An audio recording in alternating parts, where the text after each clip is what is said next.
Good morning, sir. Dr. Avinash, you're audible. We can hear you and we can see you as well.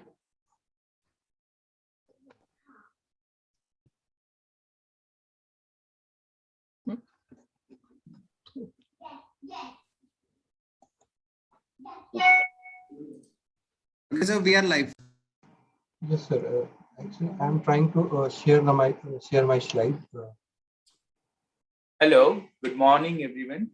A very warm welcome to all of you again for the DNACon 2022. And it's really nice to see so many people logging in so early in the morning. And like yesterday, we had a very extensive program that went on till around 6 in the evening. Today also we have the same schedule that would go on till around 3, and then we'll have a residence quiz and the valedictory function in the end. So the first session today would be the award presentations. Of all the high quality scientific submissions of the abstract that we have selected 6 of them for the award category. And out of those 6, 3 best papers would be getting the prizes. For this session, we have chairs with us, Dr. Meena Gupta ma'am, Dr. Madhuri Bihari ma'am, and Dr. P.N. Ranjan sir. So I'll request Shobit or someone from Omnicaris, can we have the slides for the judges, Dr. Meena Gupta ma'am?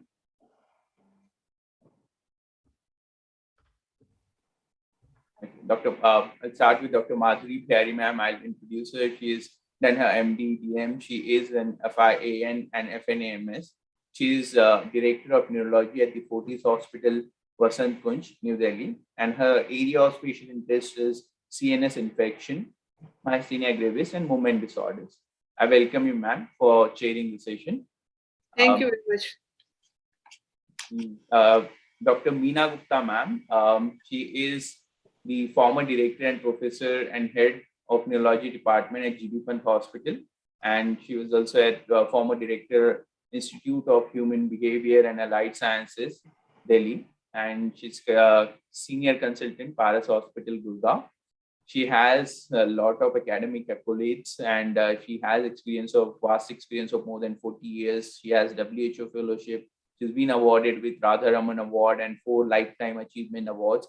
She has numerous, like more than 170 scientific publications. So I'm sure we'll be having really good discussions. And I'll also invite Dr. Meena Gupta ma'am to please chair the session. And the third judge for the day is Dr. P.N. Ranjan sir. He needs no introduction. He has done his MBBS GM Neurology from the Institute of NIMHANS.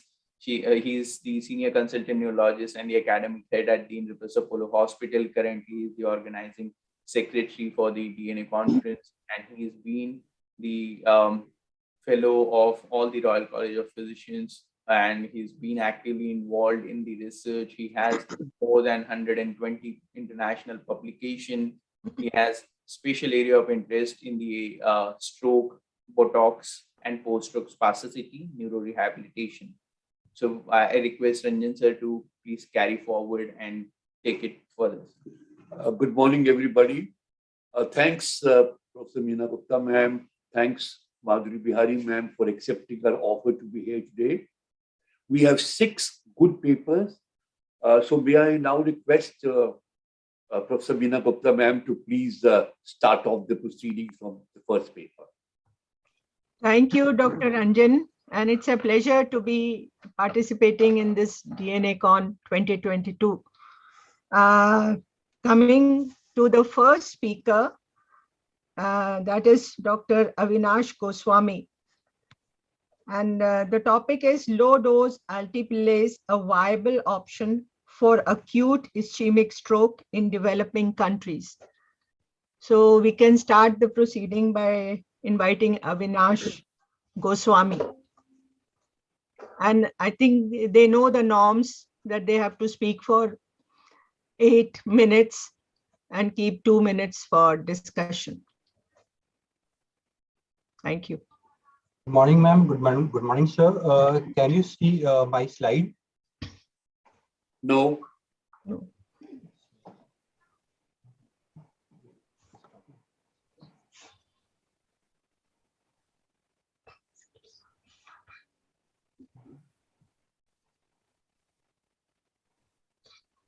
Yes.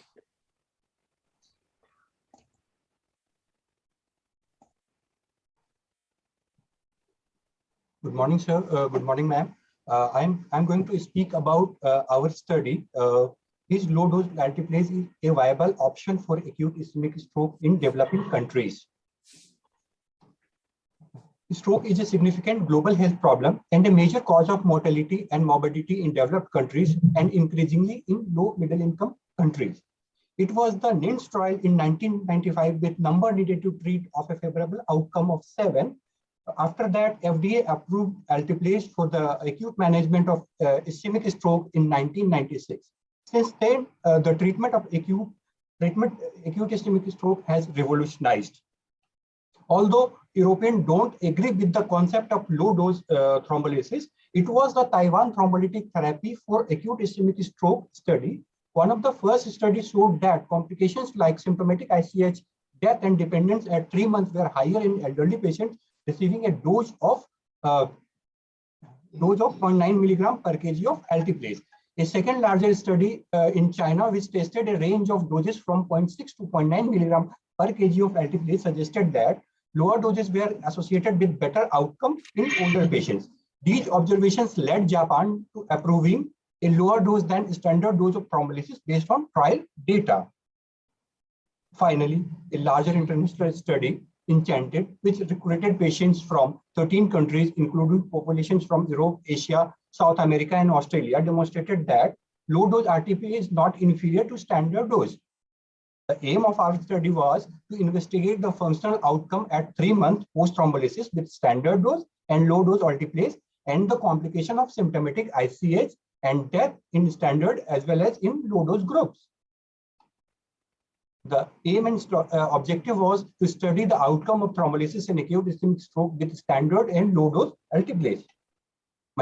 The study was conducted in Indraprasth Apollo Hospital and Maharaja Agrasen Hospital from August 2019 to December 2021. Inclusion and exclusion criteria of the study was as per AHA-ASA 2018 guideline with 2019 updates. Observation and results. A total of 60 acute ischemic stroke patients of age more than 18 years were included in the study and were randomly divided into 2 groups, that was standard and low dose. Age-wise distribution, less than 50 years, only 8 patients were there in less than 50 years age group, while 33 patients were in 50 to 70 years of age and 19 patients were more than 70 years. If we see the comorbidities, hypertension was the most common comorbidity in both standard as well as in low dose group, which was followed by dyslipidemia, diabetes, coronary artery disease, atrial fibrillation, and valvular heart disease. If we see the NIHS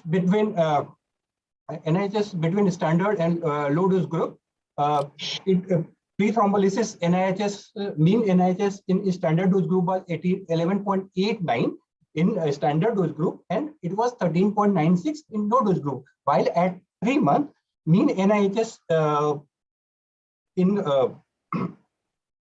standard dose group was 4.06 and in low dose group it was 4.91. And if we see the p-value, intergroup p-value, it is 0.448, which was not significant.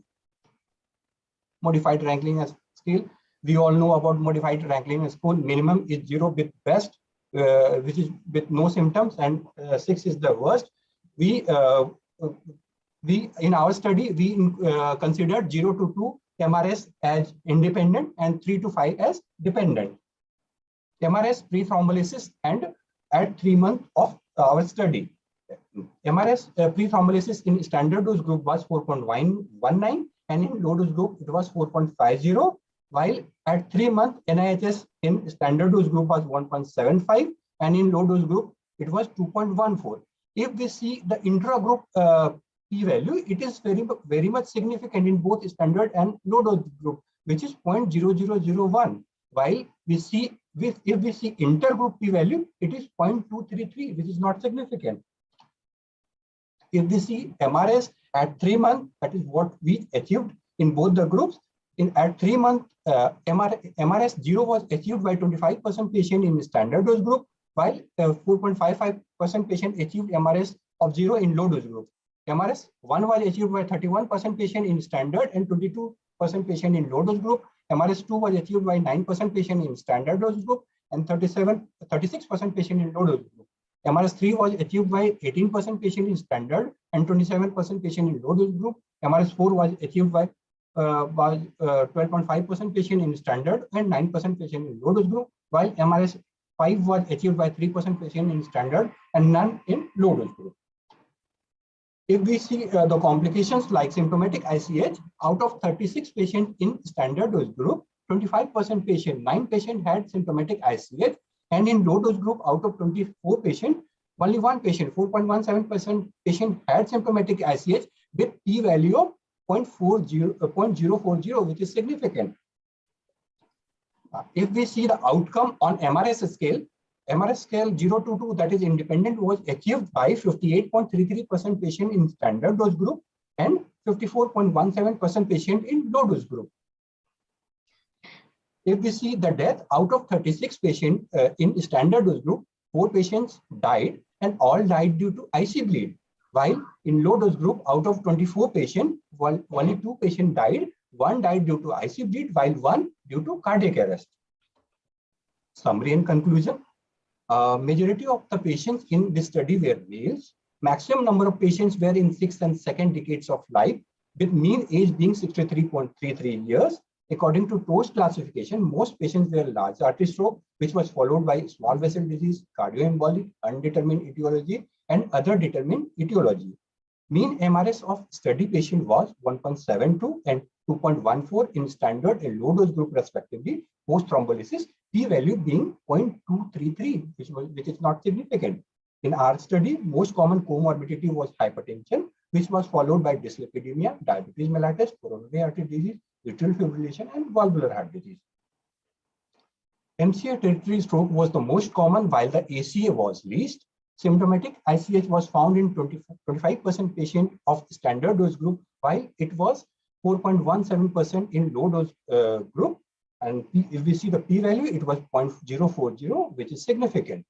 Functional outcome on MRS scale, that is 0 to 2, was achieved by 58% patient in standard dose group and 54.17% in low dose group.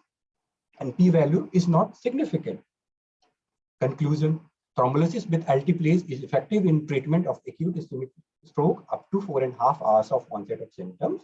Lower dose of alteplase was found to be non-inferior to standard dose in terms of efficacy for thrombolysis in acute ischemic stroke.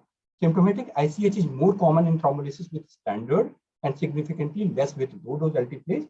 Probability of symptomatic ICH is particularly more with standard dose alteplase in patients above 60 years of age and associated comorbidities. Hence, such patients should be considered for thrombolysis with low dose alteplase. Thank you for your attention. Thank you, Dr. Avinash. That was a good presentation. I have some questions. Yes, ma'am. See, the comorbidity in the low dose and the standard dose, were they similar or were they different? No, ma'am, it was almost similar in both the groups. Okay, right. You did not show any statistics on this. Ma'am, we already showed. I can share you share the slide again, ma'am. Okay. It was 3rd, 4th slide only. The statistics wise, it was similar. That's okay. No need to share it again. That's fine. Yeah, it was almost same, ma'am, in both the groups. Right. All right. Dr. Meena? Ma'am, you need to unmute yourself, Dr. Meena Gupta, ma'am. We don't have much time for discussion because the paper took 10 minutes. So we can go on to the next speaker. Right? Yes. So the next speaker, yes, Madhuri. Iman Dandapat, and he is going to speak on evaluation of KIA-BRAF1549 fusion in pilocytic astrocytoma with clinicopathological correlation. So, Dr. Iman, is he there?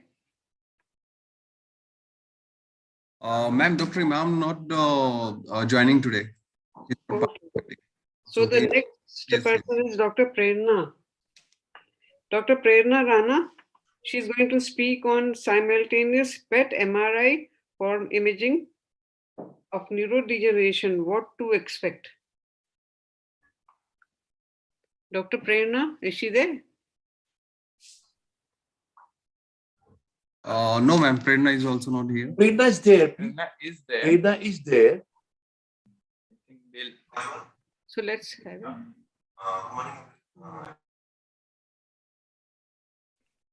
Dr. Prerna, are you there? Dr. Prerna, Maybe till they log in, we can start with the next one. Okay. Yes, ma'am. Next one is Dr. Abu Tahir Sheikh. Dr. Prerna has joined, ma'am. I can see Good her. morning, sir. So Prerna is here. who's going to speak? I think, Dr. Prerna, have you joined it? Yes, sir. There is some problem in sharing. Please the start off slide. then. No? Okay, sir. The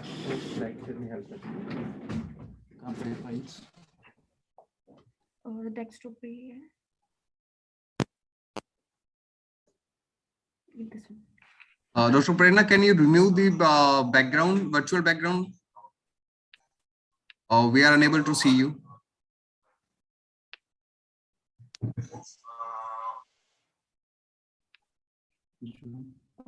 Text will be.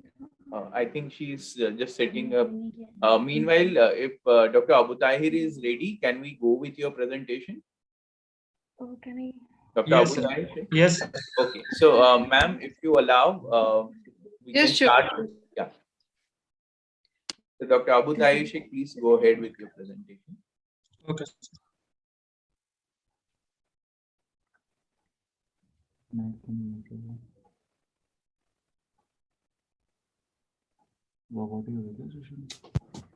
Next कर देते sir को उस पे है system पे हाँ मैंने send कर दिया Sir, are my slides visible? Yes, yes, they are. मेरा मेल खुला हुआ हो Okay. Good afternoon. Should I start? पे नहीं है कौन सा हॉल है यहाँ पे हॉल भी है कौन सा Dr. Tahir, you can start. Okay, ma'am. Good morning, respected faculty and dear colleagues. DNACON.2022. Today I will be presenting case of Rasmussen's case report of Rasmussen's encephalitis, so presented with Andy Korea. Mr. P is a 19-year-old. The case was a 19-year-old male. He presented with history of seizures since last 7 years and involuntary dancing movements of right upper limb and lower limb since last 6 years, and sudden jerky movement of the right upper limb and mild difficulty in remembering things. The seizure type was he was having right focal seizure with impaired awareness, and the seizure frequency was initially 2 to 3 per month initially, which has decreased to 2 to 3 per year after optimizing of anti-seizure medications. In the subsequent year, patient developed involuntary dancing movements of right upper limb and lower limb, which was interfering with his daily activities. And he was having mild progression for the next 5 years and static since the last 1 year. And this used to increase during the work period and during periods of stress. And he was also having occasional upper limb jerks with knee buckling, causing the falls while walking. On examination, ma'am, he was having right upper limb and lower limb coriform movements seen at the rest, and which increases while doing work. And he was also having right upper limb and lower limb myoclonus.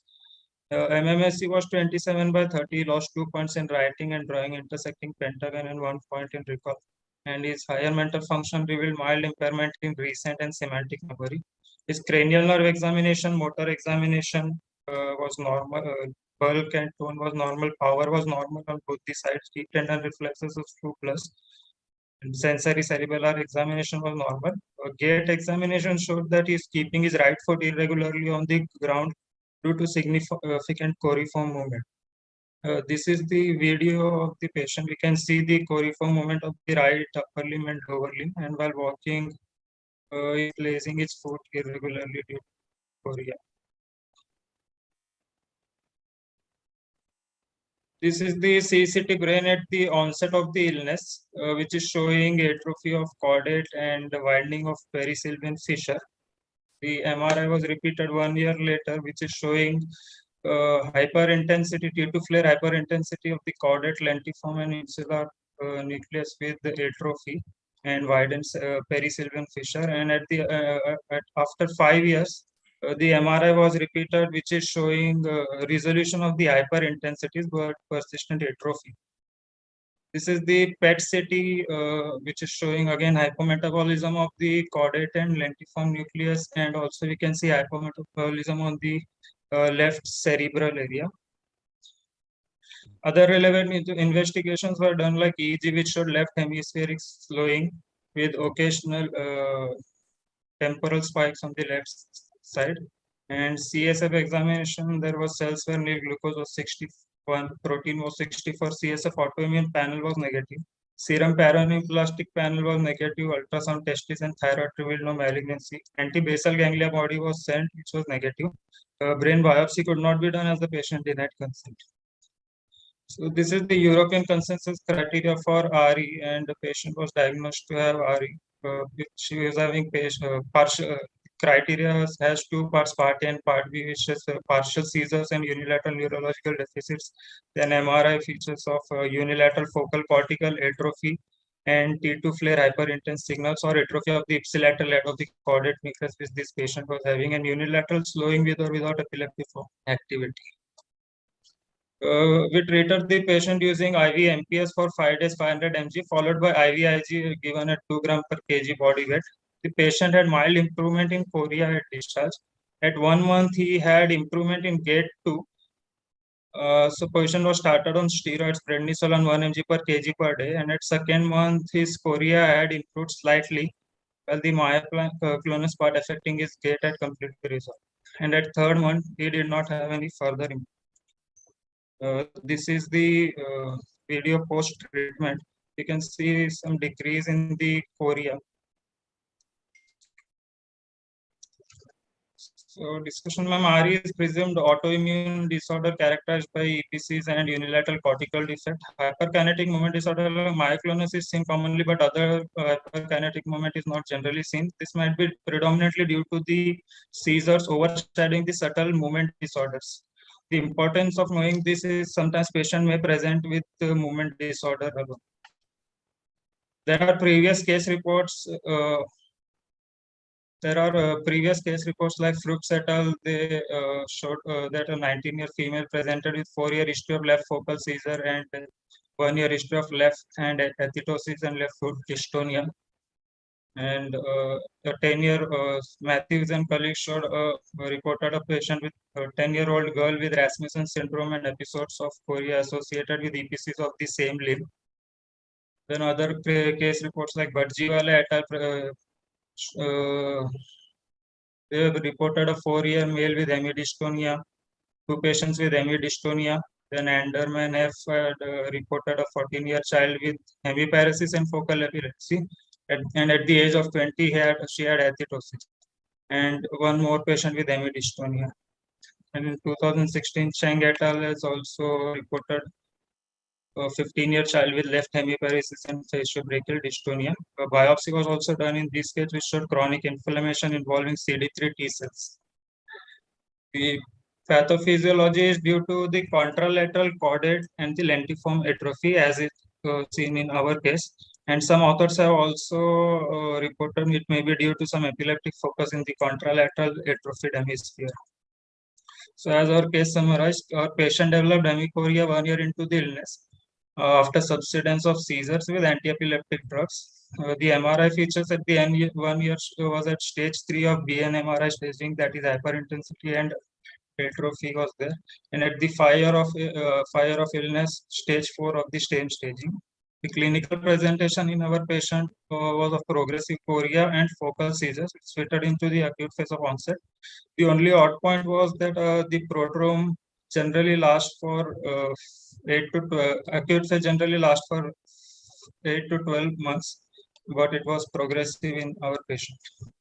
We treated the patient with immunotherapy, but did not get much response, which might be due to the already atrophied basal ganglia in the residual phase of the disease. And to the best of our knowledge, this is the first case in literature with hemichoria in RE. So take home message is that hemichoria may be the only significant disabling presentation of RE. And EPC is not the only presentation of RE. If the brunt of the disease is predominantly on basal ganglia, then the patient can present with hemidystonia or hemichoria. And immunotherapy may be effective in cases with concurrent active epilepsy or acute phase of the disease. Thank you. Thank you, Dr. Abu Tahir. It was an interesting case. As far as I see from your presentation, there have been only 5 such cases reported in the past. Yes. So, anybody has any question? Can I ask a question, please? Yeah. Yes. Dr. Abu Tahir, Yes. you did mention that before the onset of this chorea, what was the anti-epileptics your patients were taking? I hope this chorea was not anti-epileptic induced. Initially, sir, he was taking Eptoin. Eptoin. Yes. And we know one of the side effects of Eptoin is chorea. Yes, sir. But later it was stopped, and multiple anti-epileptics like Lacosette, Topiramate, Clobam was given, but patient still was having progressive chorea for the last 5 years. And the epilepsy stopped after 1 year, but the chorea was still progressing, sir, for the last for 5 years into this. So, I want to ask a question. yes, You have not mentioned anything about the behavior of the patient all throughout. Could I know about the behavior? Ma'am, behavior was normal, apart from he was having a learning disability. And on examination, there was mild impairment of the memory, semantic memory. But otherwise, he was alert oriented and behavior was normal. No frontal defects. Because you are involving the caudate. Yes.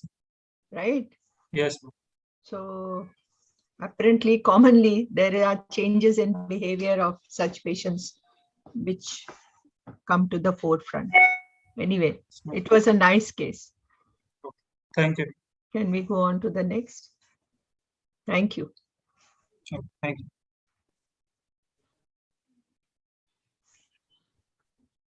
Dr. Ranjay? Yeah. Dr. Prerna, are you ready? Fine, sir. Yeah, Dr. Prerna Rana will present a paper on simultaneously PET MRI for imaging in neurodegeneration, what to expect. Please go ahead.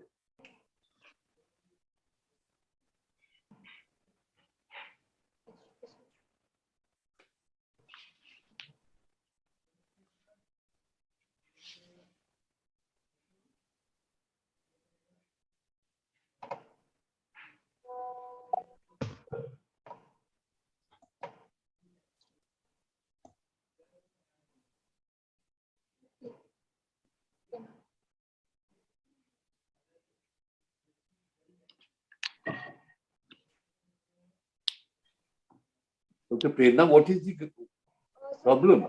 I'm sharing the slides. Please share the slides.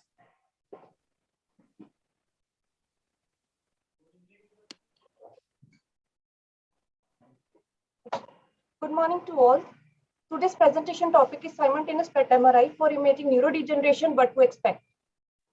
Neurodegeneration refers to progressive neuronal dysfunction, eventually leading to loss of neuron. Your slides are not. We can't see your slides. There's nothing. Just a second.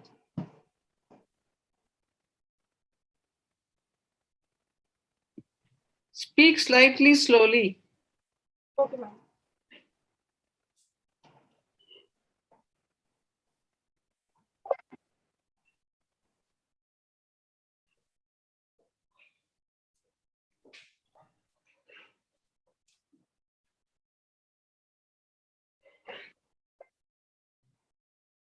Can you see the slides?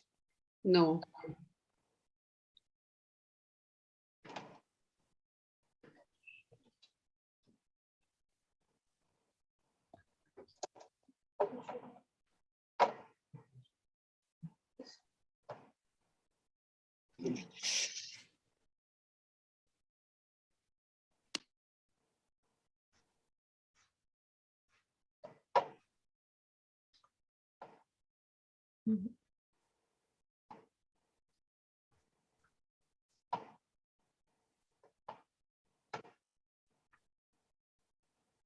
Yes.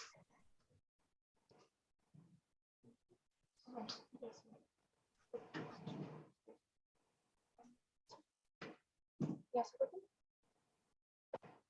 Good morning to all. My today's presentation topic is simultaneous PET MRI for imaging neurodegeneration, what to expect. Neurodegeneration refers to progressive neuronal dysfunction, eventually leading to loss of neuron. Overlapping etiologies of traits in spite of distinct initial clinical presentation. And neurological physics can be imaged by using MRI and PET. Fusion of MRI and PET images taken at separate time point is common, but the physiological state may alter between imaging sessions. That restrict the capacity to cross-validate the imaging technique. This solidifies the concept of simultaneous PET MRI to obtain mutually complementary information. As the saying is, everything comes with its own pros and cons. Among various benefits, MR-based motion correction for PET, MR-based gray-white matter, mask that improves PET activity localization are its hallmark benefit. And MR attenuation correction approaches, which are still evolving, is its major limitation. In 2013, we got India's first PET MRI system. Since then, we have the numerous neurodegeneration cases from which we have selected some few for today's presentation. Clinical vignette 1, 56-year-old female presented with gradually progressive memory loss with new onset behavioral changes, clinically characterized as probable AD. PET MRI revealed no focal mass lesion, but characteristic FDG hypermetabolism of bilateral temporal lobe, including hippocampal area, the frontal lobe, the parietal lobe, posterior cingulate gyrus with associated atrophy on the MRI was noted, with sparing of occipital and bilateral sensory motor cortex, which is the typical hallmark features of AD. National Institute on Aging and Alzheimer Association has categorized diagnosis into the ATN biomarker scale, A for AB plaque, T for tau protein, N for neurodegeneration. Amyloid PET is an exclusionary test. In AD, it accumulates in the gray matter while controls have white matter uptake, producing gray matter white matter differentiation loss. In case of negative amyloid PET, tau uptake outside the medial temporal lobe gives suspicion of AD. Tau has concentration 5 to 20 times lower than amyloid. These are various radio tracers which can be used for AD imaging, but most of them are still under investigation. Clinical vignette 2, a 56-year male presented with gradually worsening retrograde amnesia with past history of road accident. Clinically fits to the neurodegenerative profile, but differentiation between early AD, FTD, and TBI was needed. On PET MRI scan, bilateral frontal anterior temporal hypometabolism is noted with associated atrophy on MRI, but the hippocampal volume is preserved, and also the parietal metabolism is preserved. This is the typical features of FTD. Also, on SWI image, small hemorrhagic residua was noted that relates to the old trauma. FTD typically does not show amyloid uptake, which could aid in differentiating between FTD and AD. FTD has 3 variants, each has its own subtle MRI and FDG patterns. Clinical vignette 3, a 54-year female clinically suspected of FTD had undergone PET MRI scan, which demonstrated prominent diffuse atrophy with relative hypometabolism in the frontal, parietal, and occipital lobe, with involvement of the posterior cingulate gyrus. All this points us towards the posterior cortical atrophy. But why? On one hand, there was diffuse atrophy and occipital hypometabolism that indicates us to the Lewy body dementia. But there was hypometabolism in the posterior cingulate gyrus, which is a hallmark feature of AD. But the involvement of only lateral occipital region points us towards the diagnosis. Whenever there is mixed clinical symptom of neurodegeneration, F-DOPA based on its vital uptake helps us to differentiate PD from non-PD causes. But it needs the assistance of FDG PET to differentiate between various types of neurodegeneration with structural information provided by the MRI. In recent years, researchers have been interested in dual tracer PET study and found improvement in the diagnosis in their studies. Clinical VNet 4. A 41-year male presented with bilateral upper limb tremor with clinical suspicion of PD had undergone PET MRI scan. The scan showed no atrophy or signal changes in brain. That excluded non-neurodegenerative causes. Normal midbrain to pons ratio excluded the PSP, and F-DOPA study showed asymmetrical reduced uptake in the bilateral putamen and chordate, which points us towards the PD causes. But to differentiate which type of PD it is, we have done FDG metabolic study that showed normal uptake in the basal ganglia, which is the typical hallmark feature of the IPD. F-DOPA is a presynaptic agent that reflects the integrity of dopaminergic pathway. The pattern of symmetry and chordate to putamen ratio can provide some differentiation, but alone cannot accurately differentiate between IPD and APD. FDG PET hypermetabolism patterns found helpful in differentiating different type of PD. Clinical VNet 5, a 45-year-old male presented with right hand tremor, hemiparkinsonism from last 7 to 8 months, resistant to levodopa therapy, had history of tremor. Came for PET MRI scan. On PET MRI scan showed no focal area to suggest acute vascular episode. No focal susceptibility changes were seen. That exclude non-neurodegenerative changes. Bilateral temporal lobe, including bilateral hippocampal area, are symmetrical, but bilateral cerebellar foci were prominent. Brainstem volume is normal. That exclude the PSP. On F-DOPA study, we found asymmetrical reduced uptake in left putamen and chordate nucleus. That points us toward the PD.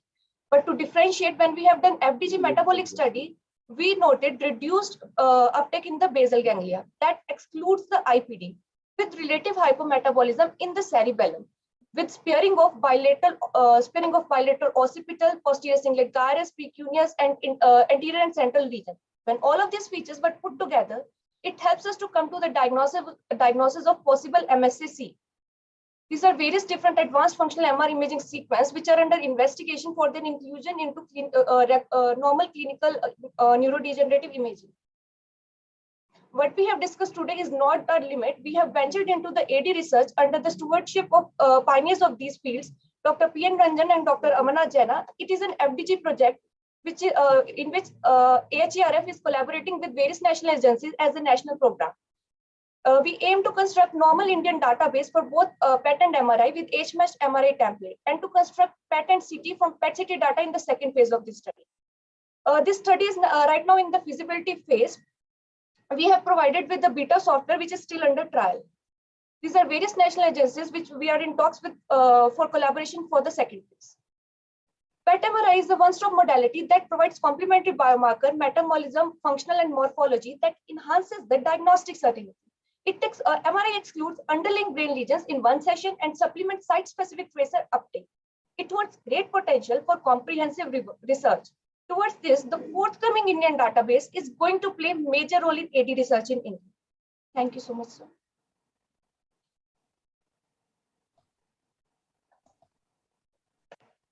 Thank you, Dr. Prerna, for a wonderful presentation on PET and MRI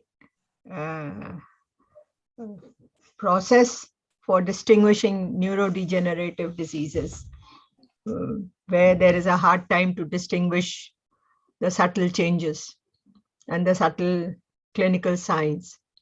So we can go, we have 1 or 2 questions if somebody wants to ask. Question and comment. I think with the PET MRI that we have been using regularly in our hospital, I think it is going to really change our attitudes toward neurodegenerative disorders. And I think that's what we are trying to do. And as I said, we are making a database for our own country, and I'm sure that research will go through that.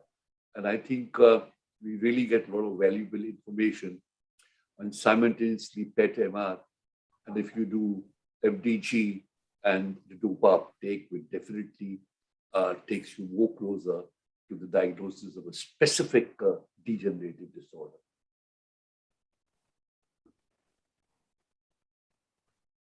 Can I ask a question? Yes, ma'am.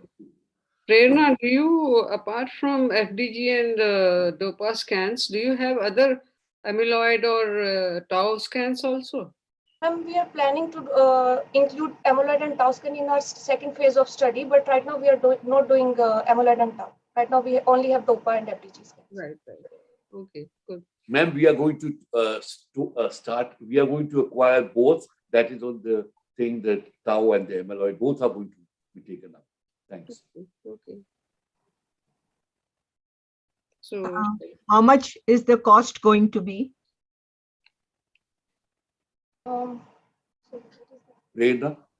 Sir, right now we are in talks with the IBA, but we don't exactly know what will be the cost. But right now, PET MRI cost is around 38,000. okay. Okay. Thank you. Can we go on to the next? Yeah. This is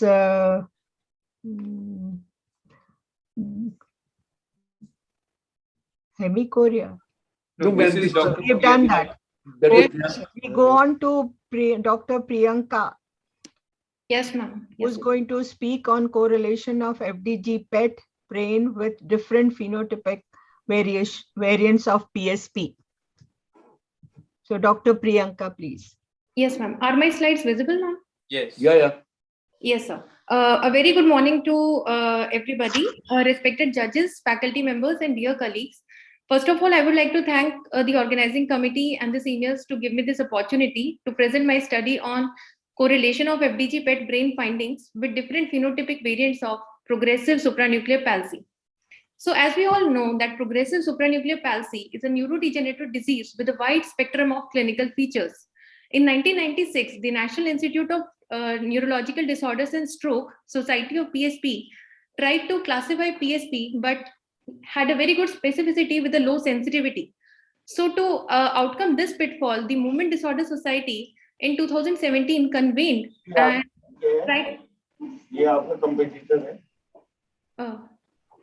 Please continue. Please continue, ma'am. Yes, sir. And tried to classify PSP with a greater sensitivity, and also told us about also classified it into various phenotypic variants. So we now have 8 variant phenotypes of PSP. So, but we still do not have any radiological or a pathological biomarker to support the diagnosis of PSP. So, but this new era of potential disease-modifying therapies that awaits us has made the need for an accurate biomarker-supported clinical diagnosis even greater. So through this study, we tried to ascertain whether FDG PET brain can give us a differential metabolic pattern in the 8 different phenotypic variants of progressive supranuclear palsy, and can that help us in supporting the classification of PSP that has been given by MDS 2017. The primary objective of the study was this: we aim to detect the FDG PET brain patterns in different phenotypic variants of PSP. The secondary objective was to determine the clinical profile of different phenotypic variants of PSP coming to a tertiary care center. This was an observational cross-sectional study constituting of 82 patients located at AIIMS, New Delhi. The study duration was of 2 years, from December 2019 to November 2021. And it included all the patients of PSP. We applied the criteria given by Movement Disorder Society in 2017 and accordingly included the patients. A detailed history and neurological examination was done and recorded using a structured performer, and the patients were classified into a single phenotypic variant of PSP, which was confirmed by a movement disorder expert. Then all these patients underwent FDG PET brain, and the nuclear medicine expert who interpreted the PET brain was unaware of phenotypic variant. The statistical analysis, so continuous data was measured as mean plus minus standard deviation, categorical data as percentages. The comparison of data across various phenotypes was done using a chi-square test and student t-test. FDG PET brain images were visually assessed and a cortex ID measurement was done. A Z-score of less than -3 was taken as significant hypometabolism. And comparison of areas of hypometabolism across the 8 groups was done by Kruskal-Wallis test, and a p-value of less than 0.05 was considered statistically significant. So in this study, we found that the mean age across the 82 patients that we had, the mean age was 63.4 years plus minus 7.6 years. The majority, approximately 2/3 of patients were males, 75% of patients. The mean duration of illness varied across the groups, but in 82 patients, it was 3.5 years plus minus 1.4. Vertical supranuclear gaze palsy and slow vertical saccades constituted the major chunk and constituted approximately 75.6% and 82.9% of was present in 75.6% and 82.9% of patients. These are some of the other clinical characteristics that we found. The levodopa responsiveness was found in approximately 18.3% patients of PSP. When we divided these patients into different phenotypic variants, we found that the most common phenotypic variant coming to our center was PSP-RS, approximately 28 patients, that makes it 34%, followed by PSP-P, followed by PSP-CBS and PSP-F. We could not classify any of the patient into PSP-OM and PSP-PI. So a total of 6 variant phenotypes were found. Now the mean age at onset and the duration of illness varied across the groups, but almost similar. So we can see that PSP-PGF, PSP-F and PSP-SL were was present in a relatively younger age group. The FDG PET brain was analyzed in these patients, and we found hypometabolism in various areas. Different metabolic patterns were found, but statistically significant hypometabolism was seen in caudate and midbrain involvement in PSP-RS and putamen involvement in PSP-P. These are some of the representative images that I have. So PSP-RS patients were found to have hypermetabolism in bilateral basal ganglia as well as in the anterior cingulate cortex and also in the midbrain. In PSP-P, patients were found to have hypermetabolism in putamen as more as compared to caudate and also the midbrain. PSP-CBS patients were found to have asymmetry. So the cortical involvement, a midbrain hypometabolism along with a cortical involvement, parietal and the frontal cortex was found in CBS. Asymmetry was a main feature. In PSP-F patients, there was hypometabolism in midbrain, but along with that, prefrontal cortex was also involved, mainly the anterior cingulate cortex. The speech and language variant and PGF variants, patients were very less in number, 3 and 4, so we cannot get to a conclusion here. But what we saw was that midbrain hypometabolism was there in both and also in the frontal cortices in PSP-SL, but the basal ganglia metabolism was decreased but was more as compared to the other phenotypic variants. Similarly, the similar scenario was for PSP-PGF. We had only 4 patients of this subtype. So discussion, PSP-RS was the most common subtype in this study, followed by PSP-P. Majority of patients belonged to 60 to 69-year age group. 75% of patients were males. Significant hypometabolism was not found in many areas, but certain patterns could be appreciated. For example, hypometabolism in anterior cingulate cortex, caudate, midbrain, prefrontal cortex, and putamen in PSP-RS. Caudate almost as commonly involved as putamen in PSP-P. Anterior cingulate cortex, prefrontal cortex, midbrain, and putamen in PSP-F. Asymmetry was a main feature in PSP-CBS. And PSP-PGF and PSP-SL, no specific pattern could be commented upon.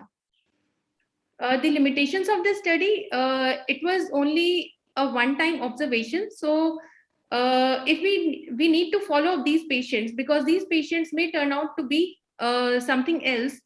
Also, MRI characteristics was not compared or analyzed. We do not have the confirmation of diagnosis because the gold standard confirmation is a post-mortem analysis, a histopathological evidence, which was not done. Only qualitative assessment of FDG PET scan was done. The statistical parametric mapping is still ongoing on these for these patients, and then it constituted a small sample size of 82 patients. So we concluded that FDG PET brain may help as a biomarker, may have a role as a biomarker in ascertaining or classifying PSP into these 8 variant phenotypes that MDS has given us in 2017. Thank you very much. Thank you, Doctor, for a very, very comprehensive and interesting account of various PSP variants. Thank you. And we can have questions. Yeah, Dr. Priyanka. Yes, ma'am. What was your gold standard of diagnosis into different subtypes? Clinical only? Clinical only, ma'am, according to the MDS 2017 criteria. The gold standard is a histopathological evidence, which was not done. So that can be wrong sometimes, no? Yes, ma'am. Yes, ma'am. That is one of the limitations of the study. Yes, ma'am. Okay. Dr. Prerna, Yes, sir. Priyanka, Yes. there is lot of overlap between one subtype of PSP and the other. So I'm making conclusions from your study about PSP-RS or PSP-P would be a bit of a dangerous proposition. That's number one. We see so often that PSP doesn't stick to PSP-RS or PSP doesn't stick to PSP-P, number one. Number two, in your study, if you think you would have given other, if you had done Doppler scan or something else, you would have got more information to specify, classify your patients into the various PSP subtypes. Yes, sir. I totally agree with that, sir. The subtypes, the clinical features, they actually overlap between the subtypes and also overlap with other neurodegenerative diseases. Correct. And a dopamine SPECT study would have made it better. The study would be better because we would then be able to delineate. We would be able to confirm. So that is one of the limitations, that we cannot confirm the diagnosis of these patients because it's a one-time study and we have only analyzed FDG PET. And number two, ma'am, we can't make much conclusions out of your study, to be very honest with you, because sample size, limitations that you are yourself aware. Yes, sir. That is one of the limitations. Yes, sir. In future, we actually aim to follow up these patients and see whether the clinical diagnosis, at least the clinical diagnosis, remains same or changes, sir. And also a statistical parametric mapping on the PET scans. Dr. Priyanka, in all throughout your presentation, you've been using FDG PET study, FDG PET brain. Yes. I think we need to specify these days, was it FDG PET CT or FDG PET MRI? Because most of the institutes, FDG PET MRI is being taken up. Yes, sir. Yes. Ours is one of the institutes where, in fact, the limitation being there was lack of correlation between the PET CT and the MRI. Probably in future studies, we can go ahead with the FDG PET MRI and have the correlation study. And I go a little further. I would agree with the Dr. Dinesh that the future of all these degenerative disorders lies more with PET MR than PET CT, because PET CT has its own limitations over the PET MR. What are your comments on that? Yes, sir. I totally agree with that. In this study, we used FDG PET CT, but we have MRI of all the patients, and we actually aim to, so these are the 2-3 things that we aim to do in future on these patients, 82 patients. One is the correlation of MRI with the FDG PET CT findings that we have. Second is to follow up these patients clinically to know whether the clinical diagnosis changes with time or not. And third is a quantitative assessment, a better assessment, a statistical parametric mapping on these FDG PET scans, and then actually comparing those with normative data. So these 3 points we have in our mind, and we are still going through these processes and comparing. Thank you very much for your good paper.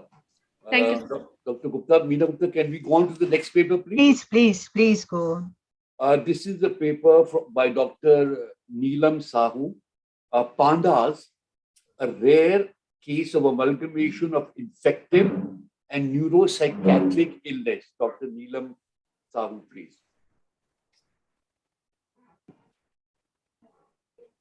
Please go ahead. Good morning, everyone. And am I audible? Yeah, absolutely. Please share your screen. Please share your screen. Sorry, it will take just a second.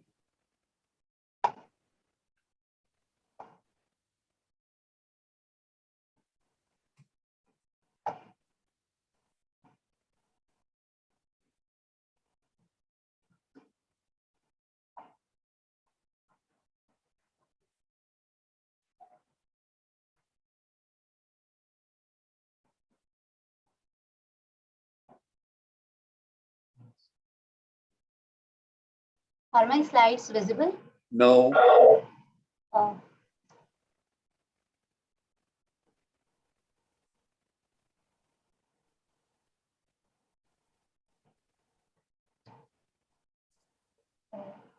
are my slides visible, sir?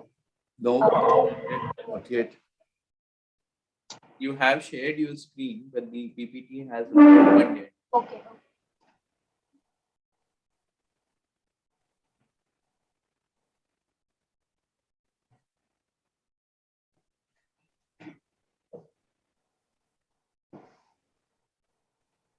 Okay, now it's Also. Is it visible? Okay.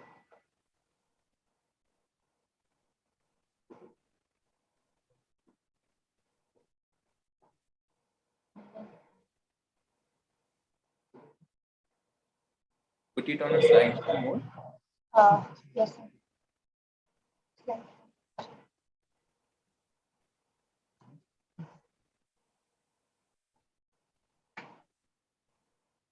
Okay. It is visible now, it's fine. Dr. Neelam, you can go ahead now. Okay. So good morning, everyone. And I am going to talk about a very rare though interesting case, that is Pandas, a rare case amalgamation of infective and neuropsychiatric illness. So there was a question that could an infection be causing the neuropsychiatric symptoms? By reading the slides now, we are going to get our answer. So here introducing Pandas, that exists for pediatric autoimmune neuropsychiatric disorder associated with streptococcal infection.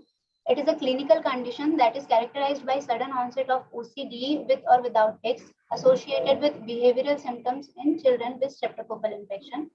Pandas was initially considered as a subtype of autoimmune encephalitis and was termed as post-streptococcal autoimmune basal ganglia encephalitis.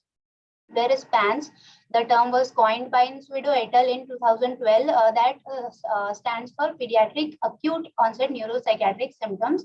And Pandas was again coined by Swido et al. In 1998. So PANS and Pandas are relatively newer diagnoses. So here we present a case of a 20-year-old male who was initially diagnosed and treated for seizures, which started at 3 years of age as behavioral arrest and involuntary jerk of upper limb. And over the period of next 3 years, it evolved into a behavioral abnormality in the form of aggressiveness, hyperactivity, and was subsequently diagnosed and treated as probable ADHD. These symptoms had a special characteristics that it had an episodic course. So more in-depth history revealed an abrupt onset of his symptoms, which most of the time associated with remote acute infections. Symptoms were consistent with characteristics of OCD with occasional vocal tics and other behavioral abnormalities. He had further decline in his scholastic performances, cognitive skill till he was the age of 10 years.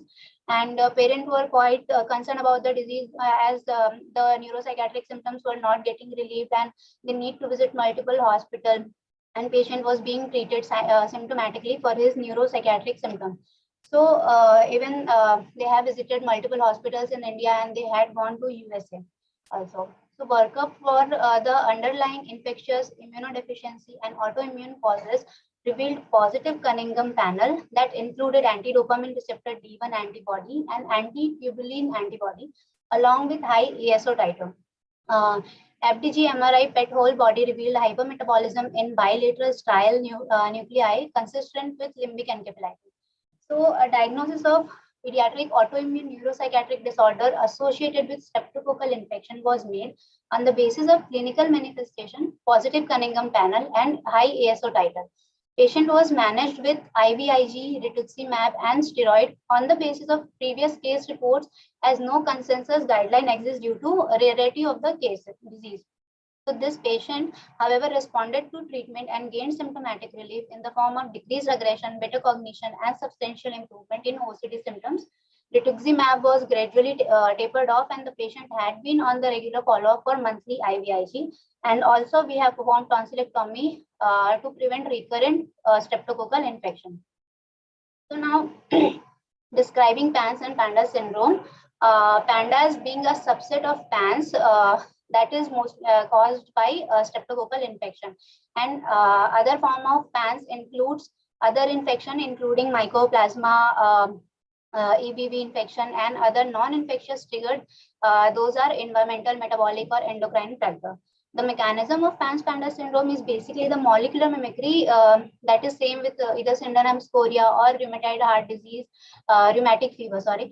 Antibodies raised in response to infection with group A beta hemolytic streptococcus cross-react with autoantigens in the basal ganglia and cortical structure and ill the motor and behavioral abnormality associated with Pandas. Symptoms of Pandas include hyperactivity, inattention, separation anxiety, mood changes, irritability, sadness, trouble sleeping, increased urination, motor skill variation or handwriting changes, poor scholastic performances, and other neuropsychiatric symptoms. So the diagnosis criteria of Panda was given by Swedo et al. In 1998. The diagnosis, by definition, the Pandas is a diagnosis of exclusion, and we need to exclude other autoimmune diseases, Tourette syndrome, OCD, and autoimmune encephalitis. And still, since the first defined in 1998, Pandas has been considered as a very controversial diagnosis. So at present, 5 working criteria for Pandas the diagnosis of Panda has been given. These are presence of diagnosis of OCD or tic disorder or tic disorders. The onset has to be at the pediatric age group when symptoms can be evident from at the age of 3 and the beginning of puberty. It has to have a episodic course that is characterized by abrupt onset of the symptoms and dramatic symptoms as the exacerbations.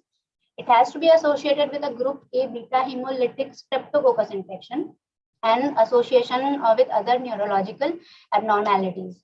So, evaluation of a patient with Pandas includes a detailed family history, medical history, neuropsychiatric evaluation, genetic evaluation, complete infective profile that includes complete hemogram, urine analysis, ESR, CRP.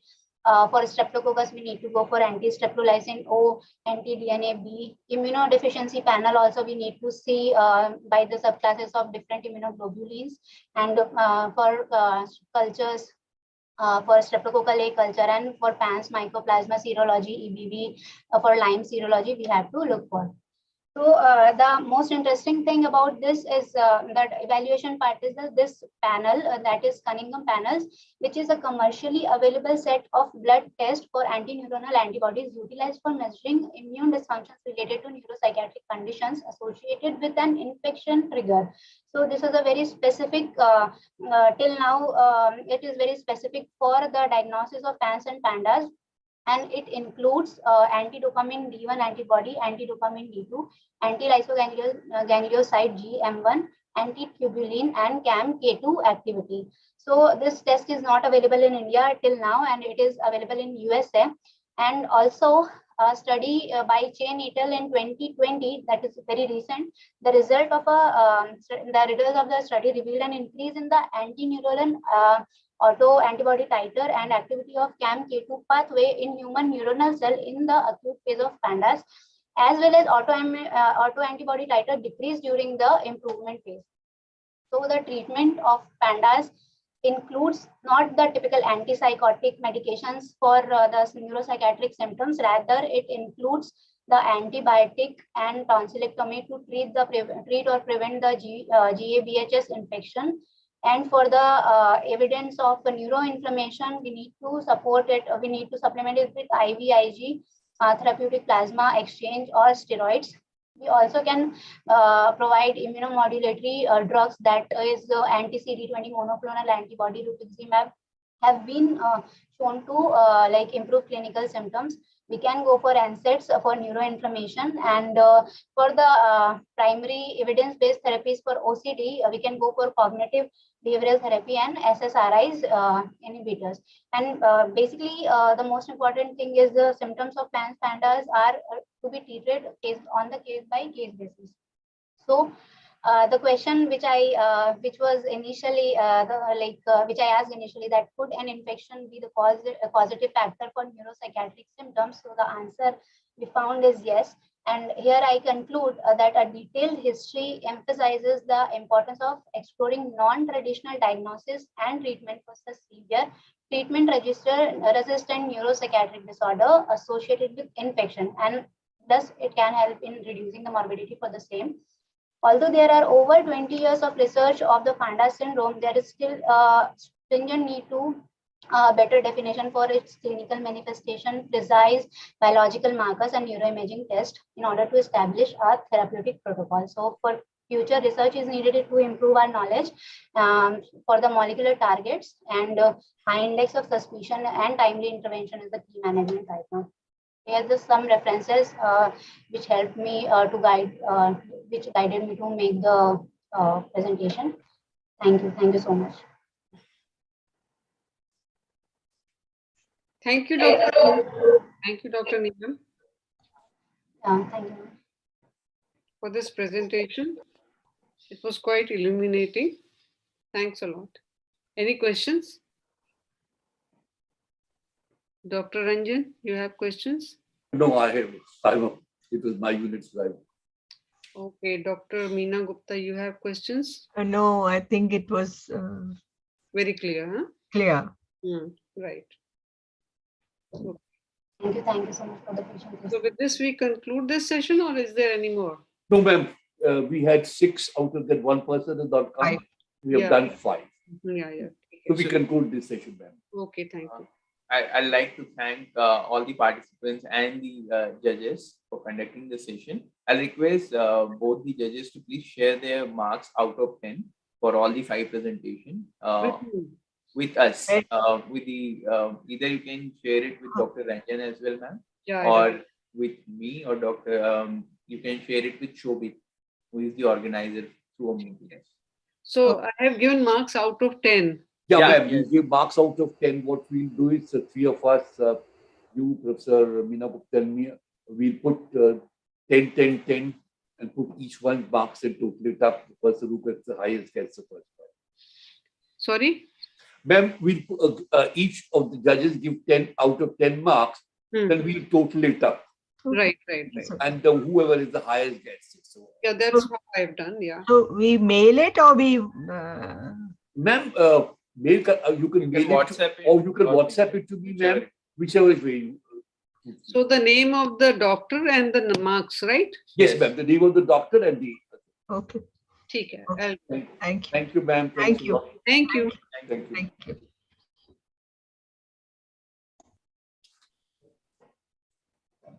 So with this, we'll move on to our next session. The next session is neuromuscular session, in which we'll have a discussion on myasthenia gravis, for which we have chairpersons Dr. K.S. Anand, Dr. Charu Gaba, and Dr. Mohit Goel with us. Can I have the slides for chairpersons?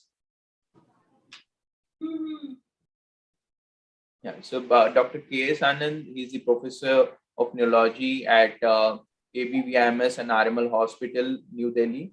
He has published number of scientific papers and chapters in international and national journals. He's been awarded with FIN, FMS, FRCP, and he needs no further introduction.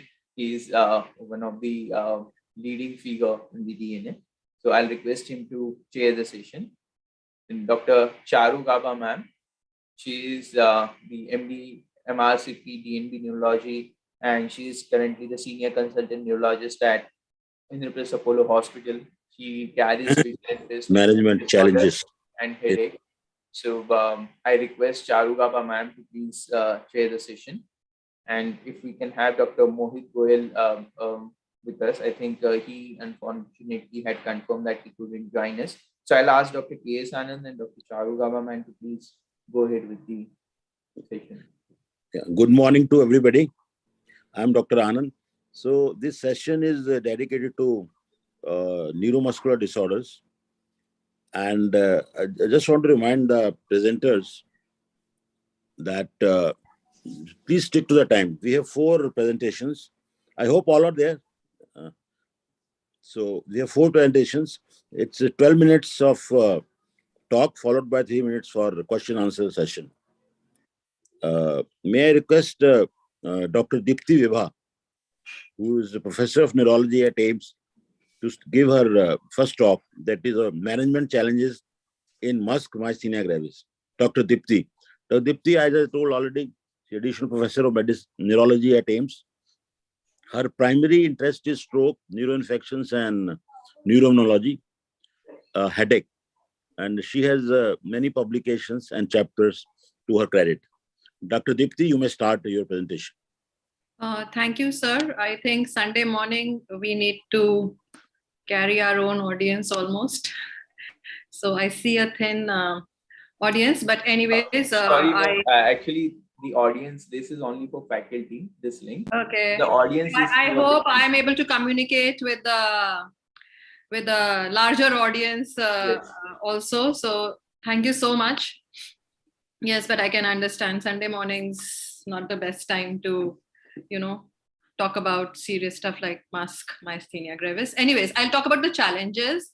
This is very interesting, and I thank the organizers for providing me this topic, because we have been managing this off and on. This is one of the rare forms of myasthenia. But when I got an opportunity to review more literature on it, I found things which would be worthwhile sharing. So how I would go about it is, I'll talk about what is Musk myasthenia gravis, the clinical markers, the management after we make the diagnosis, the long-term management, the management of exacerbations, whether these patients should undergo thymectomy, and what are the advances. So, okay, how do I? So, what is Musk myasthenia gravis? When we talk about how do we identify that, the structure of the neuromuscular junction is something which we should be able to revise before we get on to that. So as we see, this is the neuromuscular junction. This is the synapse, and then this is the muscle end, and this is the nerve ending. And we see that there are two familiar protein names here, the agrin and the LRP4. And what happens is that the Musk protein has intramembranous part, a membranous part, and an extramembranous part. Agrin is a part of the of the presynaptic nerve terminal, and that protein gets released and binds to LRP4 and Musk, and which stimulates the production of ACH receptor onto the membrane of the muscle, so that they are represented more. So that is how it happens. Now, so agrin is released from the nerve terminal, it binds to LRP4 and Musk, and that relates to the activation of Musk, which in turn leads to clustering of ACH receptors. Now, when the pathology is there, so when you have anti-Musk antibodies, what happens is that there is reduced density of ACH receptor on the muscle terminal. Vis-a-vis, now you can understand what is the difference between the blocked ACH receptor antibodies. So when you have, they are complement mediated. So they're not mediated by this pathway, which I talked about earlier. They are mediated by the complement pathway, which leads to attack on these ACH receptors, which leads to destruction of these receptors. So just a recap of what I told you right now, the most common is the anti-ACH receptor antibody, which activates complement, and through the membrane attack complex, it directly blocks the ACH receptor binding site, whereas Musk does not activate complement and typically prevents interaction of Musk and lipoprotein receptor 4 and causes reduced clustering. This is important because when we are talking about response to therapy, then we know why this subset doesn't respond to a type of therapy. And then there are other, which I will not be talking about right away. So if we look at the Musk receptor, as I told you earlier, it is a postsynaptic transmembrane glycoprotein. It has 5 domains. You can see that in the diagram. I mean, this is the less scary part. This you need not be worried about. This is more for the molecular people. So it has 3 IgG domains. It has a frizzled like a cysteine-rich domain and an intracellular tyrosine kinase. Now, what happens is that anti-Musk antibodies constitute just 1 to 10% of patients with myasthenia gravis. We know 85% are ACH receptor antibody positive. Now, most anti-Musk antibodies are of IgG4 subclass, so they're unable to activate the complement. and they're unable to induce antigenic modulation because they're functionally monovalent. And the mode of action differs. This I had already emphasized earlier. So because anti-Musk antibodies bind sites on Musk, there's no activation of LRP4. Having said that, inactivating Musk leads to reduced post-synaptic density of the ACH receptors, and changes in Musk antibody titer over time within patients usually reflects the disease activity. So that is important, that if you can serially do Musk antibody titers, and it does reflect in the disease activity. And double seropositive, both Musk and ACH receptor antibodies are exceptionally rare. They're only case reports. Now coming on to the next part, which are clinical markers of Musk. What are clinical markers of Musk? If we look at autoimmune myasthenia gravis in totality, like overall, then the prevalence is 40 to 180 per million. And the annual incidence is 4 to 12 per million. Musk is relatively recent because it was described first by Valenzuela and colleagues in 1995. And in 2001, Hosch and colleagues described 17 case series. The first case series, which was published and which showed that Musk antibody positive out of, there were 17 out of 24. Of course, this is an inflated rate because they were specifically interested in Musk antibody positive patients. So the distribution of weakness is slightly different in each type, and that is one way how you suspect clinically. So while ACH receptor myasthenia gravis would have bulbar, ocular, and leg girdle involvement, these are predominantly, bulbar involvement. Whereas LRP can have any involvement, but bulbar is not the most common. And LEMS, as you already know, is predisposed to having lower limb proximal weakness. So if you look at the differences in a tabular form, the most important things that you need to be aware of is that Musk myasthenia gravis is predominantly in females, and the craniobulbar involvement is there with tongue atrophy and triple furrowing, with next extensor weakness, which is more than flexor weakness. And this is an important distinction when you are clinically suspecting Musk. Now, the clinical pattern of myasthenia gravis, if it is, you do the first the repetitive nerves RNST, and then you do the acetylcholinesterase inhibitor test, and then you find out, okay, this is myasthenia. If you want to look at the subtype, then you send assays for anti-ACHR and anti-Musk. If they're positive, then you are sure it's myasthenia gravis, and you know the subtype also. And of course, if they're negative, then unlikely you look for other causes. And then you also do the CT and MRI for thymus screening in these patients. Now, what are the causes of false positive ACH receptor antibodies? This slide I included because I thought it will be good for the residents. So thymoma without myasthenia gravis can have receptor antibody positive, LEMS, small cell lung cancer, rheumatoid arthritis, 1 to 3% of the population more than 70 years old, and acute GB syndrome can also have false positive ACH receptor antibody. So you see there's bilateral ptosis at rest. They're unable to wrinkle the brow. So there is weakness of the frontalis, and then there is tongue wasting, which is characteristic in these patients. When we compare the demographic characteristics, this was one study which was done at our center by Dr. Priyanka Samal, who was it was a thesis topic. So you can see that the age of onset was more or less similar, and the duration of disease were more or less similar in seropositive Musk, ACH receptor, as well as double seronegative. However, when you look at the table a little more closely to look at the specific features, you find that the bulbar involvement was definitely higher in patients with Musk. It was 47.8% versus 27.8%. And then the neostigmine test was also less positive, 76.9% in Musk, whereas it was 96.6% in ACH receptor. So these are important clinical pointers which would tell that we are probably dealing with Musk myasthenia gravis. So this is again a recapitulation of the same. I think one more important thing is that the thymus is usually normal in Musk myasthenia gravis. Coming on to the next thing, what do we do once we've diagnosed these patients? So we should know that these patients may worsen if you give them ACH receptor inhibitors like pyridostigmine, and then they can develop diffuse fasciculations. They have robust response to rituximab. They're also responsive to steroids, and they have excellent response to plasma exchange, whereas the response to IVIG is inconsistent. Now, these variables are very important when we are managing these patients, right? Because then we need to know that once we have diagnosed that they are Musk clinically, then we need to change their management from the routine myasthenia gravis management that we usually do. And there is unclear association with clinical improvement if we do thymectomy in these patients.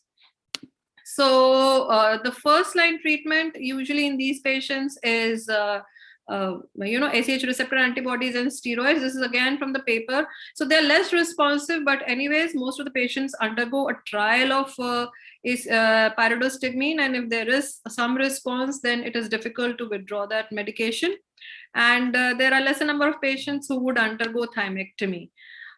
So adverse events with usually is in the form of fasciculations, diarrhea, abdominal cramps, and you see that more in Musk patients. Another interesting drug which has been shown to have mixed effect is 3,4-dimethylpyridine. This is one case report in Neurology 2016, which showed that there was response to this drug. Vis-a-vis, there are also case series which were published later in Muscle and Nerve, which showed that they do not achieve benefit from 3,4-DAP. However, I'll be getting on to other things which you, as you will see, you will find that there are other promising treatments. So I told you one of them is rituximab, and over several studies which have been done, which are mostly case series, there are no head-to-head or a randomized control trial, as you can imagine, because this is a rare disease. And so it has been shown consistently that rituximab has a good response in Musk positive myasthenia gravis. And there have been different regimes which have been tried. So 375 milligrams per meter square per week for 4 doses, vis-a-vis 500 milligrams in day 1 and 14. Both have shown equivalent response. And so also Plex. So Plex and rituximab are promising therapies here. How do we manage exacerbations? So basically the management of exacerbations is similar, except that you now know that Plex should be preferred and rituximab can be given later. And they are also responsive to steroid. Should these patients undergo thymectomy? Now, when we talk about that, let me tell you that plasma exchange, 51% do respond, and thymectomy, there was not many patients who actually underwent in this study, but most of the studies or case series in which patients have undergone thymectomy have not shown much benefit. So this is one of the studies which was published in Muscle Nerve in 2019, in which you can see that the MGFA was better in patients who underwent, in Musk patients, there was not much difference actually in those who did not undergo thymectomy. And rituximab treatment definitely had a good effect. So the AN guidelines say that current evidence does not support an indication for thymectomy in patients with Musk and LRP4 and agrin antibodies. What are the advances? The last part and an important part is that there are a lot of drugs, especially monoclonal antibodies akin to rituximab, which are in the pipeline. These are belimumab, eculizumab. They have not shown much improvement. However, amifampridine, which is a relative of, let's say, 3,4-dimethylpyridine, which I told earlier, has been shown safe and has been shown to be slightly efficacious. So to summarize, Musk myasthenia and myasthenia gravis is a small subset that usually occurs in the 4th decade in females with craniobulbar and neck extensor weakness. It might not respond much to pyridostigmine, and prednisolone plasma exchange is beneficial, and so is rituximab. And there is new drugs in the pipeline, promising drugs, amifampridine, which might be useful later. So time's up, and my slides are also up. So time for questions. Yeah. Thank you, Dr. Vibha, for excellent presentation. We can have a couple of questions. Yeah. Sometimes these patients land up with the initial diagnosis of MND. So because of the wasting and bulbar symptoms. So the referring diagnosis may be, so we have to be really careful about this entity. Yeah. Yes, Any question? you're correct. So therefore, we should be very meticulous when we are doing repetitive nerve stimulation studies in this patient. If they're not conclusive, we can do a single fiber EMG in these patients. Yeah. And because they're non-responsive to pyridostigmine, that can be one red flag, which of course can confuse us with motor neuron disease as well as wasting of the tongue, as you rightly pointed out. However, in these cases, it is serology, getting that insight that you should send Musk in these patients is therefore really important. Yeah, correct. Yeah. Any other questions? Dr. Deepti, I'd just like to ask you, do you have any thoughts on why pyridostigmine and IVIG don't work as well in this subset of patients? Okay, so as regards to pyridostigmine, as I told earlier in the pathophysiology, the mechanism by which Musk antibody acts is different. So it doesn't destroy the ACH receptor antibodies through the MAC complex. So what happens is that the production at the muscle end plate of the ACH receptor is itself decreased because it binds with agrin and LRP4. So when the receptors are less, if you keep on giving pyridostigmine, what will happen is that they will saturate and they will lead to more cholinergic effects. And that is the pathophysiology why pyridostigmine usually doesn't work here. In ACH receptor antibody vis-a-vis, what happens is that whatever are there, they will respond and they will give a clinical improvement in these patients. As regards to IVIG versus Plex, again, probably the pathophysiology is that because it is not complement mediated and it is mediated via IgG4, therefore, when we flush out the Musk antibodies specifically via the plasma exchange, they might clinically be doing better vis-a-vis just giving IVIG, which again acts on the complement mediated things in the serum. Those are all tentative, but yes, they are good enough to explain why they behave differently. Dr. Deepti, yes, sir. Is there any, I'm Dr. Ranjan, yes, sir. Is there any correlation between the presence of Musk antibodies and non-metastatic complications? Non-metastatic? In the sense that should you do a whole workup for paraneoplastic syndrome where you have anti-Musk positive? What would you say about that? No, paraneoplastic involvement as a part of Musk myasthenia gravis is probably not reported. We see a lot of patients who are ACH receptor antibody without clinical manifestations of myasthenia gravis, but harboring a thymoma. So that situation is very much possible. But having Musk myasthenia gravis with underlying malignancy, because it's not associated with thymoma, it's not associated so far with any other malignancy, is not something which is very prevalent. There might be odd case reports, but I have not seen them. Thank you. Thank you, sir. Good, Dr. Deepti.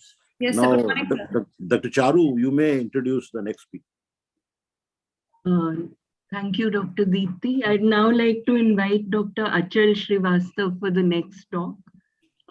He will be speaking on genome-wide association study of myasthenia gravis. Dr. Achal Srivastav is well known. He's Professor, Department of Neurology at the All India Institute of Medical Sciences, and his area of interest is movement disorders, especially ataxias and genetics. I'd now like to invite Dr. Achal, please.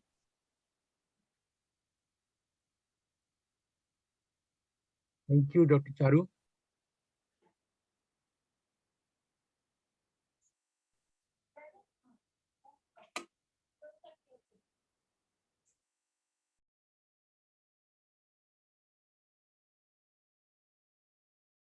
And at the outset, I would like to thank Dr. Ranjan, who invited me to deliver a talk on this particular subject.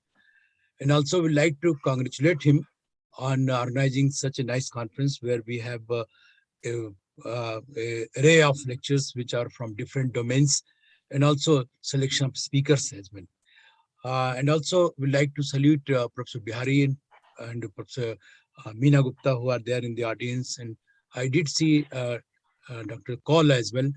Yeah. So good morning to everyone, and also to the audience who are here in this Sunday morning. So let us go into the topic. The topic was genome-wide association study of myasthenia gravis. So first, we will discuss a little bit about GWAS, what is GWAS, and then go into the myasthenia. So actually, if you think of GWAS, just a minute. So if you think of GWAS,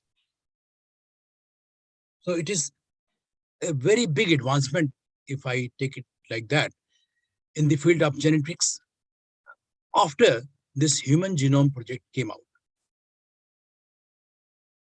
This particular type of study, it involves scanning markers across complete sets of DNA and genomes of hundreds of individuals to find genetic variations with a particular disease. So as we all know that a particular disease have several phenotypes. It may range from just tremor to ataxia, or for different diseases like myasthenia, where we saw Dr. Deepti's presentation, the two main types where we have Musk antibody positive, and the first one is Cunningham receptor antibody positive. So things vary, outcome varies, the symptoms vary, as well as the protein affected or gene affected also varies. So if we find markers, then what happens? Physicians and researchers can use this information to develop better modalities to diagnose, to treat, and as well as also make an attempt to prevent the disease in future. So if we go into the definition of GWAS, it's any study of genetic variation of entire human genome, which is targeted to identify genetic associations with observable traits or the presence or absence of a disease or a condition. So it is very much clear what it is all about. It is particularly useful in finding genetic variations that lead to complex diseases. So we know that if we diagnose SCA12, it's very easy. There is variation in the symptoms of SCA12 also. So we don't know. There may be some SNPs which may be leading to variation in the symptoms. No study has been done on that.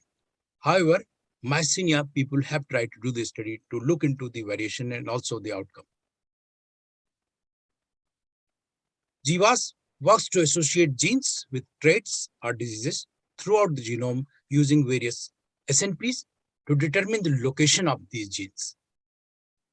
So from this, thousands of loci are associated with hundreds of diseases. So we don't know. There is a lot of confusion as well, which we will see as we go further into the slides. There are some 25,000 genes. Out of this, many can be candidates. There are some 1,20 lakh SNPs.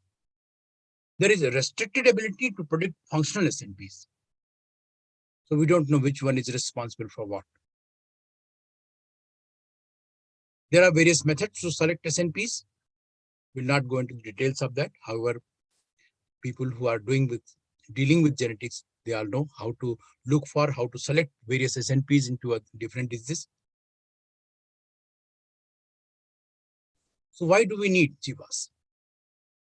Again, emphasizing here, many diseases and traits are influenced by genetic factors.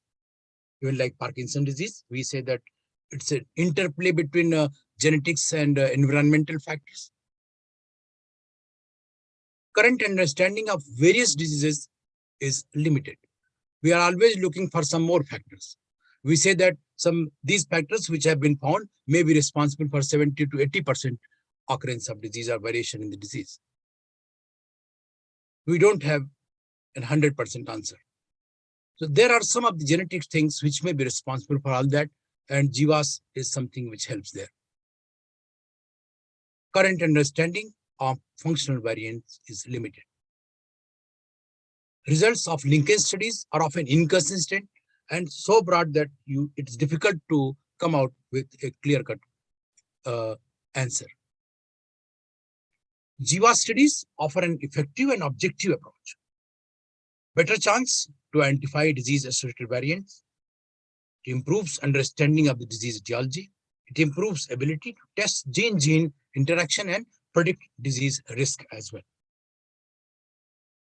There are three major reasons for conducting GWAS: to find specific genes and variants that contribute to disease risk or phenotypic variance, to understand more about genetic architecture of a trait, and to develop genetic predictors.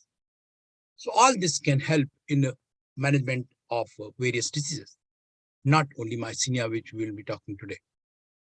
I will not go into the procedure, how the sample is collected. Of course, I would like to emphasize here that we don't need 10, 15 cases, thousands of cases are required, and similarly controls as well.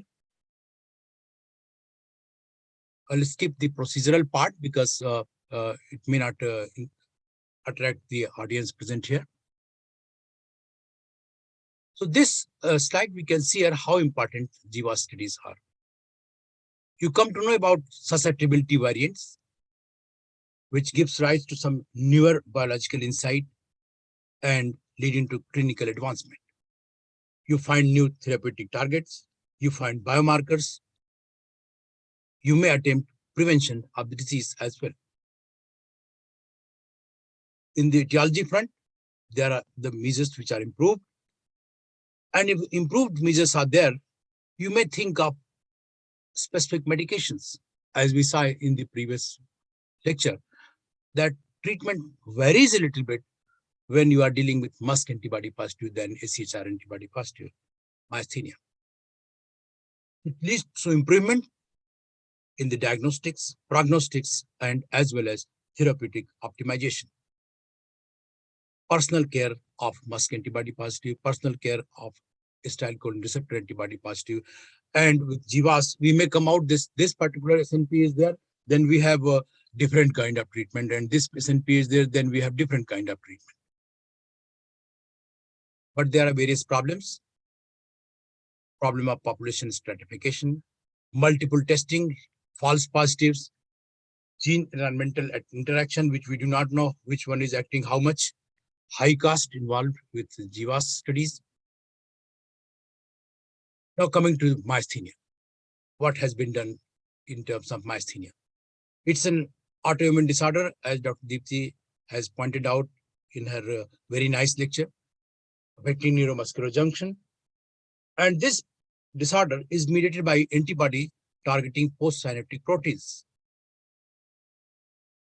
So as in the previous lecture, we heard that 85% acetylcholine receptor antibody positive patients are there in myasthenia gravis. Remaining patients up to 10%, 1 to 10% is called 1 to 10% Musk antibody. There are various other proteins have been found, lipoprotein receptor related protein, LRP4, striated muscle protein, titin, and recently detected extracellular matrix protein, agrin.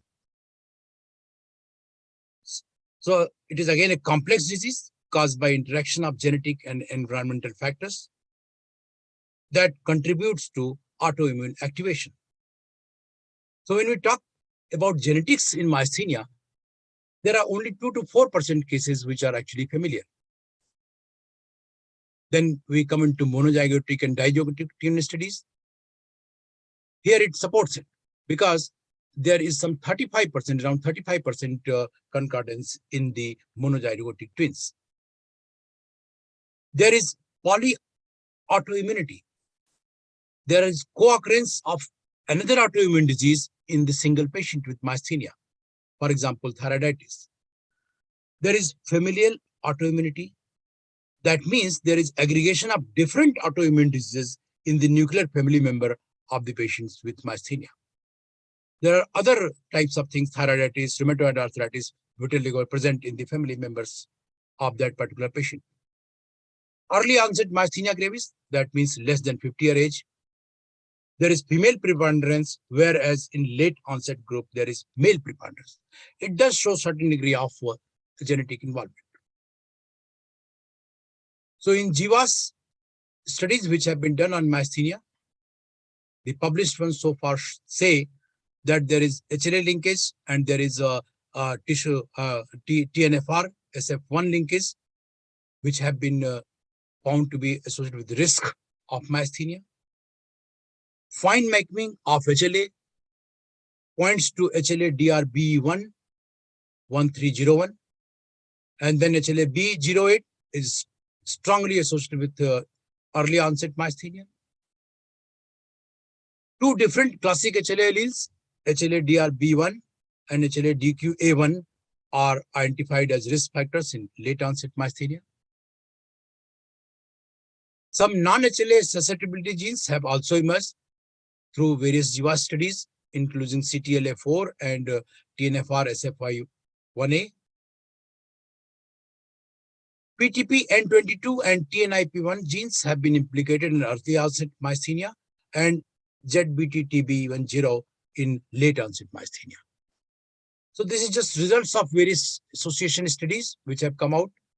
So Telpady was one fellow who studied, who actually did meta-analysis of these studies which have been done in myasthenia. He integrated 3 different data sets, total of 1401 patients and 3508 number of controls. So he tried to study HLA linkage, gene-based and tissue enrichment analysis, and investigated a genetic correlation with 13 other autoimmune disorders, as well as pleiotropy across myasthenia and correlated disorders. He confirmed that previously reported myasthenia gravis association with TNF is there. Gene-based analysis revealed AGRN as a novel myasthenia gravis susceptibility gene. First time a locus encoding a protein agrin was directly found to be relevant to neuromuscular junction activation. Fine mapping of HLA pointed that 2 independent loci are associated with it. They found that myasthenia gravis to be genetically correlated with type 1 diabetes, rheumatoid arthritis, and late onset vitiligo, as well as autoimmune thyroid diseases. So in 2015 study by Seldin et al., he studied some 649 early onset, clear-cut early onset myasthenia gravis patients, very rigid criteria, less than 40 to 45 year age, thymus showing hyperplasia. He confirmed that there was association with PTP-N22 and also identified a novel association with the TNP-IP, SNP. And he mapped the strongest HLA association to HLA-B08. So there are some more than 6 million single nucleotide polymorphisms with early onset SNPs, and then 532 with late onset myasthenia gravis. He confirmed that TNFR is surely associated, identified a novel candidate gene ZBT-B10. There are 3 distinct and largely independent association peaks for late onset myasthenia corresponding to MHC class 2, HLA-A, and MHC class 3 SNPs. So it emphasizes the value of subgrouping myasthenia gravis patients for clinical and basic investigations and imply distinct predisposing mechanisms. As we all know, it's a rare disease. Considering the rarity of the disorder and diversity of myasthenia subphenotypes, unraveling the genetic architecture of myasthenia has proved to be challenging, partly owing to the relatively small sample size. So that means a larger sample sizes of individual subgroups will be required for genetics to provide a robust explanation for their distinct immunological, histological, and epidemiological characteristics. With this, I finish my talk here, and I acknowledge Dr. Pooja Anand helping me in preparing the talk. Thank you, everyone.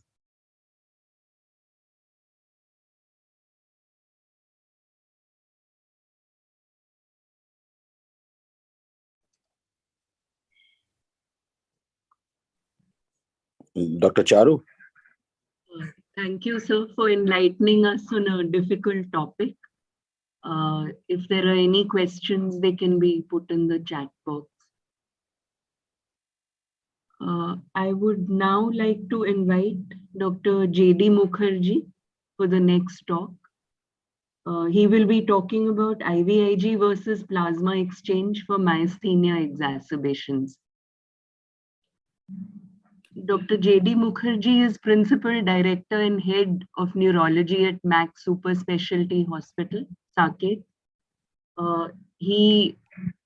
His areas of interest are multiple sclerosis, botulinum toxin in neurology, stroke, and he's been the principal investigator in several clinical trials of MS drugs.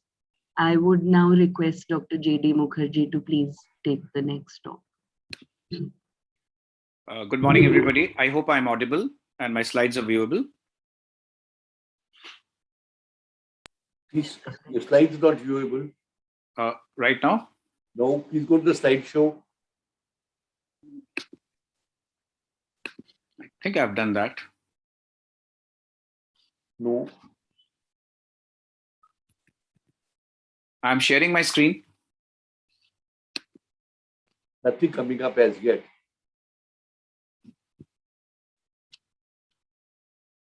Doctor, your slides are not visible. So Doctor, you can use. Click on, yes, I'll help you, Doctor. Can you click on share screen? I've done that. Yeah. So, Doctor, you need to click on the PPT. I've clicked on. My PPT is on board now. Okay. Doctor, just click on share button. Wait a minute. I have done all that. Share. Doctor, no, Doctor. So you need to click on, please come to the Zoom platform. Okay. Okay. Are you able to see yourself in Zoom platform? Yeah, I did that. Doctor, just click on share screen. 1 minute. I have done all that. Doctor, Doctor, just to understand, you're in the Zoom platform, right? Yeah, I'm on the Zoom platform. Okay, just click on share screen and just click on your PPT. So I have done both of that. Then just click on share. I've done that also. Dr. Mukherjee, just re-log in quickly. That will be better. Just do that quickly. I think there must be some connectivity issue. Just re-log in. Okay. Join with the link again. Just leave the meeting and join again.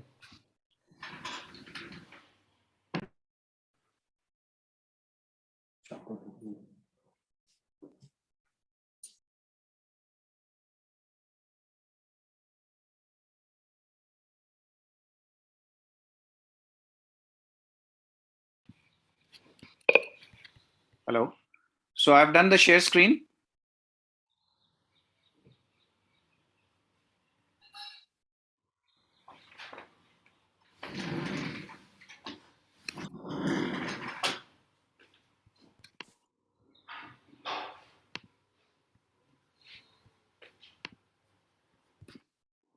So are you using a laptop or an iPad? I'm using a laptop. Okay, then there should not be an issue because iPad sometimes asks for broadcasting. So we are only able to see two screens parallel actually when one is the Omnicurus, which is I think the time one, and the other is you, but we can't see your screen share. So I have got my screens on. Yeah, I think there is some. Should I use some other system? Maybe, sir, can we maybe have the next talk, and by the time sir can actually settle with the other system? Okay, I'll do that. Do we have Dr. Jd Mukherjee's presentation? Yeah, the slides are there already there.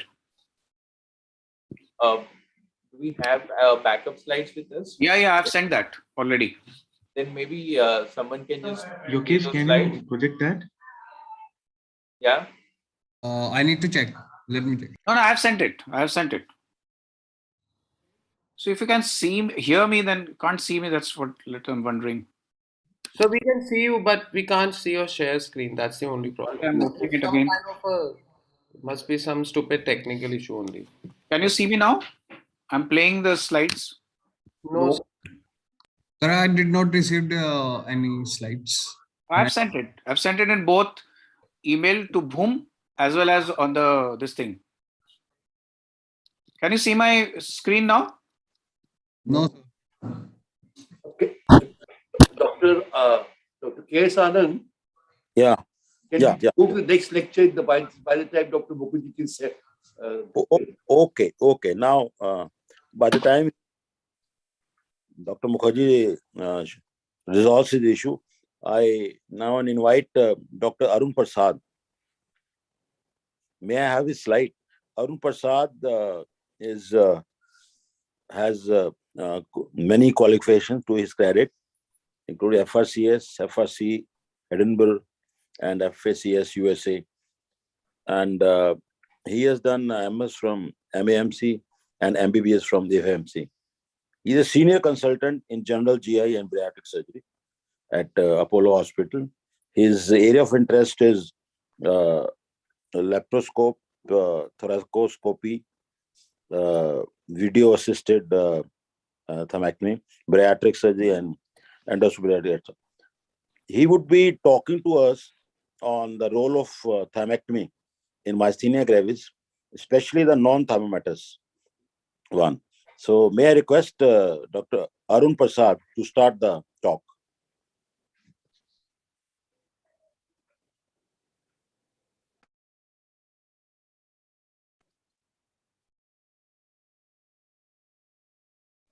Dr. Arun Prasad, are you there? Dr. Prasad, are you there? I just saw him. So he can also start sharing the slides here.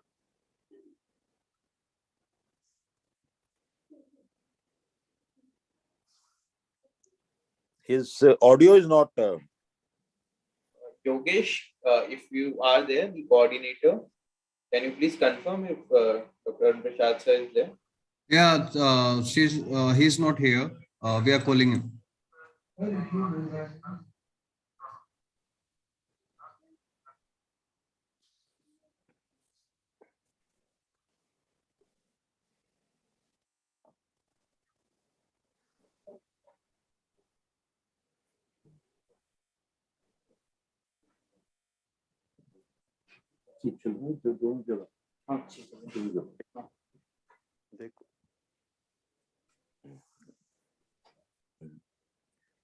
Dr. Ranjan, yeah, kindly see these technological issues, no?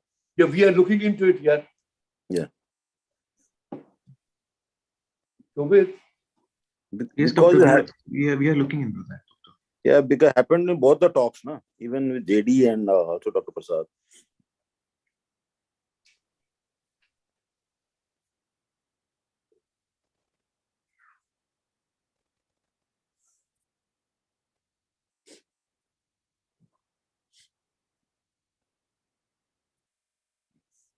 Yogesh, at least do you have the backup slides with you of either Dr. Jd Mukherjee sir or Dr. Arun Prasad?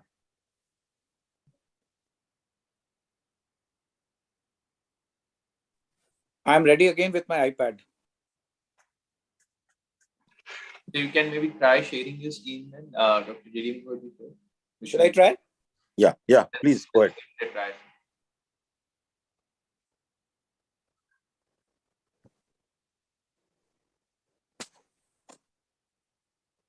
Yes.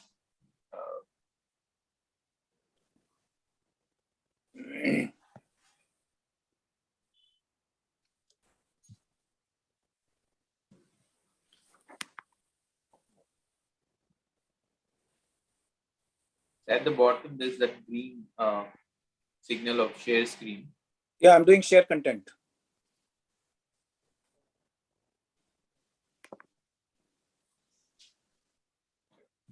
Shobit, there's some problem, I think, because it's the third device that he's trying from. Something must be wrong at the website's end.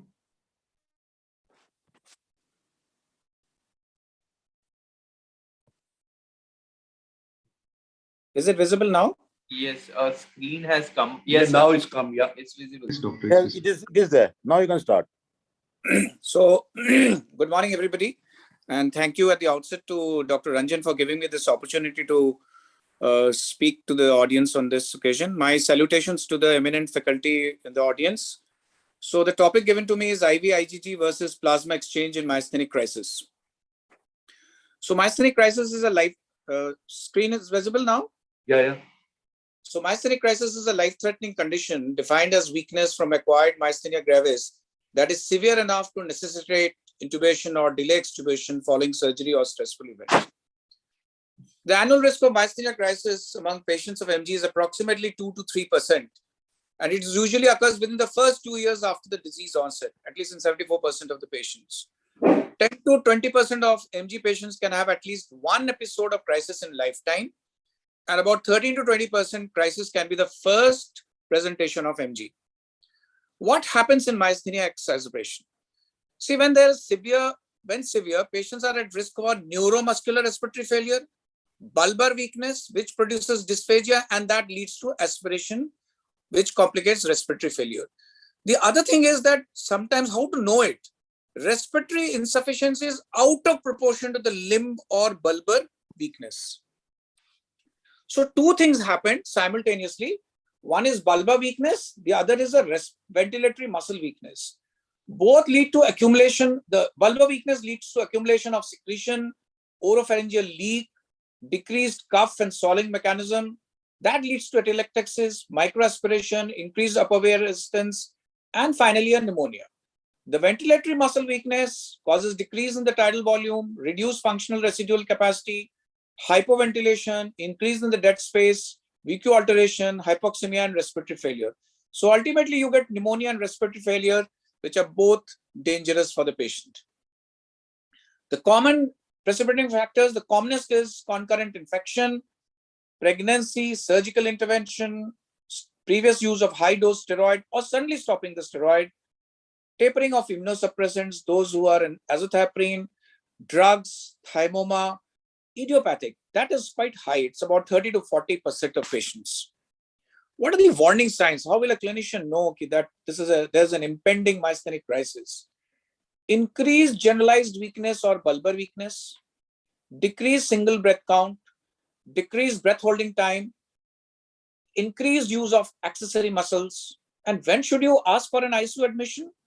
Rapidly increasing weakness, dyspnea, dysphagia, weak cough reflex, difficulty in clearing secretions, shallow breathing, parodoxical breathing, poor respiratory effort. Now, when should you put a patient on ventilator? This is integral because how others you manage. So forced vital capacity, if it is less than 20, if the negative inspiratory pressure is less than -30, normal is 70, -70, and if the PEEP required is less than 40.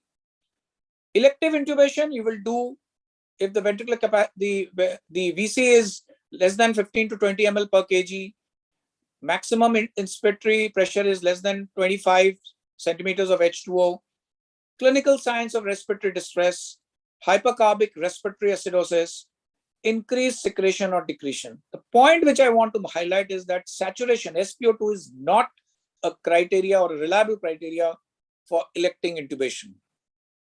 So the overview would be patients with MG who develop respiratory infections are at risk for respiratory compromise. The three broad treatments would be symptomatic, pyridostigmine you have to continue, immunosuppression with glucocorticoids, and IVG or Plex. And any underlying condition like an infection must be addressed effectively, appropriately, and in a big way. So IVG, IVIG, and Plex are the mainstay treatment for MG crisis due to their rapid onset of treatment compared to other modalities. IVIG acts through as yet unclear mechanisms to suppress inflammatory processes, and Plex works by removing plasma soluble factors, including pathogenic autoantibodies and cytokines. Which is better? That's the main question. Plasma exchange or IVIG in myasthenic crisis. So let's dwell in this direction. Plasma exchange and IVG are rescue or bridge therapies. Therapeutic plasma exchange and IVG provide rapid therapies, but the benefits are very short term. Based on limited direct comparison, there's not much of study. They have more or less similar efficacy except for certain exceptions, which I'll tell. in MG, and the choice among them is primarily based on factors related to clinician preference and convenience, and often to the indications. There are certain specific indications which we will discuss. So this is one of the largest meta-analysis of several articles, therapeutic plasma exchange in myasthenia gravis, a systemic literature review and meta-analysis. This was published in 2021. So patients can be treated with both, as we have already said. There's no clear understanding which is more effective and safer. And let's see what the study did. The research methods were, they studied all the literatures related to this topic between 1997 and 2017, and was preferred reporting items for systemic reviews and meta-analysis, PRISMA, and the two guidelines were Medline and the Cochrane. The results were, they studied 535 articles whose abstracts were reviewed, 165 full text articles, of which 64 were included for a systemic literature and 11 articles for a meta-analysis. The systemic literature review and meta-analysis brought out there is a higher response with TPE, that is therapeutic plasma exchange, than IVIG in acute MG patients and patients who are about to undergo thymectomy. There was no difference in mortality between the two treatment options. These findings highlight the need for additional randomized clinical trials in these patients, which have really not been done. Rapid therapies, which we already know, post-intervention status revealed 69% improvement in IVIG and 65% with PLEX. Both PLEX and IVIG are equally effective in myasthenia gravis. Preference of the treatment should be individualized. Now, IVIG we know is 2 grams per kg over 2 to 5 days. It causes downregulation of antibodies and symptoms. Side effects are headache, chills, and rigor. The advantages, let's see what is the advantages. It's least invasive, less complications like hypertension, dyslipidemia, preferred in the pediatric age group, and may be better tolerated than PE. Plasma exchange produces rapid improvement in weakness by direct removal of AChR antibodies from the circulation, uses optimized muscle function prior to surgery, including thymectomy. Recommendation is 5 to 6 exchange, 3 to 4 liter per exchange. Comparative studies were done for low dose, that is low dose rather than alternate PLEX. It concluded that the duration of hospital stay will be shorter and efficacy would be the same in cases of low dose daily PLEX. We don't practice this much, but I think it's time to practice that. Side effects are well known: hypertension, cardiac arrhythmias, nausea, lightheadedness, pedal edema, visual obscurations, thrombophlebitis, hypocalcemia, metabolic alkalosis, and shortness. Preferred over IVIG, PLEX may be more effective than IVIG in Musk SKMG, as already brought out by Dr. V. Preferred in case of renal failure setting, preferred before thymectomy, and preferred in seriously ill patients with myasthenia gravis. Contraindications: TP may not be appropriate for some people with certain conditions or allergies, those who cannot have a central line, those who are allergic to fresh frozen plasma or albumin, those who have active sepsis, and those with hypocalcemia. Now, which is cost effective?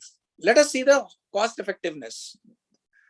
The difference in total cost favored IVIG over plasma exchange with an average savings of $22,000 per patient. Sensitivity analysis demonstrated that overall costs are highly dependent on IVIG dosing, hospital lengths of stay, and the number of plasma exchange days required. Therapeutic options, I'll skip this.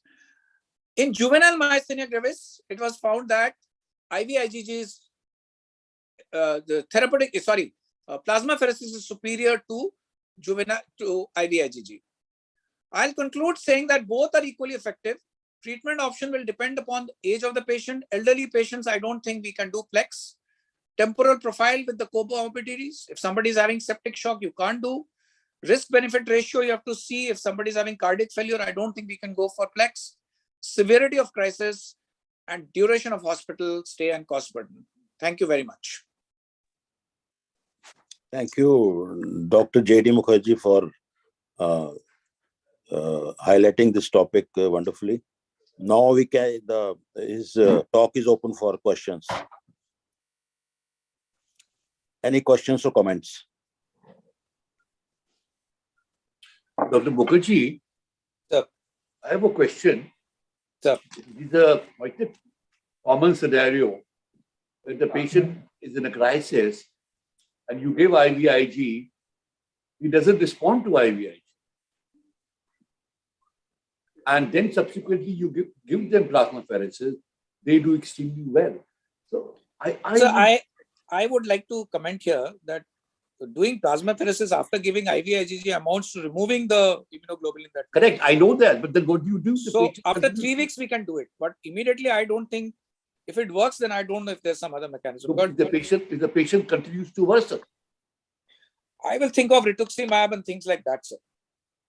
Not plasmapheresis immediately after IVIG. I think it will not be the right thing to do, in my opinion. But the audience is more knowledgeable; they may comment on this. Yeah, I'd like to hear the comments of the audience of this. This is not a very uncommon situation. I'm sure you would have also. Sure. So how do you do? I agree with you that if you give plasmapheresis after IVIG, you're washing out the effect of plasmapheresis. And plasmapheresis may take at times 10 days, 15 days to act. But I've had so many patients, they continue to worsen. Then what do you do? What do others feel about what I have raised? There was a paper from AIMS using rituximab in myasthenic exacerbations. So anybody from AIMS can comment on this. They have used Achal is there. I can see Achal. Can I say something? Yeah. Okay, Deviation. Dr. Deviation. Yeah. Yes. So I think that if the patient has enough funds, then obviously theoretically you can obviously give plasma exchange following IVIG. But as JD is saying that obviously it will remove all the immunoglobulins. So immunoglobulin will be useless. So if he has got the sources and funding, then it is all right. Yeah, and the patient is deteriorating. But as such, in a routine scenario, you need to wait for at least 2 weeks. T-half of IVIG is 21 days. So 3 weeks, 2 to 3 weeks wait should be there. But if the patient is deteriorating, obviously that takes the precedence. And obviously you would like, if the patient has no contraindication for plasma exchange, then the plasma exchange can be carried out. We have done that at times. But obviously, other rescue therapies may need also be taken into consideration. But plasma exchange works wonderfully. So I think that should be the point. I would agree with Deviation. Deviation, would you think there will be not much role of giving him rituximab at that time? What's rituximab going to do in an acute myasthenic crisis? Yes. So can I say something? I'm Dr. Manjari here. Yeah, Manjari. Yes. Yeah, it is more pragmatic to, it is more pragmatic that unless there is some contraindication, like a vascular collapse, to start with plasmapheresis. And, plasmapheresis starts working almost, immediately as compared to immunoglobulins, which take about a week, 10 days to start working. And rituximab takes even longer. So, rituximab also requires some kind of pre-preparation. You have to do the count, CD20, 19, then you have to you make sure the vaccines are done. You have to make sure there's no hepatitis. So, it really is more pragmatic that whatever the condition be, unless there is a severe contraindication to plasmapheresis, at least in my unit, we start with plasmapheresis, move on to IVIG.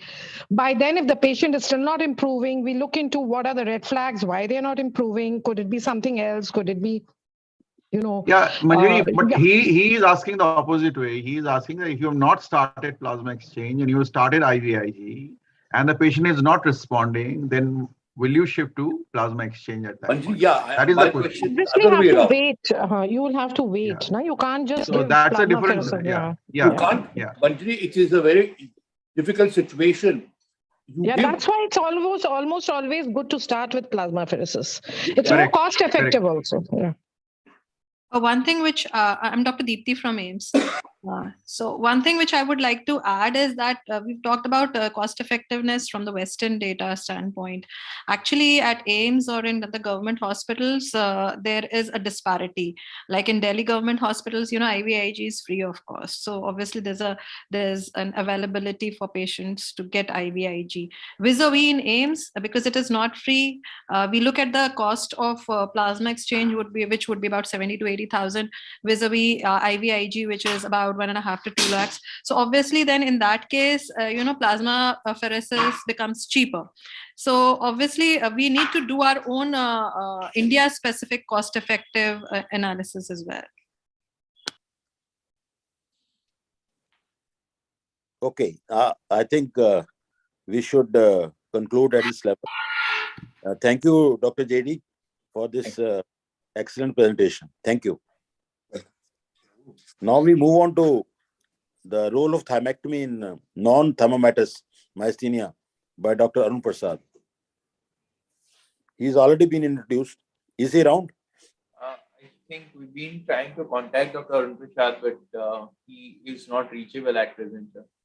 So keeping the time thing in mind, so can we conclude the session? Yes, we should conclude the session. So I thank all the presenters for doing full justice to their presentation, and also thank the organizers, Dr. Ranjan, for putting up this show. Thank you very much. Thank you, sir. I think in the designated program from 10 to 10:30, we have kept it as a break in Hall A.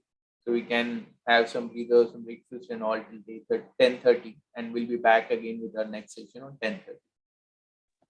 Thank you, Dr. Ranjan. Excellent topics. Thank you. Thank you, sir. Thank you.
internet connection is unstable. दिखा रहा है.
Come, up on you. Okay.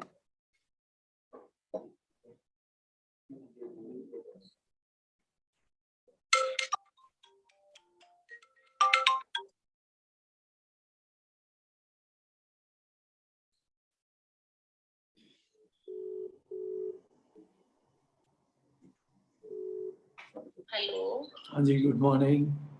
Good morning. जैसी bell गई तो मुझे याद आया आपकी तो मीटिंग थी 9 to 5 तो मैंने ही काट दिया था. अच्छा अच्छा. मीटिंग चल रही है. I request all the members to join back the session. We are going to start the next session of neurology. क्या टी ब्रेक है? टी ब्रेक हुआ है. Break time. अभी 10:30 से स्टार्ट है. वो कह रहे हैं ज्वाइन कर लो. अच्छा अच्छा. हाँ. ठीक है सर. लता जी गई. हाँ हाँ वही देखा था मैसेज अभी जिसका खोला नहीं है पर वो उसी की हेडिंग ही पड़ी थी उसमें. और ठीक है. हाँ सब ठीक है सब बढ़िया. मैं तो एक मॉर्निंग सेशन अटेंड कर लिया ना. डॉक्टर दवीजा we starting the session please. पूरा ही दिन लगेगा 9 to 5. हाँ. बीच बीच में ब्रेक मिलता रहेगा लंच का टी का. हाँ वो तो.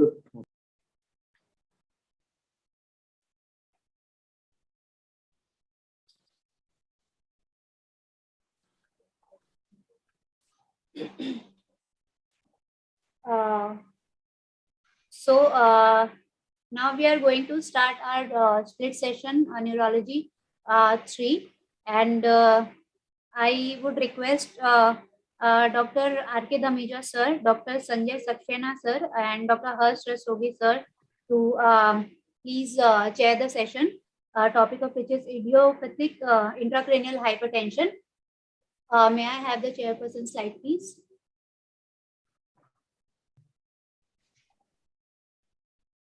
So, Dr. R.K. Dhamija sir is Dr. R.K. Dhamija sir is the head of neurology department, Lady Harding Medical College, and currently is practicing in IBAS Institute. Next slide, please. We welcome Dr. Sanjay Saxena sir, Additional Director and Head of Neurology, Fortis Hospital, Noida. Senior Consultant and Head of Neurology, Fortis Hospital, Noida, and Post DM Registrar Neurology, GB Pant Hospital, and he has completed his DM Neurology from GB Pant Hospital. And currently Senior Director and HOD of Neurosciences in Neurolog. I also welcome Dr. Harsh Rastogi sir, Senior Consultant Neurointervention, Apollo Hospital, New Delhi. So may I please request all the chairpersons to kindly chair the session. Thank you so much.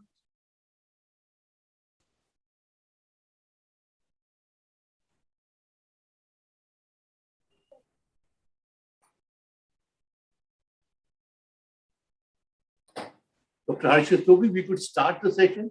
Yes, sir. We can start. Can you hear me? Yeah, absolutely. Yeah. Okay. So I invite Dr. Debashish Chaudhary, and he will be speaking on what we have learned from idiopathic intracranial hypertension treatment trials. Dr. Debashish, please. Thank you, Dr. Sagi. I'll share the screen.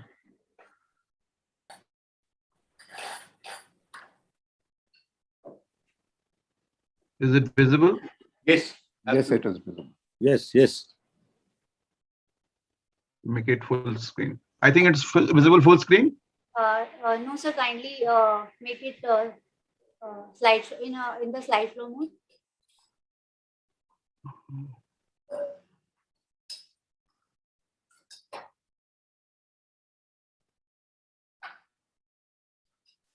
Is it visible now? Yes, Yeah. All right. Yeah. Okay. Right. So good morning, everybody. So I've been given this topic of what we have learned from idiopathic intracranial hypertension treatment trial. Now, this is an old trial which has been published in 2014. So I was a little surprised to get this topic, but there have been subsequent publications based on this trials, and I think it will be interest for all of us, the physicians particularly, to know that what has happened to the ongoing data of this trial. So a little bit of historical background. As you know, the Quincke, after discovering the lumbar puncture, first described the case of so-called intracranial hypertension. The term pseudotumor cerebri was described in 1904. The diagnostic criteria for IH was first formulated by Walter Dandy in 1937, and the term benign intracranial hypertension was coined by Foley in 1955. So it's not a very old disease, it's a relatively new disease.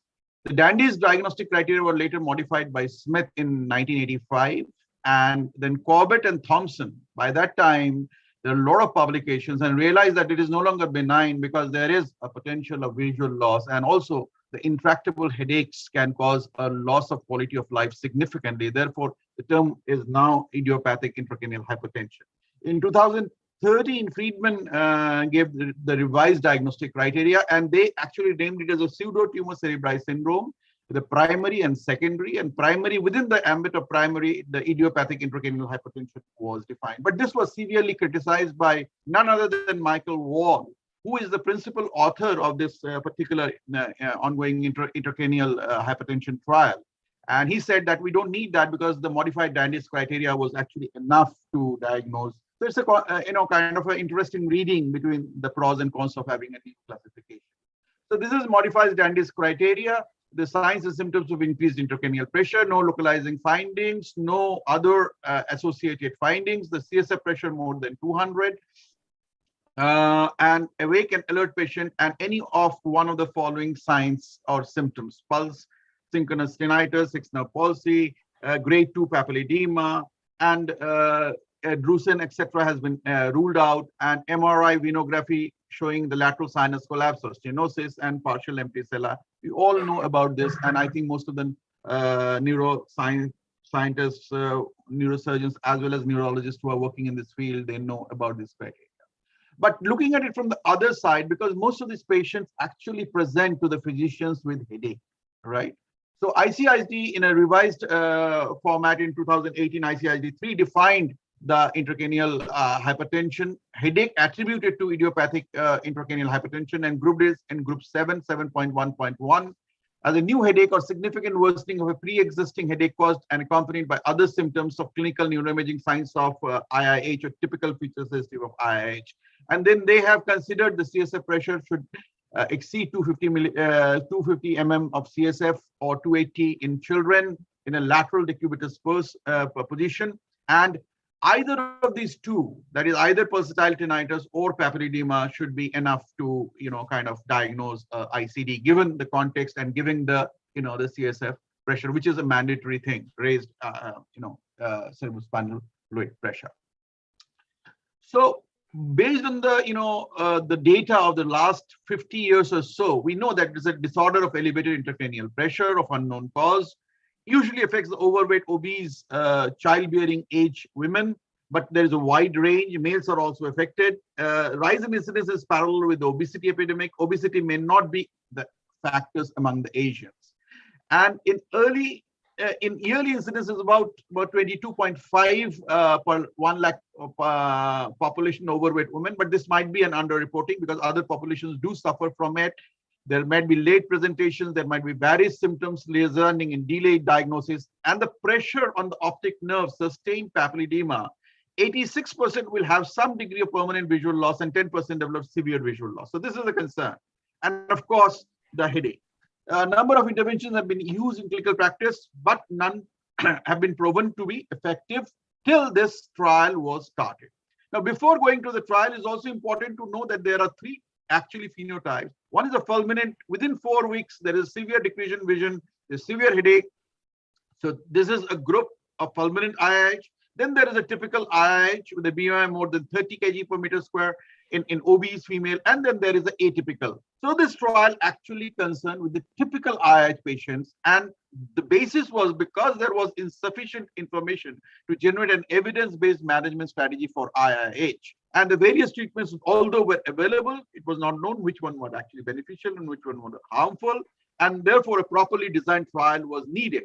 So this was the first multicentric randomized double-masked placebo-controlled trial to evaluate effectiveness of medical treatment of IIH. A nested case control study was also done to find out the possible etiologies of the disease.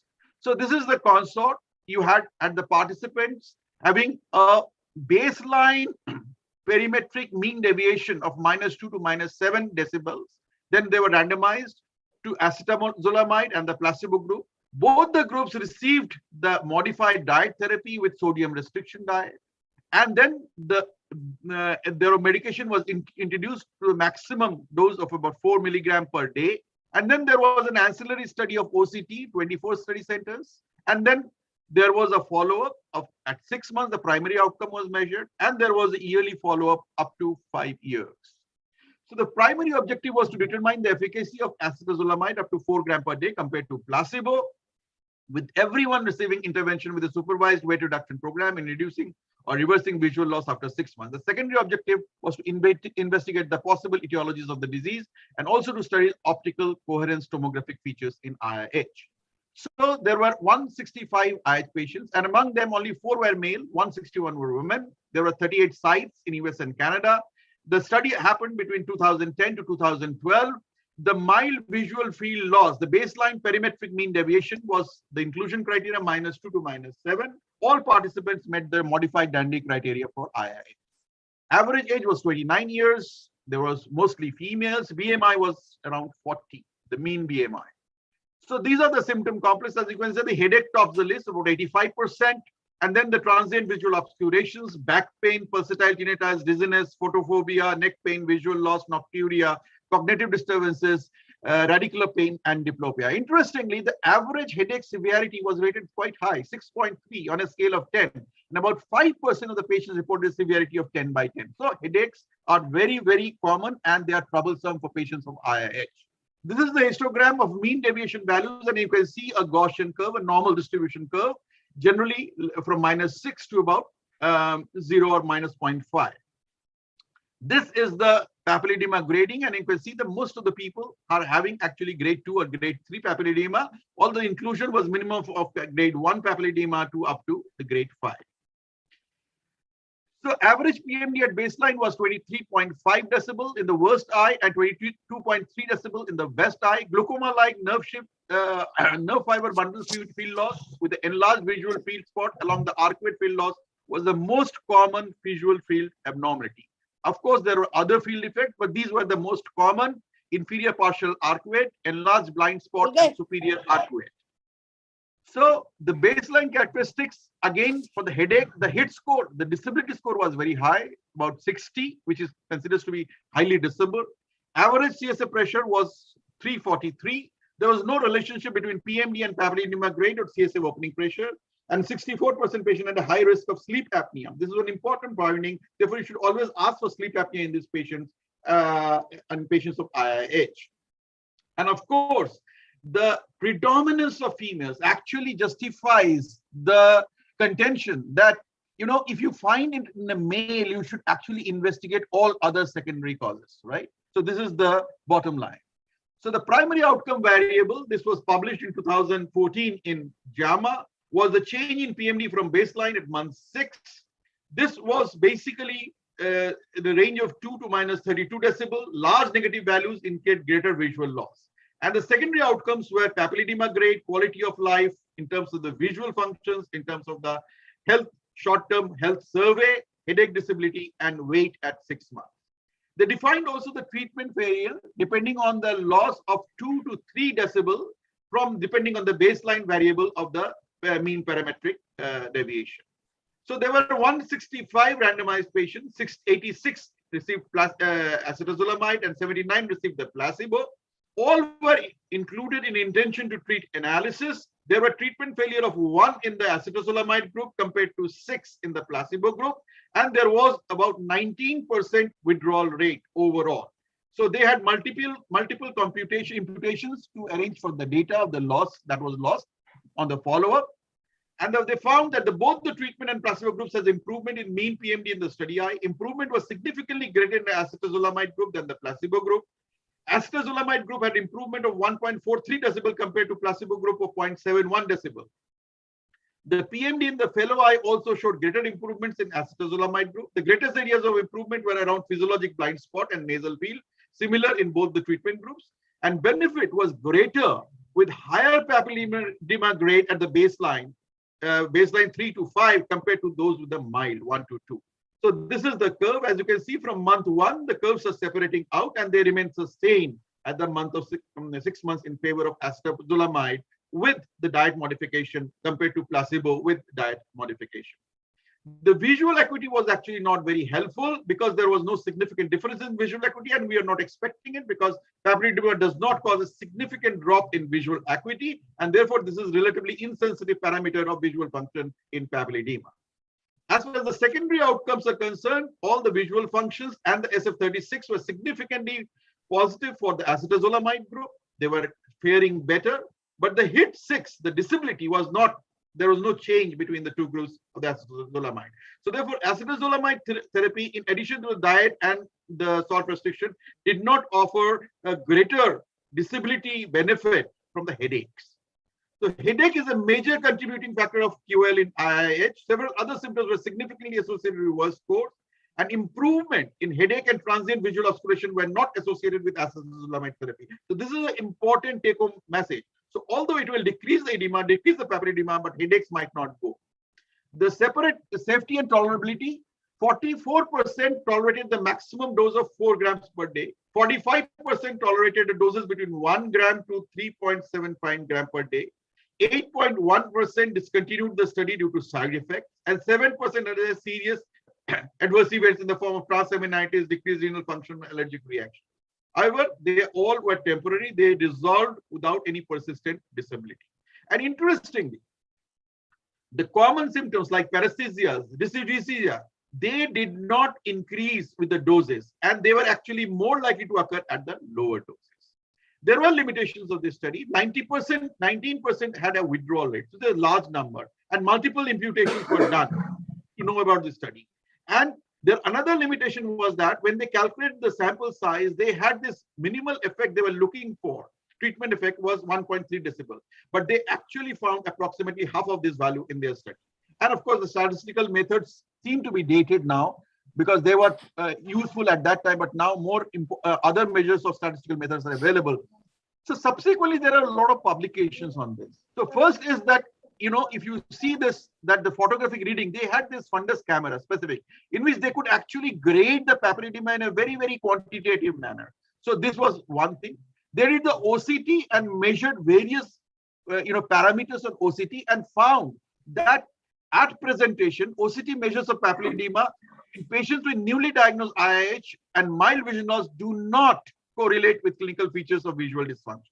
And therefore, there has to be a caution in interpreting the OCT results. Although it is useful and correlate with papilledema, but it does not correlate with other parameters of IIH because of various factors like axonal stasis and optic nerve axon loss may actually impair the reading ability of OCT.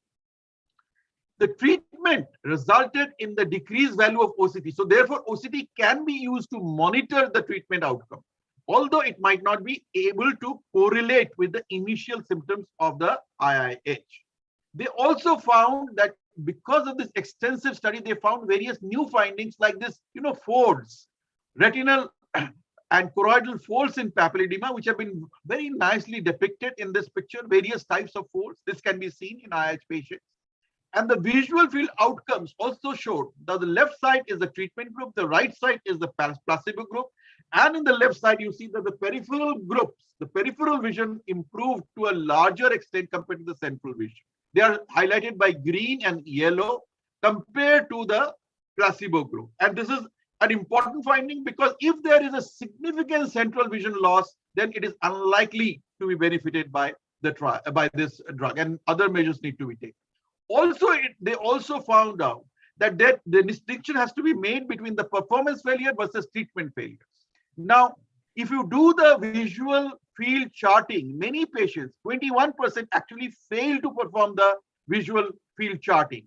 But later on, in the repeat measurement, they were found to have improvement. So therefore, a failure of a visual field charting should not be taken as a treatment failure. It may be repeated after some time in these patients. Cerebrospinal fluid pressure, baseline more than 350 was more common in subjects with a Friesen grade 4 and 5 than in 1 and 3. It also significantly correlated to baseline OCT changes, and it changed significantly. The treatment effect was about 60 mm of water with the acetazolamide group. However, there was no correlation between CSF opening pressure and the OCT values. Another important thing which they have found out in the subsequent paper is this, that there is a peripapillary retinal pigment epithelium layer shape changes from acetazolamide therapy.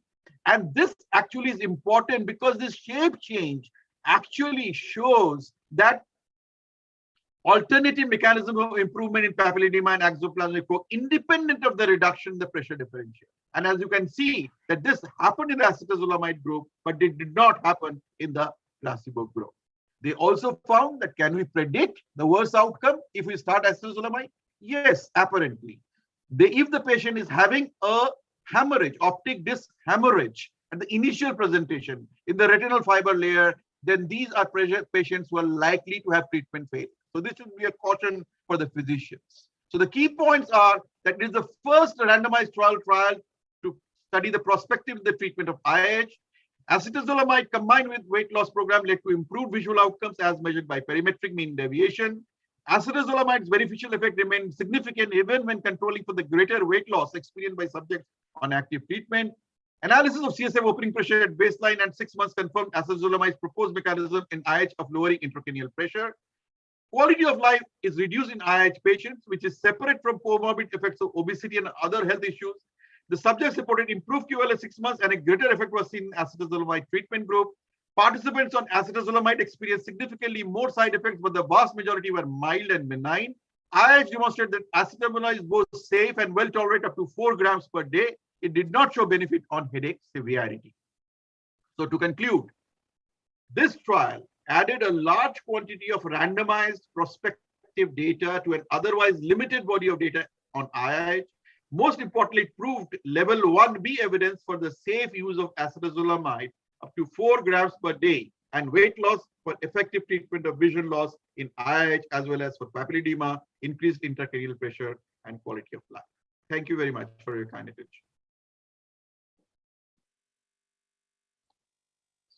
So thank you very much, Dr. Devashish. At the outset, I must apologize that I was a minute late. So that shows the quality of this conference, the level to which it is running, absolutely dot on time.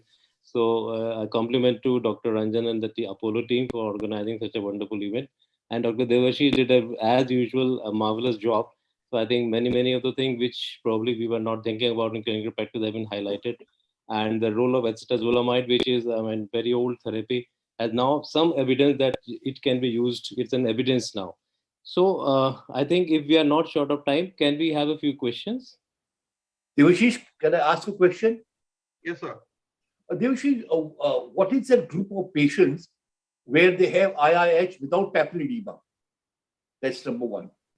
So this trial did not include patients without papilledema because the inclusion criteria was at least they should have grade 1 papilledema based on that fundus retina photograph.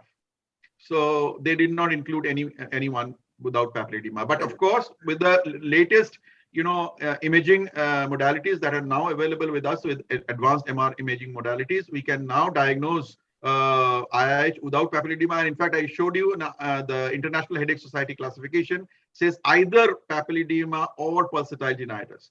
So if you have other features of IIH and the headache, you can diagnose as IIH and then you can institute the treatment. Somehow, in our own experience, topiramate seems to be a very good option with acetazolamide in people, female who are obese for IIH treatment. Would you agree on that? So I think that acetazolamide treatment has got its own problems in terms of when you escalate the dose beyond 1 gram, the patient start feeling problematic. It becomes problematic. But many people, if you slowly increase it, it actually, many patients stays on. The initial rejection is more, like initial first 4 weeks rejection is more. But if the patient stays on, then it actually patient stays on and tolerates it well. A lot of my patients, I've got a large database of IIH. In fact, one of the just completed one thesis on IIH. And but I think the alternative, Dr. Suri is going to discuss about it, the topiramate. There is some data, at least open level data, it shows that topiramate may be equal effective. And of course, I would again emphasize through this talk is this, that you need to tackle the headaches that are available associated with the IIH, not only the pressure, with additional medications, because acetazolamide is unlikely to benefit. So if it's a migraine phenotype, you give anti-migraine drugs. If it's a TTH phenotype, you give anti-TTH kind of drugs. So you need to tackle headaches separately in IH patients. But overall, I think the drug is useful and it can be used in a large majority of patients with not a fulminant, but with the typical IH presentation.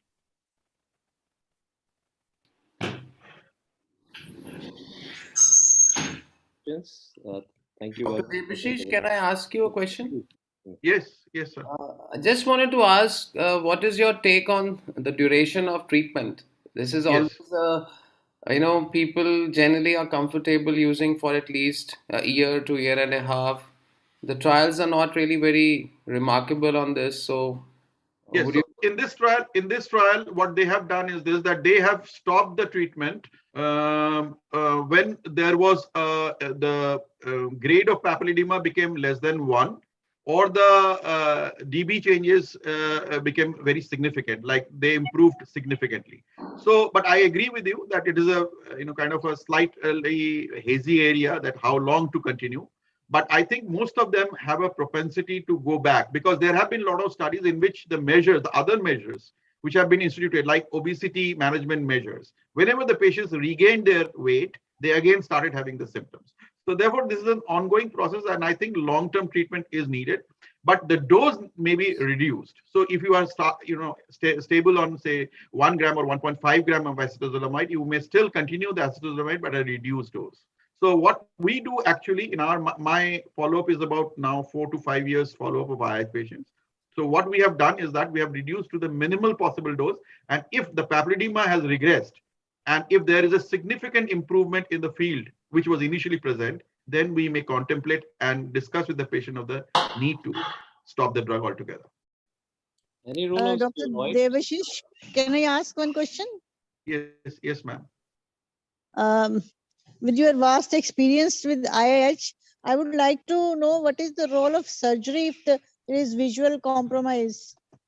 So the first group is yes. So the first group is the permanent IIH, in which there is a rapid deterioration within 4 weeks of the visual functions, significantly from the baseline. So that is a group that should be advocated surgical option. Now, among the surgical option, the repeated lumbar puncture is actually useless. It may just provide a few days because the CSF pressure comes back after few hours, and the effect lasts only for days to a week. So it is just a time buying. A shunt can be put as a time buying, although there is I think lack of a clear-cut randomized trial based on that. Optic nerve fenestration is again in experts' hand, maybe an option in an impending visual failure patient. But again, the results are, it depends a lot on the center person who is doing, and we don't have again a randomized trial of a good nature, and the basic essential would be, and fourth is the bariatric surgery. Now, bariatric surgery in some of the morbid obese patients in US, for example, the gastric surgeries have been done for preventing impending visual failure to complete blindness, but the results again are plus minus. So therefore, fulminant IH is a very difficult, I think, disease, and you should always explain it very well to the patient, because you may burn your fingers. Sanjeev, you're short of time. So one last question, if I may ask, Dr. Devashish. So role of steroid in the treatment of IIH, and in the background of knowing that maybe one of the etiology, it can aggravate IIH if you withdraw it too rapidly. So that's interesting. Very good question. So role of steroids is controversial, as you know, but it is still being used by a lot of people, especially as a rescue treatment. When there is a fulminant IH, you need some time as a rescue treatment. A short-term steroid therapy is, it seems to work, and people have reported, and there are anecdotal reports of significant improvement following steroid therapy. So as a short-term therapy, it is useful, but do not give it for a long term. Long term, it is harmful, definitely harmful. Dr. Devashish, just one, if the woman is of childbearing age and is, comes with IH and, is pregnant, then I think acetazolamide or topiramate are really not something which can be used. And that's again where steroids and diuretics have a role to play. Apart from weight loss. So I think steroids also have a role to play in young women. I've had few patients who had conceived and had IH, and so you really can't give them acetazolamide, which is teratogenic, or topiramate, which is also teratogenic. Correct. Absolutely. I agree. Can we move on? Thank you very much, Dr. Devashish. It was Thank you, Professor Ranjan, for giving me this opportunity. Thank you. So my request, Dr. Dhamija, to please introduce the next speaker, please.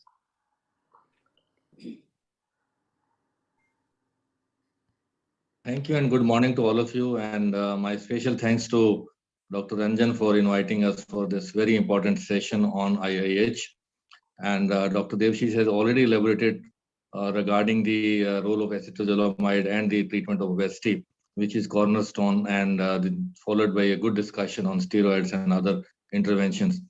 Now, it's my pleasure to introduce Dr. Nishint Jain, who is a consultant interventional radiologist at Apollo Hospital. And he's going to talk upon another aspect of management of IIH, which is very crucial in emerging areas. And his title of the talk is Men are from Mars and Idiopathic Intracranial Hypertension is from Venus. So the role of venous sinus thrombosis and stenting in IIH. This is an emerging area. In the last few years, we have seen this as a alternate modality in particularly subsection of patients with IIH. I invite Dr. Nishant Jain to start it off.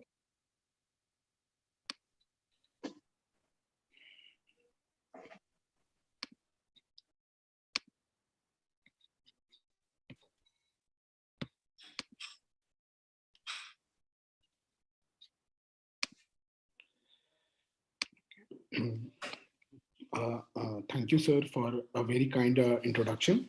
I will be talking about the role of venous sinus stenosis and endovascular management in idiopathic intracranial hypertension. This is something that has already been discussed a lot, and we know that IIH is the pathophysiology of IIH is poorly understood, and it is thought to be an disequilibrium between either CSF production or CSF absorption associated with high venous pressure. This is thought to be precipitated, or I can say associated with either obesity, female sex.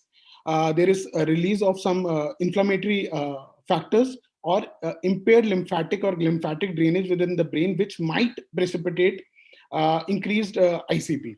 However, the focus on talk today will be more on the venous aspect of the disease, and we will be talking about the venous sinus stenosis.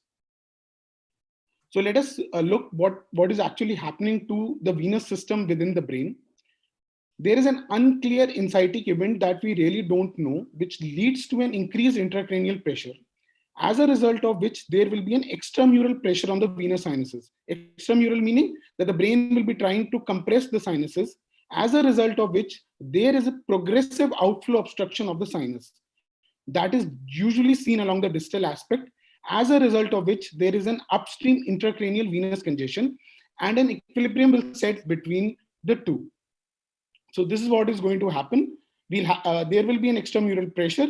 There is progressive outflow obstruction. There's increased venous congestion, which is then further going to lead to increase in intracranial pressure. As a result of which there is a positive feedback loop that sets in, where increased intracranial pressure is causing sinus stenosis, which in turn is causing venous congestion, and congestion in turn again causes increased ICP.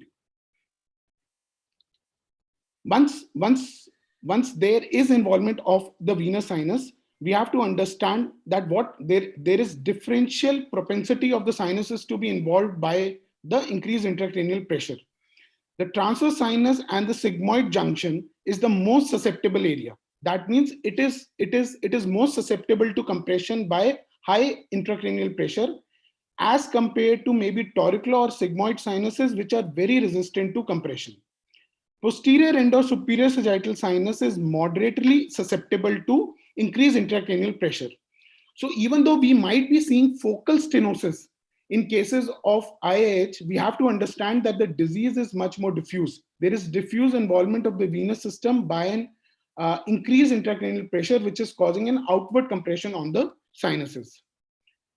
The other important thing that we see is that there is going to be a transstenotic pressure gradient, which is going to happen. There is going to be venous stenosis, as a result of which there is going to be a pushback against the extramural compression of the ICP, which in turn prevents the deformation of venous sinuses upstream to the stenosis. That is, in more commonly, medial part of the transverse sinus and the superior sagittal sinus continue to remain patent because there is stenosis in the distal part of the transverse sinus. This will become more important when we'll try to understand that if we focally treat a stenosis, how it is going to affect the disease pathology. This is an image that helps us understand the temporary nature of the equilibrium. This patient had IH, and we can see that there is severe bilateral transverse sinus stenosis. The patient underwent a lumbar puncture to remove large volume CSF, and you can see that the next day the transverse sinuses have actually opened up. But within the next 2 weeks, stenosis in both the transverse sinuses have actually returned. So just any kind of focal intervention in these patients will provide temporary disruption of the equilibrium, and either there is reset of the equilibrium or the equilibrium sets at the new level, as a result of which the symptoms of the patient are going to return. When we talk about IIH, as has been discussed very elegantly by Dr. Debashish, medical management actually remains the cornerstone of the treatment. And when we are talking about alternative treatments, we are only talking about cases which are medically refractory or there are fulminant IIH cases. So we have discussed that there is a positive feedback loop which has two components. That is either an increased intracranial pressure or there is venous stenosis. To tackle increased intracranial pressure, we have been doing CSF diversion procedures, which is either optic nerve fenestration procedures or ventriculoperitoneal or lumboperitoneal shunts. But these procedures, they have provided clinical improvement or resolution in short term, but they are associated with symptom recurrence in approximately 50 to 70% cases in long-term follow-up. Both the procedures have significant procedural morbidity, and with the long-term follow-ups that we are seeing, shunt failure rate is also significant. As a result of which there is a need to see for any presence of any other viable procedure that can be offered to the patients. As a result of which, venous sinus stenting has over the last decade, we have started doing venous sinus stenting for a select few patients of IIH who are medically refractory. And the venous sinus stenting will actually tend to break this positive feedback loop by taking away venous sinus stenosis. What are the actual indications of venous sinus stenosis? Again, patient should be medically refractory. We should be able to demonstrate that there is a focal stenosis involving either the dominant transverse sinus or there is focal stenosis involving bilateral transverse sigmoid junction in cases of codominance. It is imperative for a patient to undergo venous sinus manometry prior to any intervention that we can plan.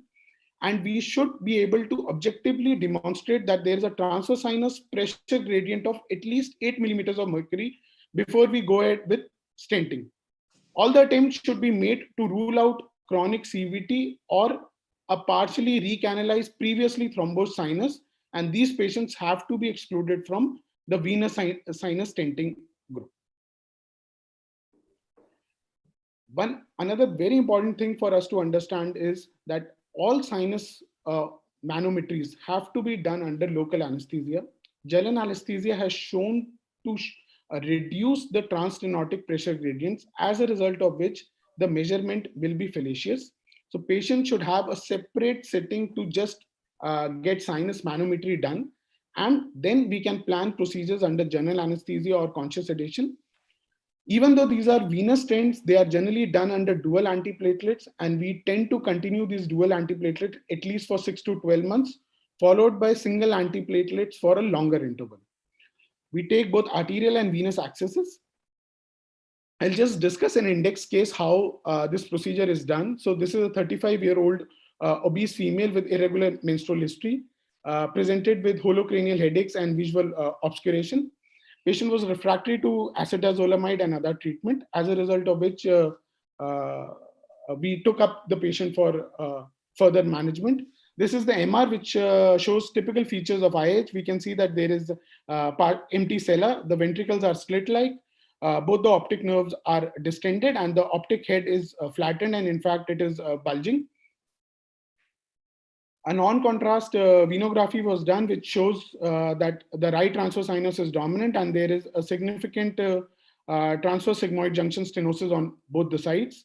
The patient was, manometry was done, and a pressure gradient of more than 18 millimeters of mercury was found on the right side, as a result of which the patient was undertaken for venous sinus stenting. So you can see that we have taken an arterial access. The smaller catheter is placed within the arterial system. A larger catheter on the left side is placed within the internal jugular vein. We have done a venogram, and you can see that there is stenosis which is involving the right transverse sinus and sigmoid junction.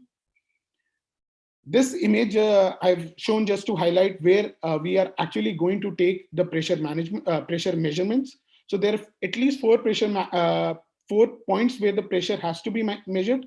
This is the posterior end of the superior sagittal sinus, the auricular, the proximal transverse sinus, and the sigmoid sinus. After that, a long sheath has been, or a wide bore catheter is placed within the sinus. This is the closed stent which has been navigated across the stenosis, and the stent is then being opened. Here you can see that the stent is completely open, and this is cone beam CT image which shows a nicely expanded stent. Post-procedure venogram has shown that the stenosis has opened up, and the transtenotic pressure gradient actually dropped to 0. The image on the right is for comparison. That is the pre-procedure image. I'll just spend next couple of minutes reviewing the literature of what are the results that people have shown with venous sinus stenting. So one thing that has been shown across the board, that endovascular sinus stenting is the technical success with endovascular sinus stenting is very, very high, and we are able to achieve a success rate of approximately 99 to 100%. It is a very, very safe procedure and carries a serious morbidity of less than 2%, and minor complication rates have been shown to be between 2 to 5%. The average pressure gradient dropped from approximately 20 millimeters of mercury to 2 millimeters of mercury. And the procedure is highly effective if we are looking at a resolution of the clinical symptoms in short term. So there was improvement and resolution of headache in approximately 88% of patients, in papilledema in 97% of patients, with restoration of normal vision in approximately more than 80% of the patients. This was one of the first papers that was a single center study where they had gone and done intracranial sinus stenting in approximately 52% patients. The paper actually divided sinus stenosis into two parts. They had divided either it into an extrinsic stenosis or an extrinsic stenosis. The intrinsic stenosis referred to presence, probably due to presence of a large arachnoid granulation, and extrinsic stenosis was thought to be because of increased intracranial pressure. There was no difference with respect to the treatment they offered in the two subsets of the stenosis. And this paper, as you can see, again showed, the first table is showing that there was significant clinical improvement in across all spectrum and in all severity of the disease presentation. Based on manometry, they could show that the sinus pressures had dropped dramatically in all of the patients. The patients did not undergo a follow-up lumbar puncture, but in the paper had said that only 6 patients required repeat treatment in their subset. So approximately 10% retreatment has been documented in the paper. This is another meta-analysis which has taken over a few papers. I would like to highlight that the rate of the retreatments in all of these papers is somewhere between 0 to 10%. So they have shown that the clinical improvement is in tune of approximately 70 to 80%, and the retreatment rates are less than 10%. I've already specified that the complication rate is less than 2% with any kind of venous sinus stenting done in all of these setups.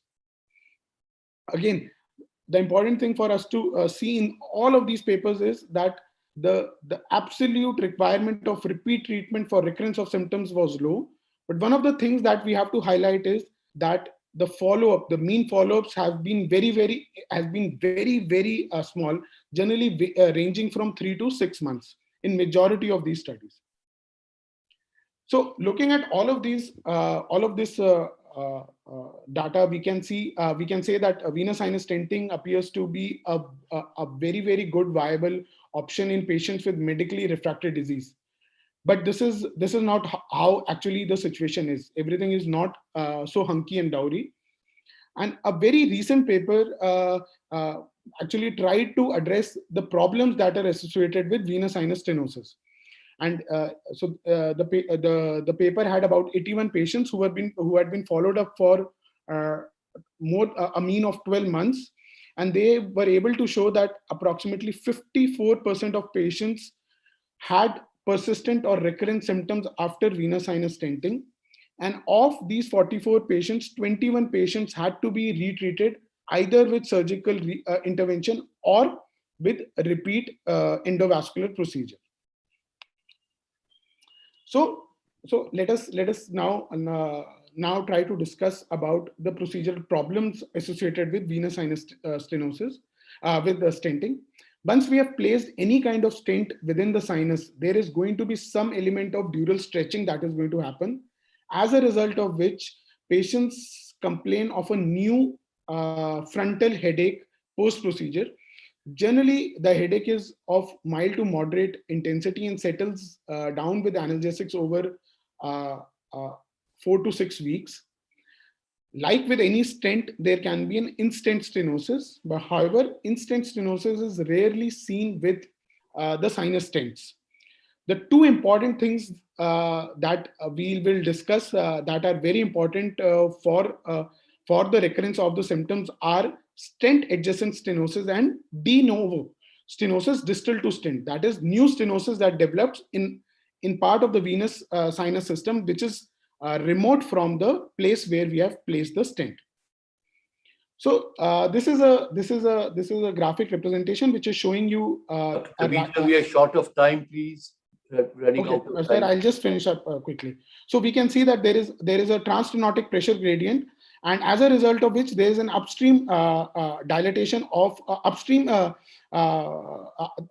transverse sinus and superior sagittal sinus appear to be opened up. The areas that have been marked in yellow are actually moderately susceptible areas.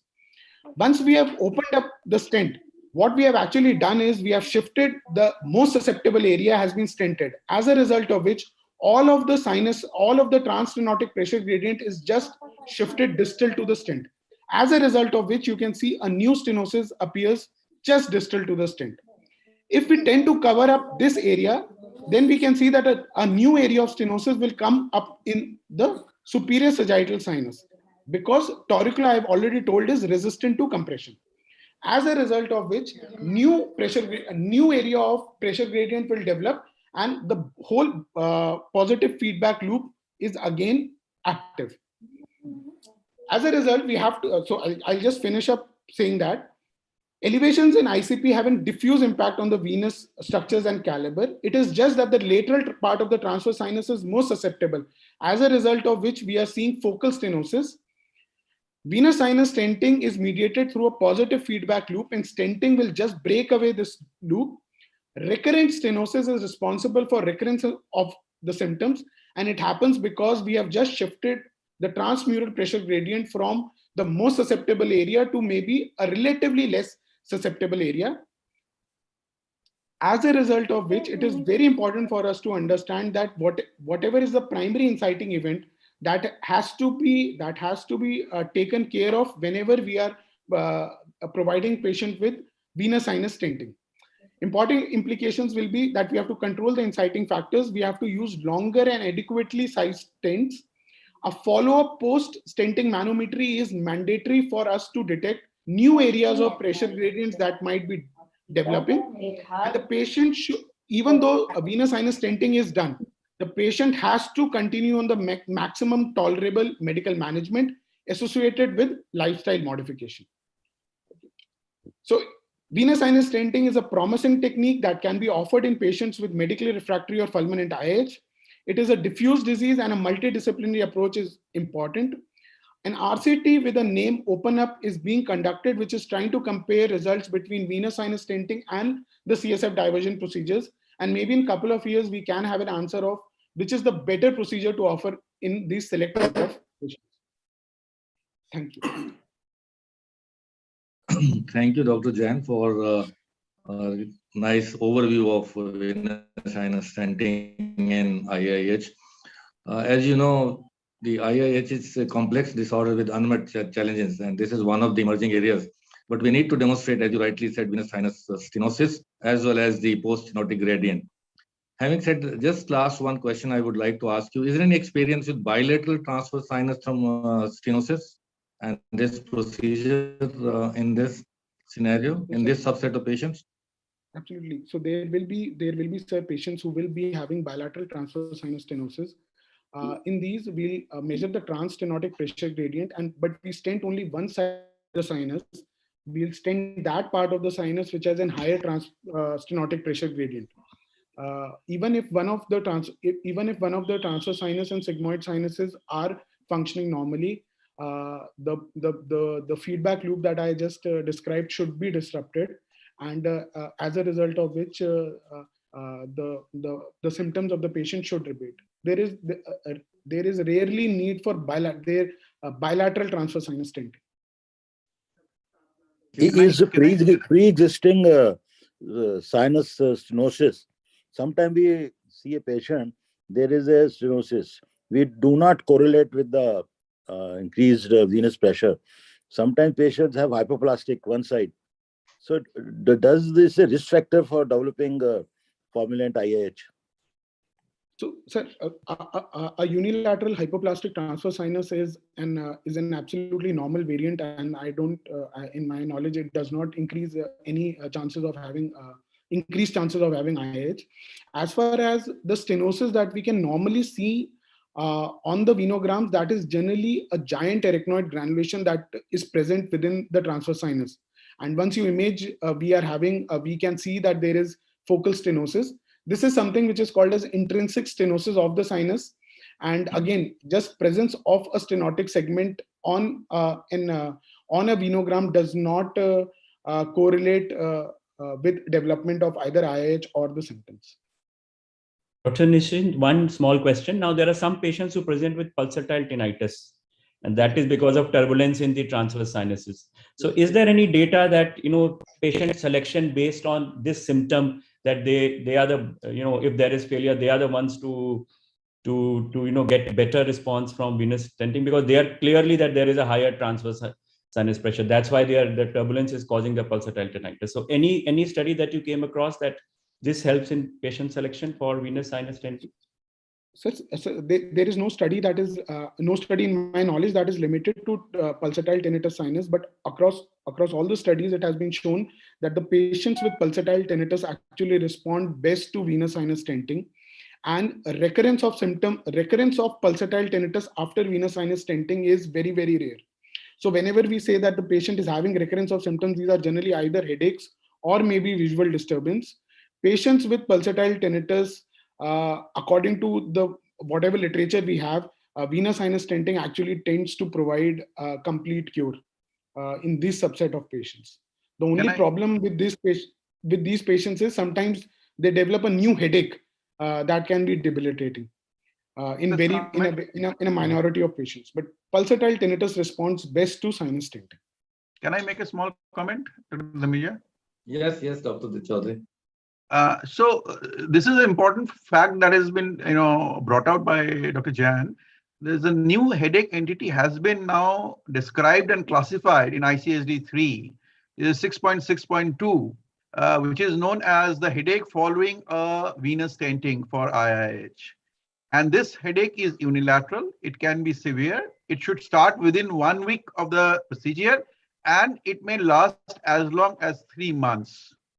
So therefore, this is a potential, side effect that you need to, understand, and this needs to be documented accordingly. Definitely, of course, we need more evidence and larger follow-up.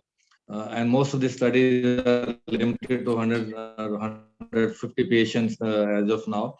But nonetheless, it is an emerging treatment modality for patients with fulminant IIH and impending visual loss.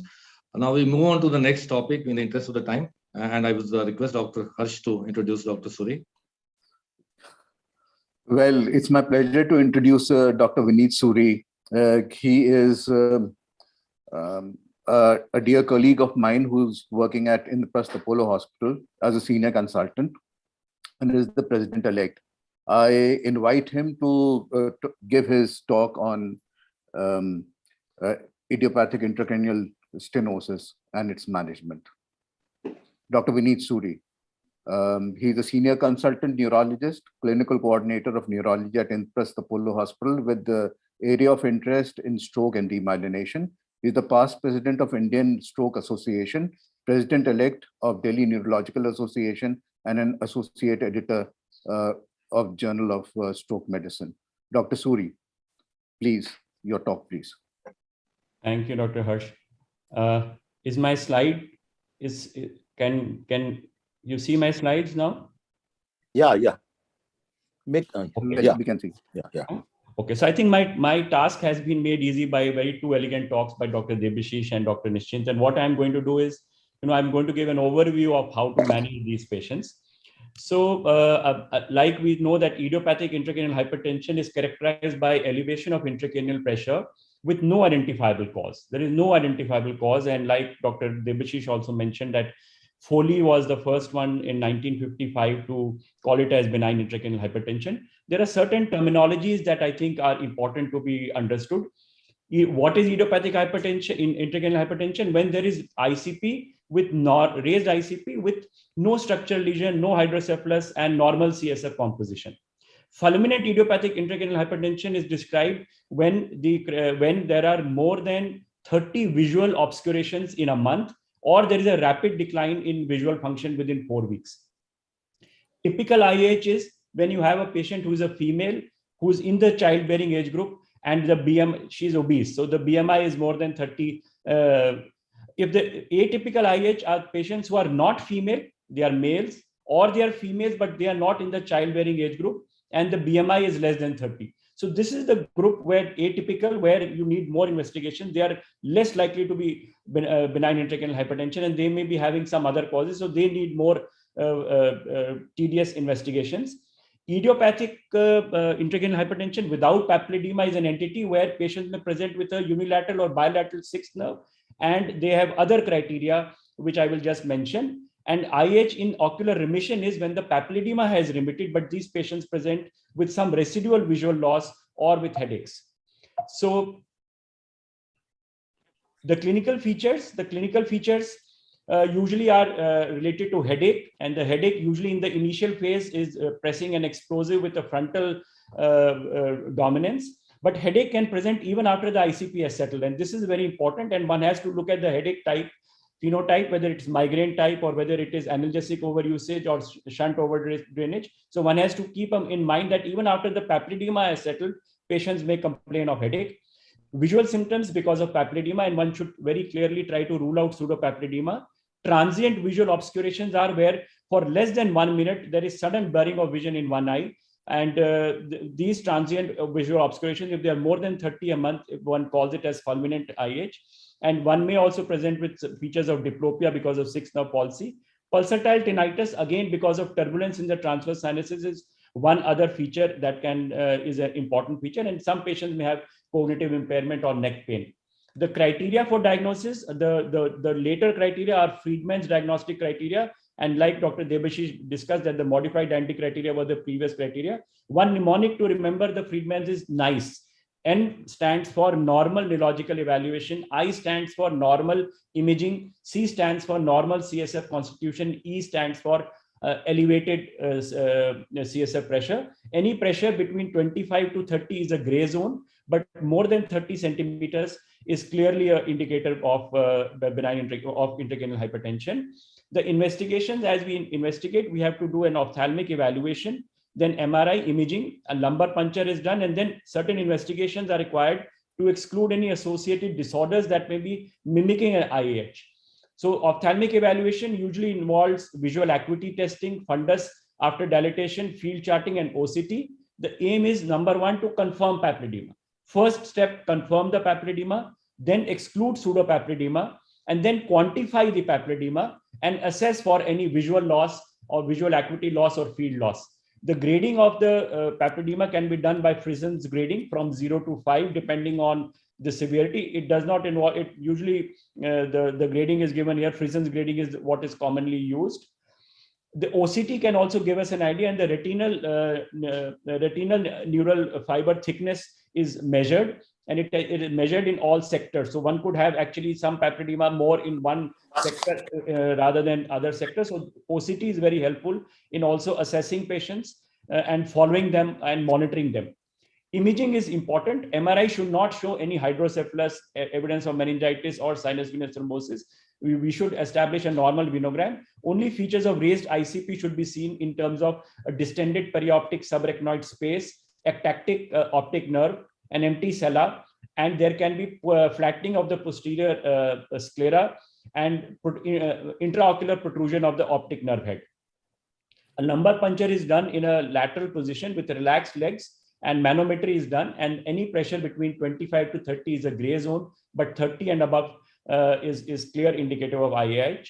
One should also do routine investigations to rule out other conditions that may be mimicking IAH in terms of sinus venous thrombosis, jugular vein thrombosis, certain drugs like fluoroquinolones, nalidixic acid, tamoxifen, cyclosporin, or even steroid withdrawal may sometimes be a cause for IH, and one should look for these reversible causes. Certain systemic disorders like CKD should be looked into.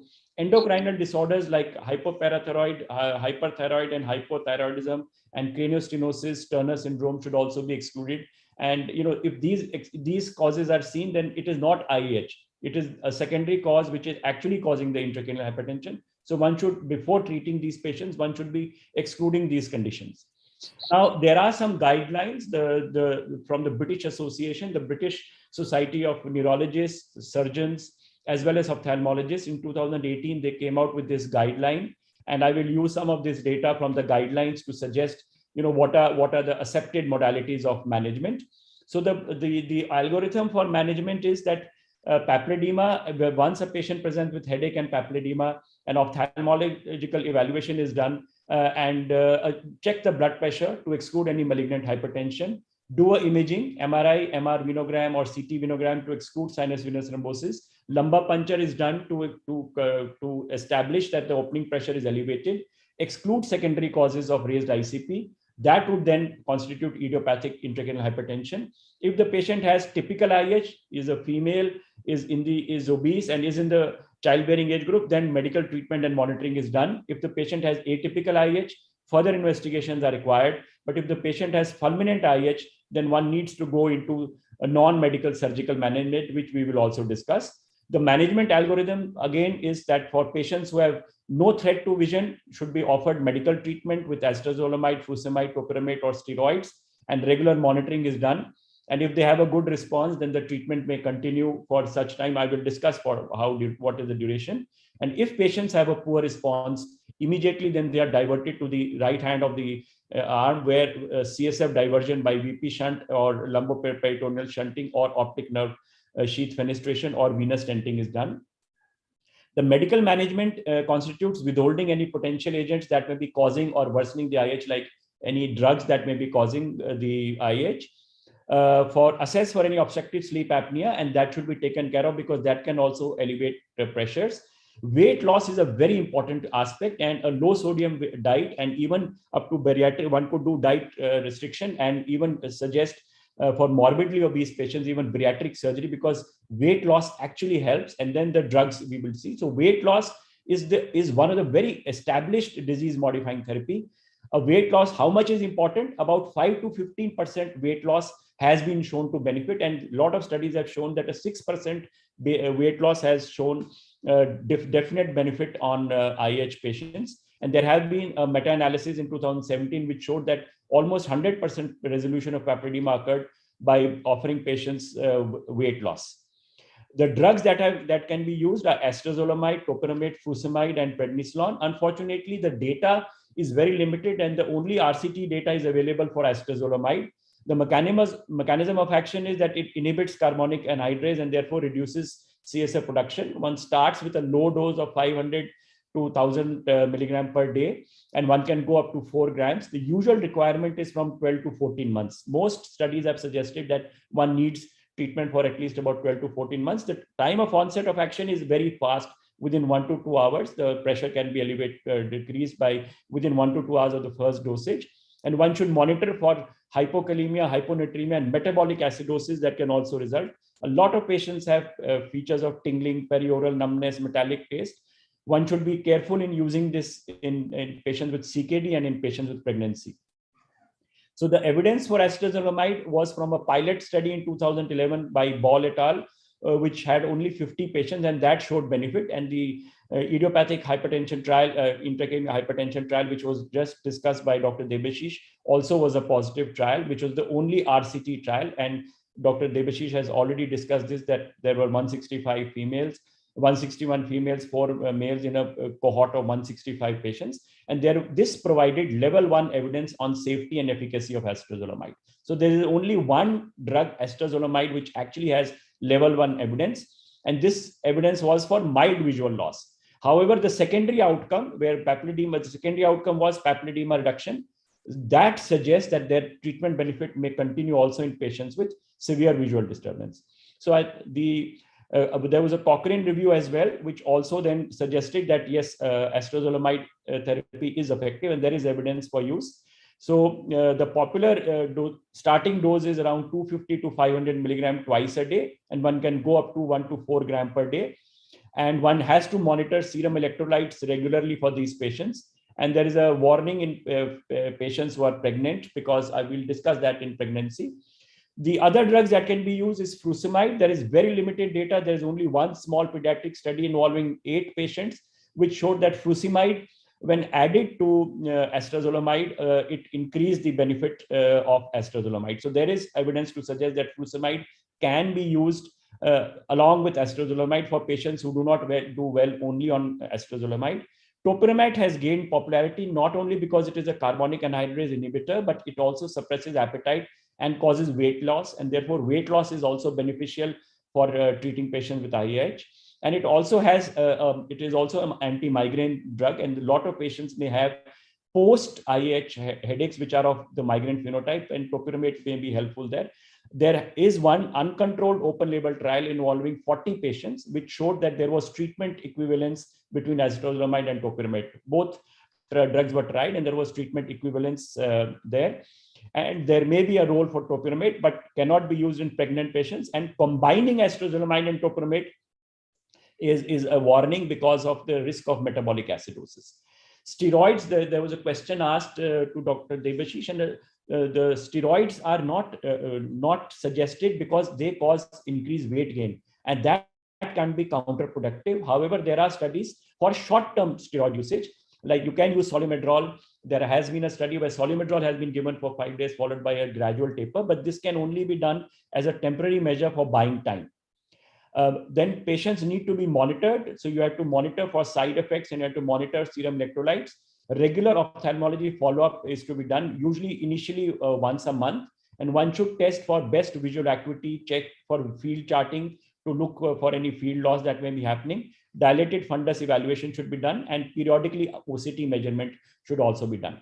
So these are for patients who have no immediate threat to vision. Weight loss management should be done, check for obstructive apnea, withdraw any offending agent, do medical therapy, and follow these patients. But patients who have a decline in visual in vision or in papilledema, that is, there is a poor response to medical therapy, they then require either optic nerve sheath fenestration, CSF diversion, or venous stenting. Lumbar puncture, serial number punctures is only a temporizing measure. So while you're deciding and the patient is deciding, if the patient is losing vision, then serial lumbar punctures or a CSF lumbar drainage can be done in some of these patients to buy time till the procedure is chosen. Optic nerve fenestration is actually preferred over venous shunting in a lot, and is considered as the first procedure of choice in a lot of centers. A medial orbiter approach is done where a optic nerve sheath, a small window is cut to allow CSF to egress into the orbit. Even a unilateral procedure can cause bilateral papilledema reduction. It is a daycare procedure that but does involve general anesthesia. And there have been studies which have shown that almost 94% patients respond to optic nerve fenestration. And it has been seen that patients who fail a shunt, so a VP shunt has been done and patient is still losing vision, an optic nerve fenestration can be done on that eye, even though a shunt procedure has failed. There are a number of adverse effects. I think we'll skip on because of time. The surgical procedures, the other surgical procedure is a VP shunt or a lumboperitoneal shunt or even a ventriculoatrial shunt. Ventriculoperitoneal shunts are preferred, and there is data to suggest that more than about 90% of patients may respond, 70% of patients may respond to papilledema if a VP shunt is done. Venous stenting was just discussed by Dr.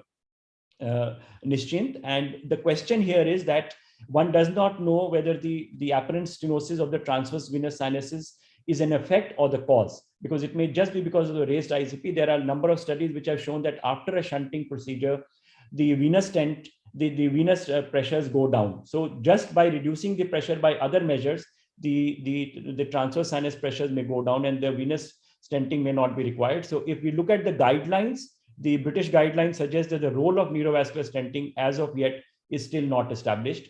And the procedure, I think, already has been discussed that, and one does need to follow up with dual antiplatelets for a month and aspirin for about 3 months subsequent to stenting. One very important aspect is that one has to take care of headache even after the ICP has settled. So one has to look at the headache phenotype. If it is a coexisting migraine phenotype or a medication over usage type, then one has to choose medication accordingly. Some patients who have been shunted may also have headache following ICP correction, but they may have low pressure headache. So one has to then change the pressures of the shunt accordingly. And in pregnancy, one has to try to avoid excess weight gain. Acetazolamide, even though the manufacturers do not recommend the use in pregnancy, but there has been one large study where acetazolamide has been used and no teratogenesis was reported. However, a higher rate of abortion was reported. So even the guidelines mention that acetazolamide can be used in pregnancy after justification and discussion with the patient. Topiramate is not to be used in pregnancy. And if there is imminent risk to vision, then optic nerve sheath fenestration and CSF diversion both can be recommended. The prognosis, last slide here, that there are no large trials to say how long the treatment should be done, but usually one sees that benign intracranial hypertension usually has a protected course lasting for a few months. Untreated patients will lose vision. About 6 to 14% patients may have very severe visual loss.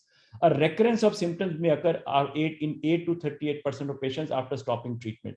So it is recommended that these patients are followed up for several years after recovery, because a lot of these patients may recover. And it is very important that weight management, lifestyle management in terms of weight management should be taught to these patients to prevent long-term recurrences.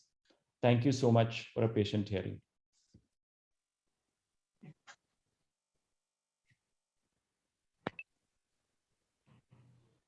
It was an excellent presentation, Dr. Suri. Congratulations for that. So I think you have covered most of the aspects. Weight management remains, one of the important parameters to treat. But in Asian population or the Indian population, how often or what is the ratio of obese versus non-obese and female versus non-male patients?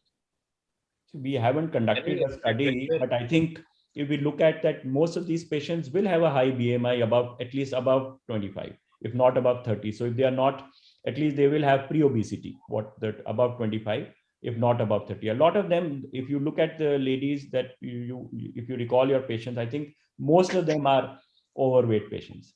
So even 25 to 30, which is labeled as pre-obesity, a lot of patients will be into that group. So losing about 6% of weight has been shown to benefit, and that is something that prevents long-term recurrence as well. So, well, this is correct that obesity, obese females are more common. But in India, in our setup also, we have seen, a reasonable number of patients, I would say about 20% having a normal weight. So that actually does not preclude this thing. So that will come under atypical IIH, but nevertheless, we see a lot. We see a substantial number. That is the point that Dr. Deviation also made, and what I also want to reiterate, that when you see somebody who's atypical IH, these patients, even though there are studies to show that intracranial hypertension, if you follow them up for years, they may turn out to be, these atypical IH may turn out to be something else.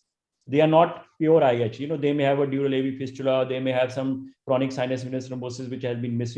So they may turn out to be something else.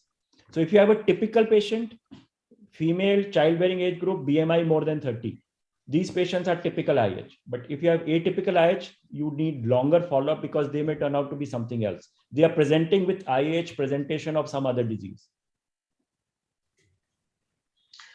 Just in continuation to this obesity, my question to both Dr. Deviation and Dr. Suri, is any evidence or any literature on obstructive sleep apnea and its treatment and IIH? Oh yes, I've said that in the IIH trial, about 60% of the patients actually had a sleep apnea syndrome on Berlin questionnaire. So that should be investigated and treated if you find that there is an association, because that needs a concurrent treatment. There is clear-cut evidence that OSA also increases the intracranial pressure.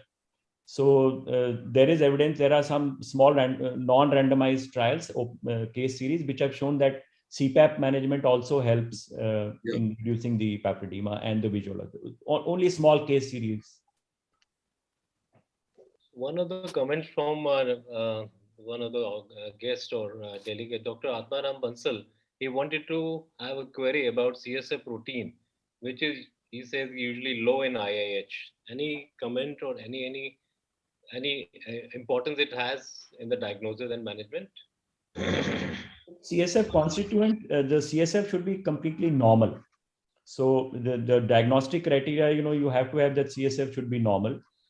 And that is what is important, that the opening pressure is high with normal CSF. The protein may be low or maybe even slightly on the higher side, never above 100. But the CSF constituents, the CSF has to be completely normal.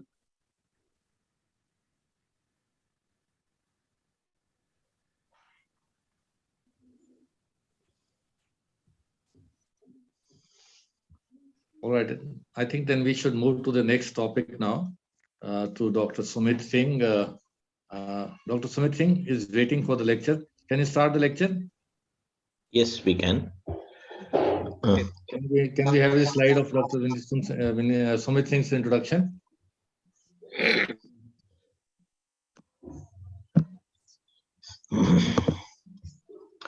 My slides are visible? Okay. All right. It's my pleasure to introduce Dr. Sumit Singh, who is the Chief of Neurology and Co-Chief Stroke at Agrim's Institute of Neurosciences, Artemis Hospital, Gurgaon. And he is the pioneer in headache medicine in India, along with Dr. Deviation Chaudhary. And I believe that he started first headache clinic in a government institution in All India Institute of Medical Sciences way back in early 2000. Over to you, Dr. Sumit. Thank you, sir, and thanks for the organizers for giving me this opportunity to speak in front of this gathering on a Sunday morning. So I have been given this task, which is, I think, incongruous with the present session of reimagining migraine management and some cases in that aspect. So we know that only 10% of individuals during an attack of migraine can actually work as normal. About 90% of these patients can't work properly, and most of them would require some sort of prophylaxis, but only 10 to 15% actually get it.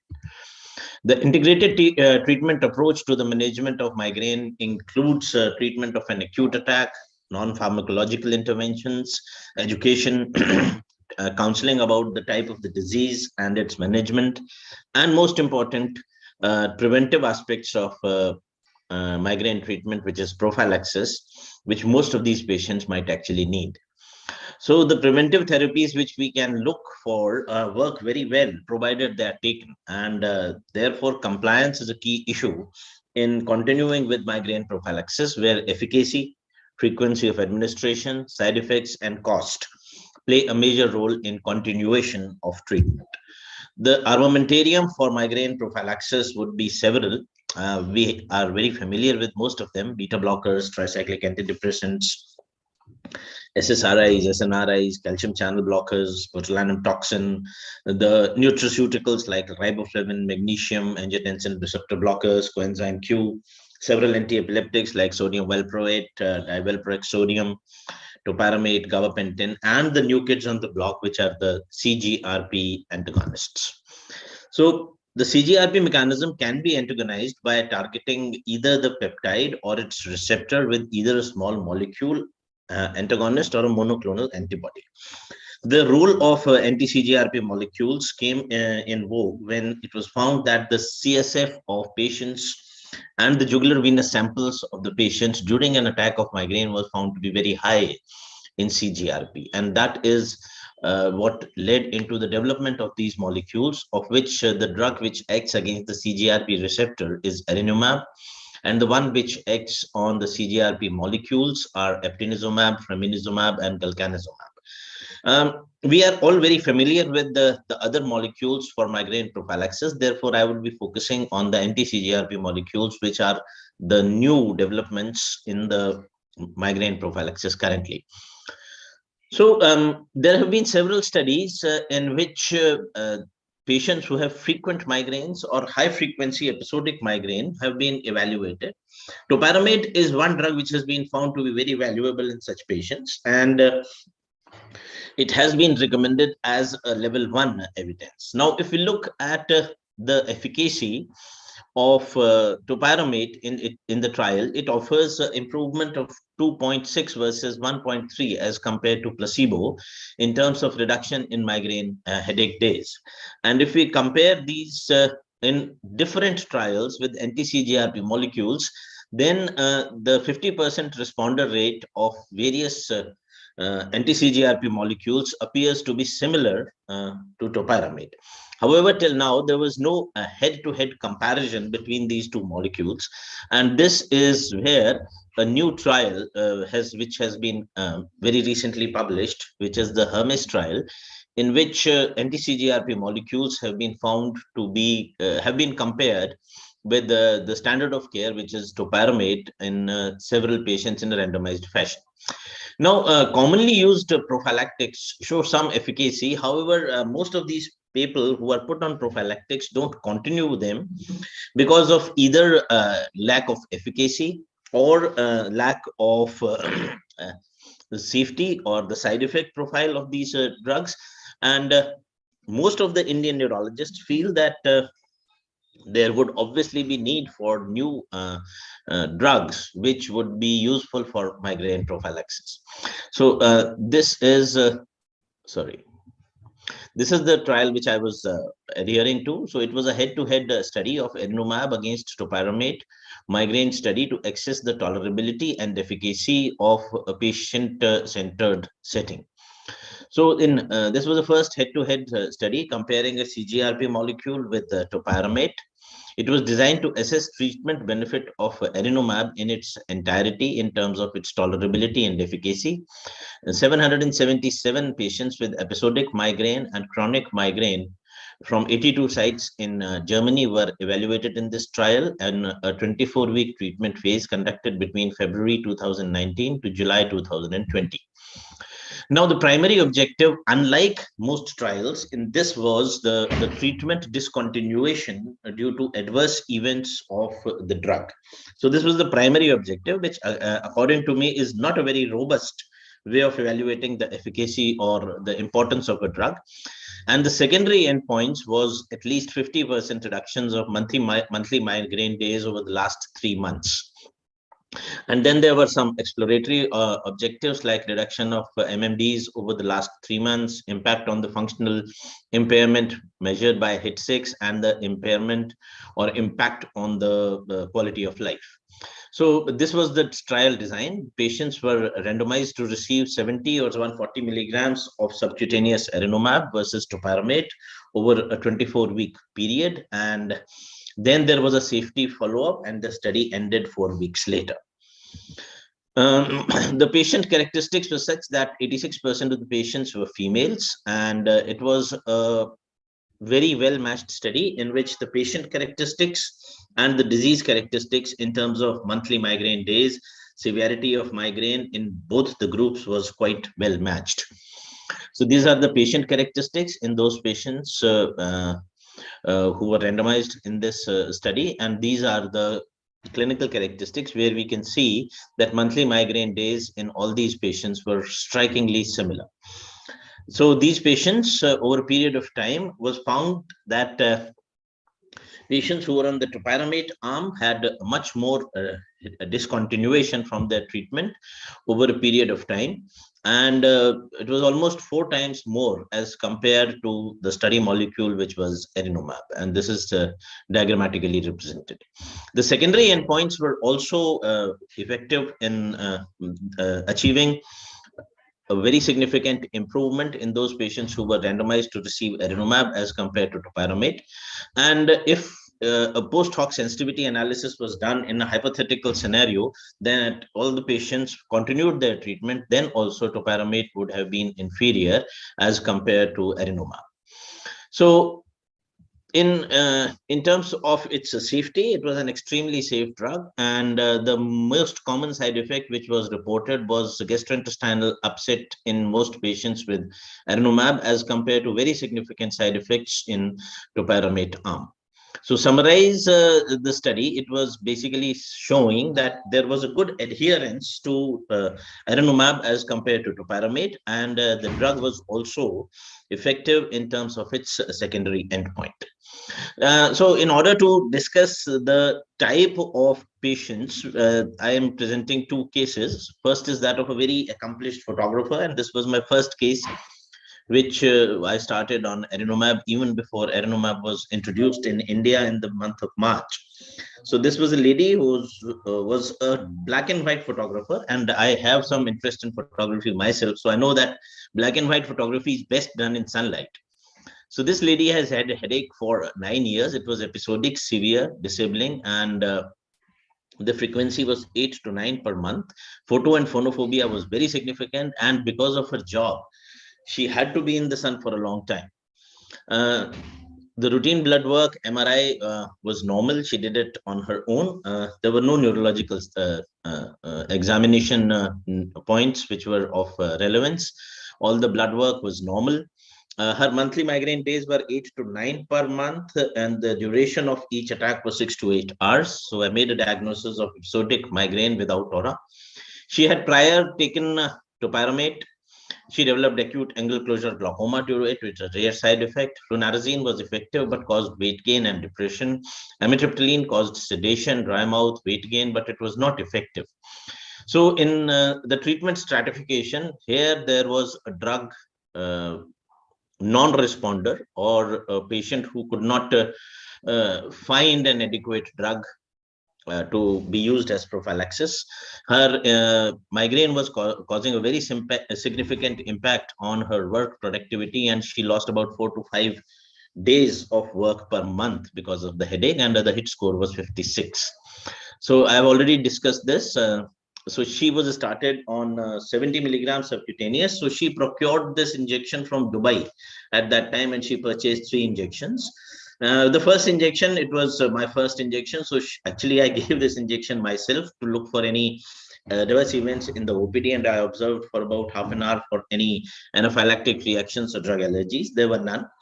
And over a period of time, the next month itself, her monthly migraine days reduced to about 1 to 2, and her requirement for acute migraine medications was only paracetamol or naproxen once a month, and her HIT scores improved to 68.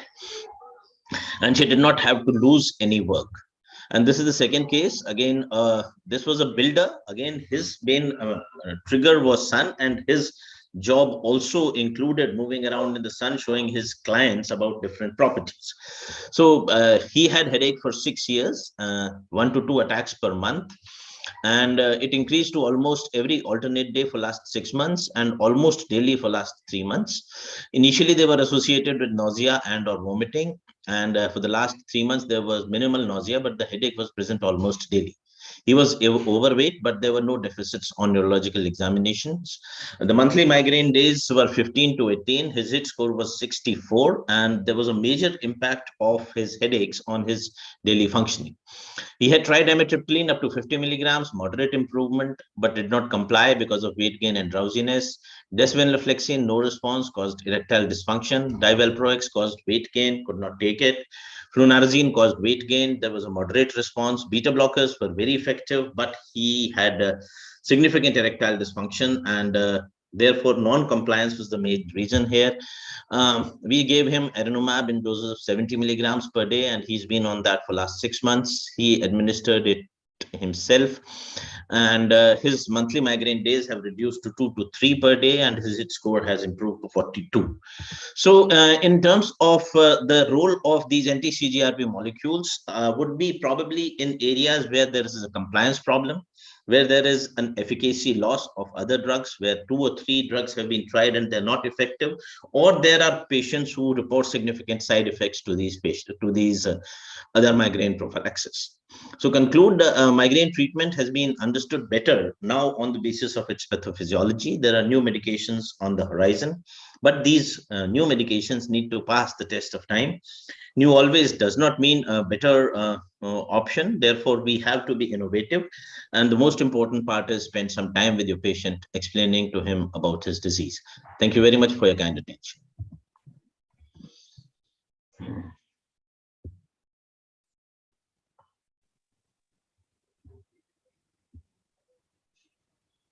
Thank you, Dr. Sumit. Yeah, so it was an excellent overview and your personal experience with the erenumab, which would really help more clinicians here. Any queries, any questions, Dr. Devashish? Any comment? Yes, I would like to make some comments. First of all, this Hermes trial is a phase 4 trial, right? And it's a bad trial. Why I say it's bad trial? It's an industry-sponsored trial, Novartis sponsored trial. Why they are comparing the migraine erenumab versus a drug which is known to have a lot of side effects, and there has been a large amount of discontinuation rate already with topiramate, many topiramate trials. Why didn't they choose propranolol instead? They didn't, you know. So had they chosen propranolol, the results would have probably could have been. In fact, this was discussed in an international headache conference last year, and I was present and I raised this point. They said, no, propranolol, we are not using that much and all that stuff, because the topiramate itself is prone to cause problems. One. Number two, whenever you compare an oral drug with an injectable drug, the it always favors the injectable drug, because that actually gives the patient something new, rather than the oral drug. So therefore, I think that this trial is overtly biased, and although that is not to say that Erinumab is not good. Erinumab is excellent. In fact, we have this Empower study from India, which has shown that Erinumab is very good in preventing migraine. And in future, I think these are the drugs which are going to play a huge role, because obviously the ease of usage, the lack of side effects, only problem is the cost. Once the cost comes down, they will become, and we have been discussing, me and Sumit have been discussing this for a long time, that these are going to be the molecules in the future. But this trial per se is basically a biased trial. So that is one. And secondly, as far as the more difficult cases of chronic migraine is concerned, now we have got recently published a trial, the TopPro study in cephalalgia, where we have compared topiramate with propranolol, and we have shown that 160 milligram of propranolol per day is non-inferior to topiramate. So that is now an option. That is the first time, because nobody was doing any trial on propranolol because it's a cheap drug. So 160 milligram per day of propranolol is as good as topiramate. So therefore, you need not go to very high-end drugs also, and for Indian patients, and you can treat them. So this is my two comments. Yeah, I agree with you. It was not a very good trial. In fact, it was a bad trial. And I actually pointed that out, that even the primary endpoints were different, which are not usual in terms of migraine prophylactic trials. But I was just trying to highlight that we have some evidence, which might be of poor quality, where head-to-head comparisons have been made between two drugs.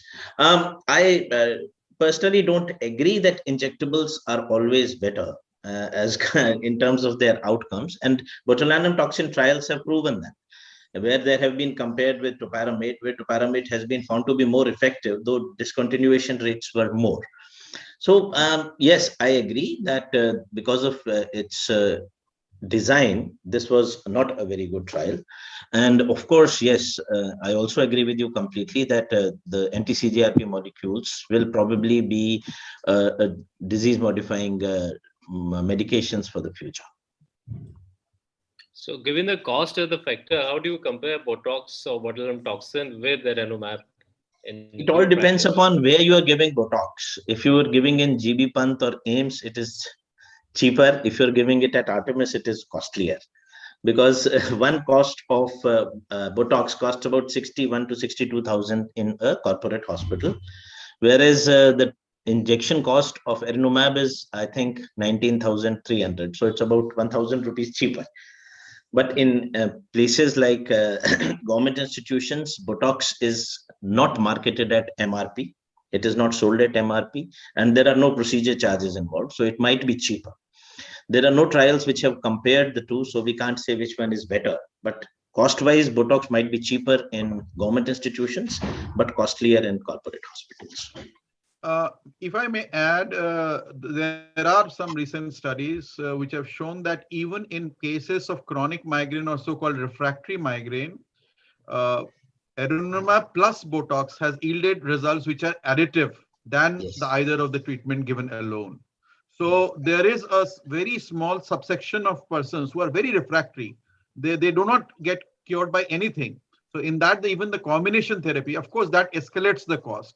So in this regard, so in this regard, we have done a study in which we have compared combination treatment of topiramate plus greater occipital nerve blocks, and compared with the topiramate alone treatment. And that is going to be published in Cephalalgia shortly, where we have found that this combination treatment is very effective as compared to topiramate alone. So that will become an option in patients in developing countries where the cost is a limiting factor, where you can use a combination treatment.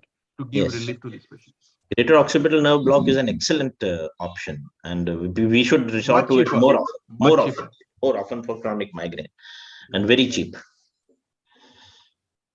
So I think if there are no more comments or questions, let's close this session, which was an excellent session about the headaches, IIH, followed by insight into the migraine experience. And I thank organizers for arranging such a wonderful session. Thank you very much, and hand it back to the organizers. Thank you very much. Thank you so much, all the speakers, for enlightening our knowledge. And I would like to thank all the chairpersons for chairing the wonderful session. Thank you so much. And along with this, we are moving forward to our next fourth session of neurology that would be moderated by Dr. Sishir. Thank you.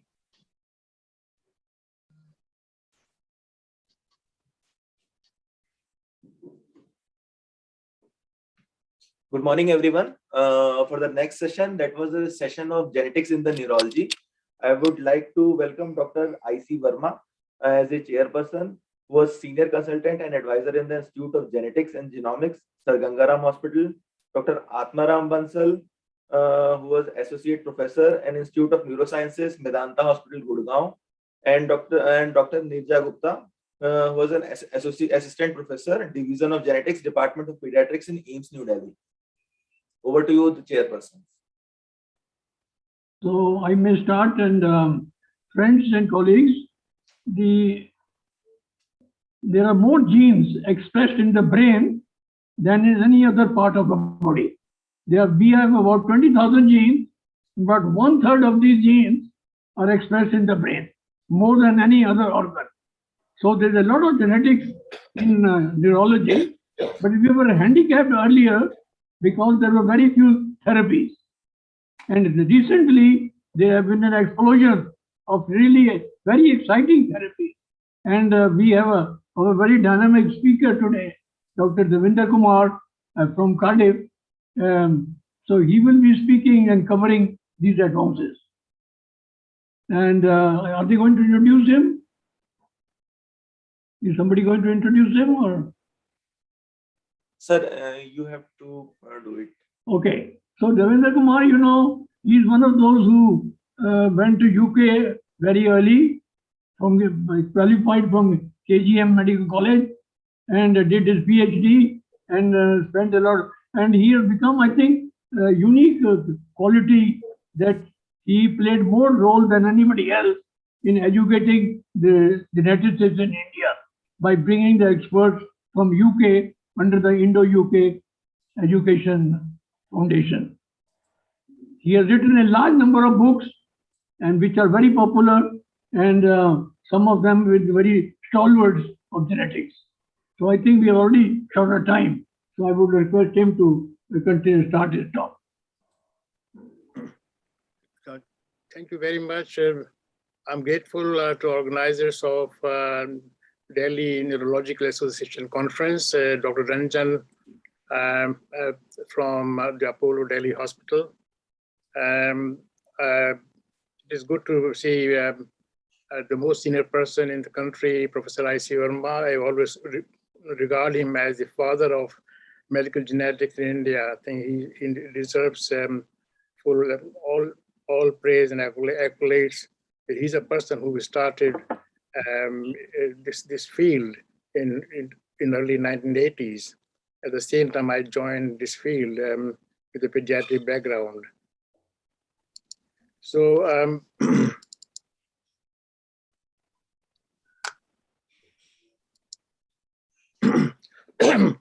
so when I spoke to Dr. Ranjan, I got the impression that the neurological colleagues in Delhi and of course other places would like to know a bit more how the field of genomics is changing the shape of clinical neurology. It's a very large field, and this is just an overview of what I'm going to provide. First of all, I must acknowledge and offer a disclaimer that I'm not a neurologist. I'm a clinical geneticist with a pediatric background, and I've got many academic associations with different places. So most of my slides information is derived from different sources. And this is just a very standard, very basic display of how the genetic structure of any nucleated organism starts. I mean, we're talking about the basis polynucleotide like adenine, thymidine, guanine, and cytosine is a basis, and all arranged in arrangement. And it starts in a coil manner right up to chromosome structure and all packed in nucleus. This is just a very basic biology of the cell biology. And how does it impact in terms of the genetic disorders? Traditionally, we have got chromosomal conditions like Down syndrome, and then we have got Mendelian conditions like the Duchenne muscular dystrophy, and many polygenic multifactorial disorders. We recently heard about migraine, good example, and rare conditions based on the mitochondrial genetic changes. And then many conditions which are coming up now in the field of epigenetics and environmental factors. So the landscape has changed dramatically in the last 20 years. Not only we have got traditional inheritance patterns, but we have got numerous number of other conditions which are related to single nucleotide polymorphism, copy number variations, low risk alleles, microdeletion, and so on and so forth. So it's almost a rapid change in the whole scenario of genomics in terms of medical diseases, and not only confined to the neurology, but also other body parts. And the neurology has certainly the biggest share of the genetic or genomic overload, as mentioned by Professor Verma. So the inheritance patterns, what it started from chromosomal Mendelian, is now changed, as I mentioned. Now we have got epigenetics and the environmental factors. It's a very important component.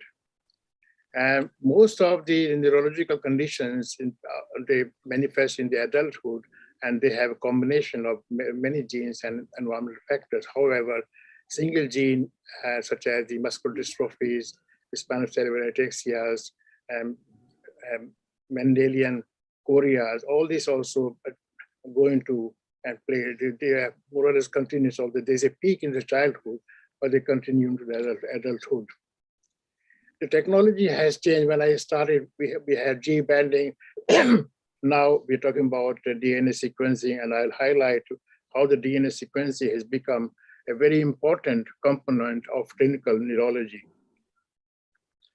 Just to display that we have not forgotten the beautiful display of chromosomes. So this is a very typical slide of molecular cytogenetics showing deletion of chromosome 22, which is also called DiGeorge syndrome. DiGeorge syndrome is a very complex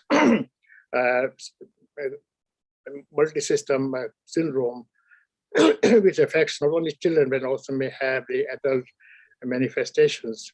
As you can see, the one chromosome has got missing red part, and that is deleted chromosome 22. And it has got several genes. In fact, 35 genes is the old slide. Now, I'm talking about 65 different genes, all packed in a small region of the chromosome 22. And as you can see from this slide, this child was born with the phallostratology, and now he has got a lot of cognitive, a lot of educational behavior difficulties. They require very complex interaction of pediatric neurology and developmental pediatric team. So we have got a large number of people involved, and that's a beautiful example how genetic conditions in clinical neurology would also warrant involvement of other specialties.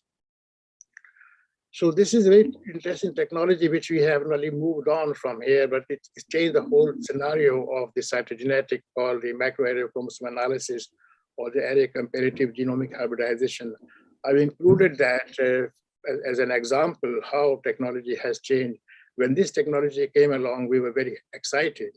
As you can see from this picture, that we can have the patient DNA matched to the reference DNA or hybridized, and any gain or loss can be seen on the computer screen. And this is a very simplified version of that. As you can see, the DNA loss will be as a tip on the computer. DNA gain will be seen as a upward indicator. And that is a standard way to demonstrate the microdeletion or microduplication, what we call in a broad term copy number changes. And that's just to display how it looks like chromosome 18, 21, chromosome X. It stays the mainstay really in for the prenatal screening for aneuploidies, especially in ladies who are 40 years of or older age. And that is still the main focus in the non-invasive prenatal testing. So just moving on to clinical neurology, that is a main topic of today, how the genomic testing is changing this. It has reversed completely the way in neurology and neurologists look at the condition. However, and the basic aspect of the neurology role is the phenotyping. So there is no change in the importance of phenotyping. You have to have a standard doctor-like, clinical neurologist-like approach, and this thorough phenotyping is the basis of genomics in clinical neurology. So this is a very interesting reading from Mayo Clinic Proceedings. As you can see, it might be a little bit blurred. So on one hand, you have a specific genetic neurological disorder, for example, Duchenne muscular dystrophy or Becker muscular dystrophy or facioscapulohumeral, and you are looking at a single gene testing. And then there are many examples as a neurologist, you will see that. And then other hand, we have got a combination of, okay, this patient looks like to have a myopathy or looks like a peripheral neuropathy. So what should we do? We have got a collection of different conditions and genes put together in the targeted gene panel. And using the modern sequencing, we can analyze that. So that both of these, they require thorough clinical phenotyping by any neurology expert. Then we move on to more complex multi-system conditions. Our picture is not very clear. However, there is a underlying predominant neurological manifestation. That's where the further genome sequencing would apply, and I'll go into detail later on. So just to give you a highlight, in the present day scenario, you hear about it in India alone. There are there's mushrooming of diagnostic genomic labs now coming along, and they're making all kinds of offers for whole genome sequencing. While the whole genome sequencing is very tempting, but we have to remind ourselves that not only we are talking about specific genes, areas of the gene called exons, and also intervening non-coding areas, intron, we may get all types of other information surrounding this area. So, so we have to be very careful in terms of the database what you're using, how to interpret, and that's where I think most of the diagnostic labs in India are not fully equipped. So I have got some reservation using the whole genome sequencing. However, when we talk about a specific genetic condition, where we know that there is a gene involved, or maybe 2 or 3 genes in one pathway involved, then we can investigate those genes looking at the coding area called exome, like in this slide. And this is a technique which is called whole exome sequencing. Interestingly, the exomes in whole genome only amounts for 2.1% of the genome. So you can imagine 98% of the genome has nothing to do with the condition what you're talking about. And there are around 20,000 genes in the human genome. This is a laborious technique, a very powerful technique, and this is now, it has now come up in the clinical practice in a variety of ways, and clinical neurology is one of the most important area. Just moving on, which is my favorite, is the clinical exome sequencing, and that's where I think I would like to emphasize as a neurologist. I'm sure most of you would separate, okay, this patient has got a form of primary muscle disease. This patient has got a primary neuropathy. This patient has got primary chorea. This patient has got primary neurodegenerative disease. So you have done all your work, clinical work, supported by the neuroimaging and all kinds of serological testing. Then you decide, okay, what's the best thing to do? So the clinical exome sequencing, which only focuses, that's where the diagnostic lab will work very hard, and they will select out the exomes which are relevant to the phenotype of your patient. And these may come to about 5,000 genes or 6,000 genes. And these are often not too difficult to interpret. And that is the main area I think I would recommend for clinical neurology people to consider. The good thing about the exome sequencing is that, or any kind of sequencing, the cost has come down. As you know, when we started, we were talking about almost $1 million. Now we can have the whole genome sequenced for less than $1,000 or around 60,000 rupees or 65,000 rupees. And you can shop around, you can get it even cheaper. But the problem is that any kind of sequencing has got a huge number of what you call the variants, polymorphisms. Now, the headache of polymorphism is that large number are not disease-causing, what you call non-pathogenic. They are there. They happen to be there. Our job and the lab's job is to work out what is the disease-causing, what is pathogenic. And within that, we have got different levels of the disease-causing variants. And that requires a very detailed and thorough bioinformatic analysis by the lab. And the problem is that they're using the data generated in the West, in the Caucasian and European origin people. And most of the countries in the developing world, like India, Africa, Far East, we haven't got that kind of database backup. So a variant which might be disease-causing in the Western country could be just a founder effect in India. So very difficult. You might think about this is a disease-causing variant, and you can use it to explain the patient, or maybe screen other patients, other people in the family for their risk assessment. So this is a dynamic field. It is changing very fast, and the gold standard set by the American College of Medical Genetics and Genomics is a very good reference. But that reference has to be seen in the context of the country or the population you're talking about. Professor Verma department has demonstrated the subset of a variant within the spinal muscular atrophy in Agrawal and those kind of background. And that is, there are many such examples around, and we need to have more and more work carried out across India. So the landscape of neurological genomic medicine, that is the world which is, I think, now coming along. And there is a very interesting multi-country, multinational trial going on. India has taken part, funded by the MRC UK, and the Institute of Neurology in the Queen Square is the leading one. And they're calling it neurological genomic medicine. So at present, we have got the brain and spinal abnormalities, congenital, isolated, or syndromic, metabolic conditions, you know very well, neuromuscular epilepsy, spinocerebellar ataxia, neurodegenerative dementia, neuropsychiatry. So this is the landscape of clinical neurology in the context of genomics. This is another Mayo Clinic proceedings on the same one, what they have demonstrated, all these group of conditions, and then they have got what you call broad, complex conditions like the autism and the development delay, where the multifactorial or combination of different genes would apply. And that's why they're saying that, again, they're reminding us here that we need, whenever this comes to like this area, group of conditions, we need to think about the targeted gene panels or candidate genes. Again, they're distancing in the Mayo Clinic, not to think about the sequencing in this area of conditions. However, sequencing would be very important for this group of conditions. However, they will have, or they could have, the overlapping, especially neurological manifestations. So this is just to summarize about the sequencing.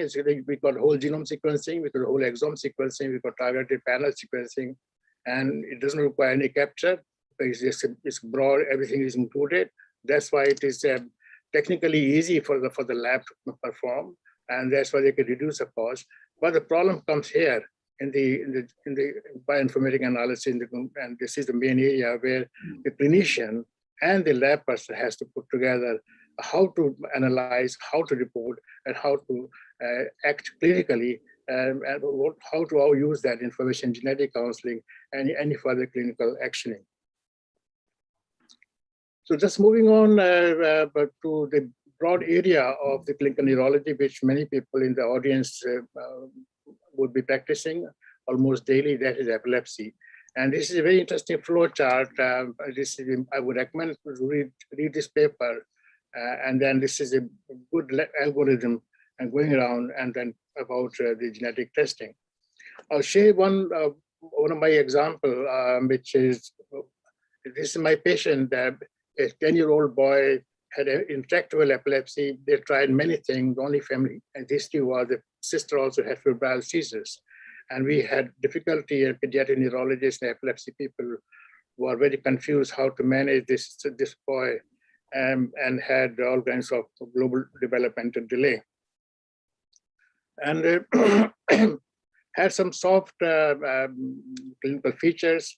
And we carried out the standard targeted gene analysis like Angelman syndrome, methylation, RSCGH, a specific gene like ARX and SCN1A. And then eventually, when the whole exome sequencing became available, we did that. What we found that this patient had the GLUT1 deficiency related to SLC2A mutation. And this creates a block in the blood-brain barrier. The glucose is not transported. So while the glucose may be a good amount in the plasma, it was not reaching the right amount in the brain because of blood-brain barrier.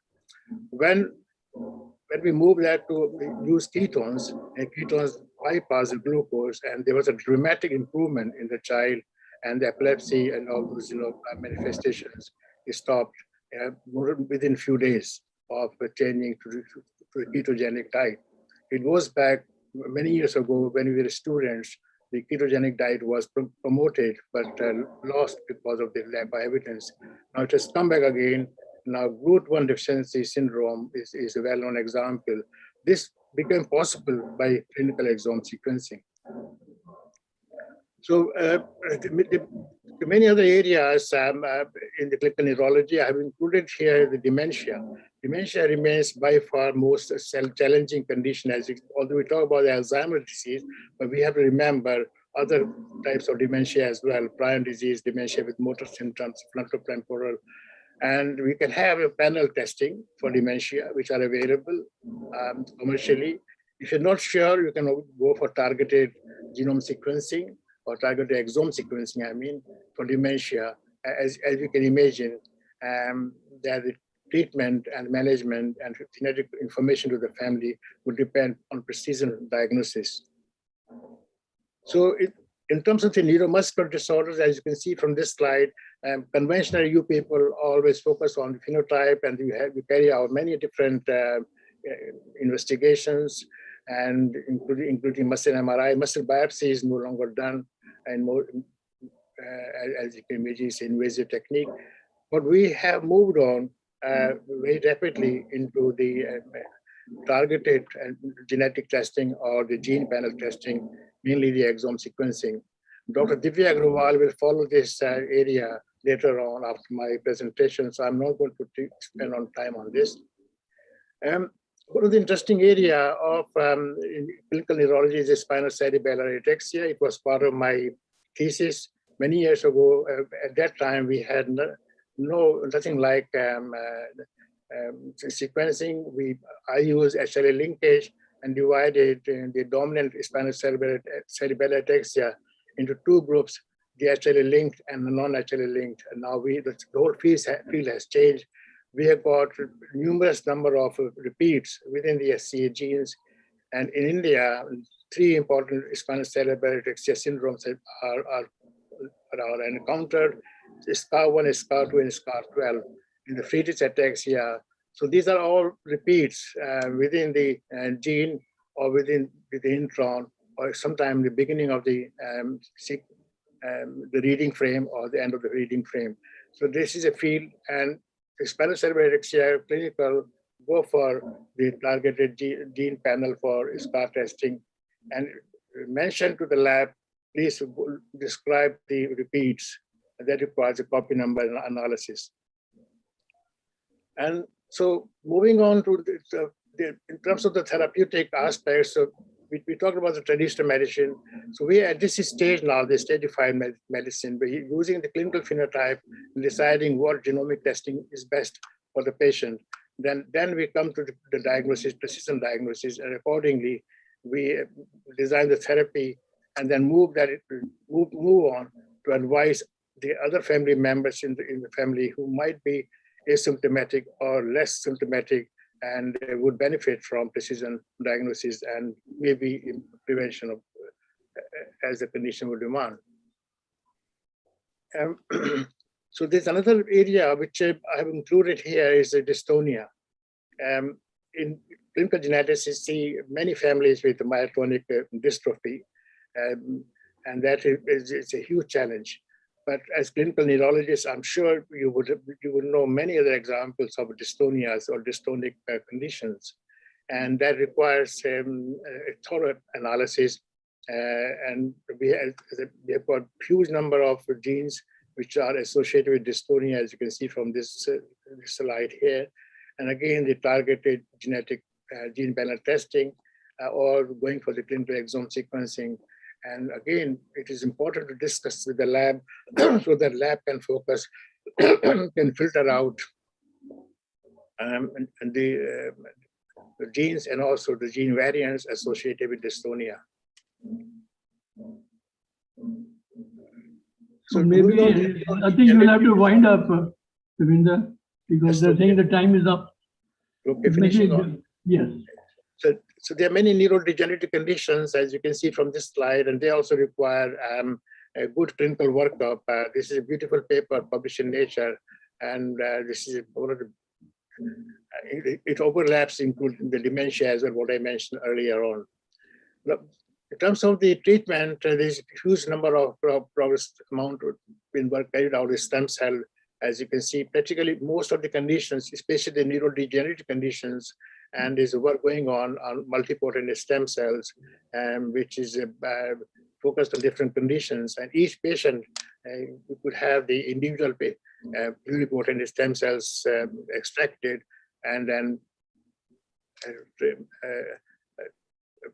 treated and put back to the patient for specific therapy. This is the area which is fast expanding and investment is worth making. In conclusion, so the take-home messages are genetic and genomic neurological disorders are clinically variable. That is called pleiotropy. At the genetic and genomic level, there are many changes called heterogeneity and different inheritance patterns. Precision and personalized therapy and management requires very specific genomic testing. Sequencing has changed the whole scenario. You can cut down the investigations, you have the phenotype, go for the sequencing, then you decide whether you need the MRI, you need the other investigations. So rather than doing the en bloc investigation in the beginning and then going for sequencing, it has to change the completely sequencing, phenotype, sequencing, then targeted investigations and plan your management and treatment. Thank you very much. Thank you, Lavender. I think we are short of time. We may allow one or two questions. Quick questions. Okay, maybe we go on to the next. Nija, can you introduce Divya? Yes, sir. Okay. Good afternoon. I would, at the outset, I would like to thank the organizers for giving me this opportunity. So it's a pleasure being here and introducing Dr. Divya Agarwal, who shall be speaking upon the genetics advances in neuromuscular disorder. So she is a dear colleague and has a special interest in neurodevelopmental disorders and neuromuscular disorders. And she has recently established genetics in the Apollo Hospital. And I wish her all the best, and I'm sure that this is going to make genetics available to more and more people. So we all know that genetics has actually revolutionized the field of medicine, and now we are actually living in the exciting era because we are having treatment opportunities for the patients with rare disorders, and gene therapy has become a reality nowadays. So I'm sure Dr. Divya will be unraveling all those mysteries and will take you through a exciting journey. Over to you, Divya. Thank you. Thank you very much, Dr. Neerja ma'am, for introducing me. And thank you to Dr. Verma and Professor Dhavendra Kumar for laying down such a good foundation for me and for this talk. Thank you to the Neurology Department of Neurology, Apollo Hospital, and the organizers of the DNACON for giving us this opportunity.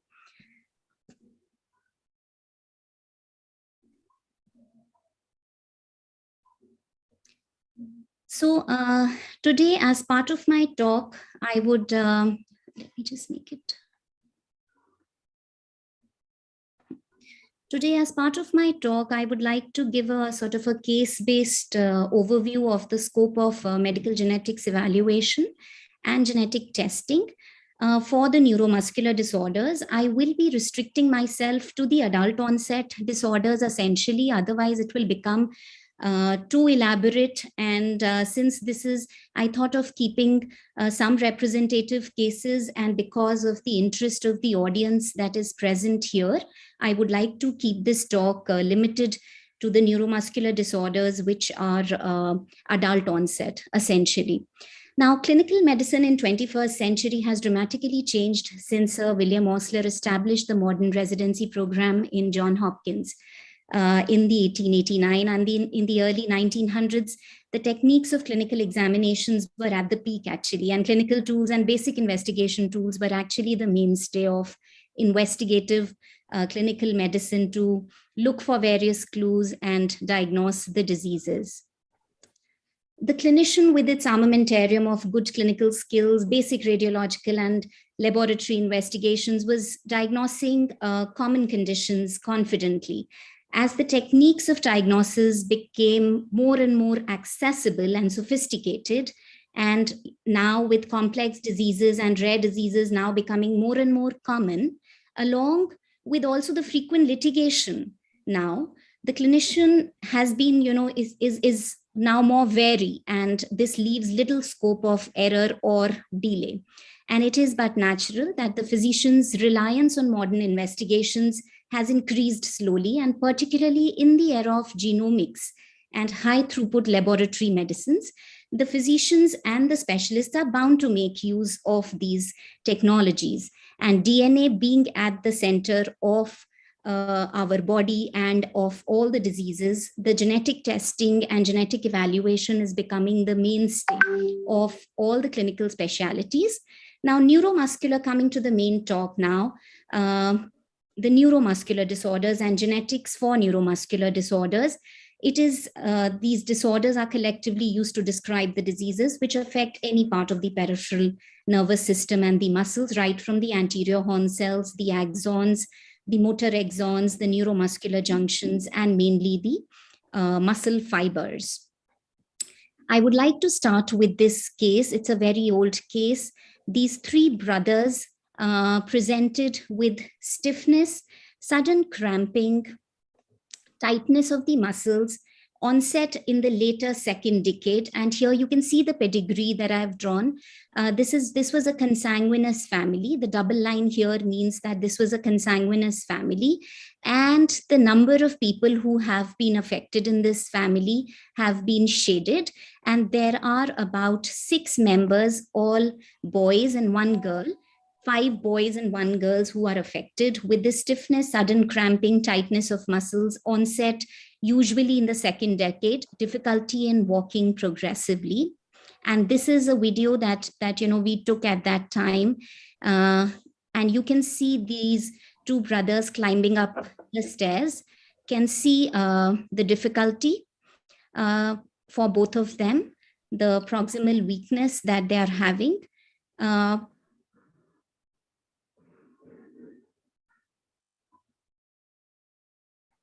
And now you can see the sudden release, and now the boys, the men are able to climb up the stairs much more easily. So here the one brother has already reached up. So here we can see initially at the starting, they have difficulty in climbing, and then there is a sudden giveaway and, they are able to climb easily. Along with this difficulty, they also presented with the muscle. You can appreciate the muscle hypertrophy. They had some pain in the muscles, and this collectively, all this history and the consanguineous and these affected siblings made us reach to the impression of myotonia congenita, which is a chloride channel related autosomal recessive type of genetic muscle disease, in which also known as the Becker myotonia congenita. Of course, the differentials include the other type of myotonias like the sodium channel related myotonias or myotonic dystrophies. But the first differential remained this particular condition in view of the characteristic family history and essentially the clinical features of the muscle hypertrophy that we could see.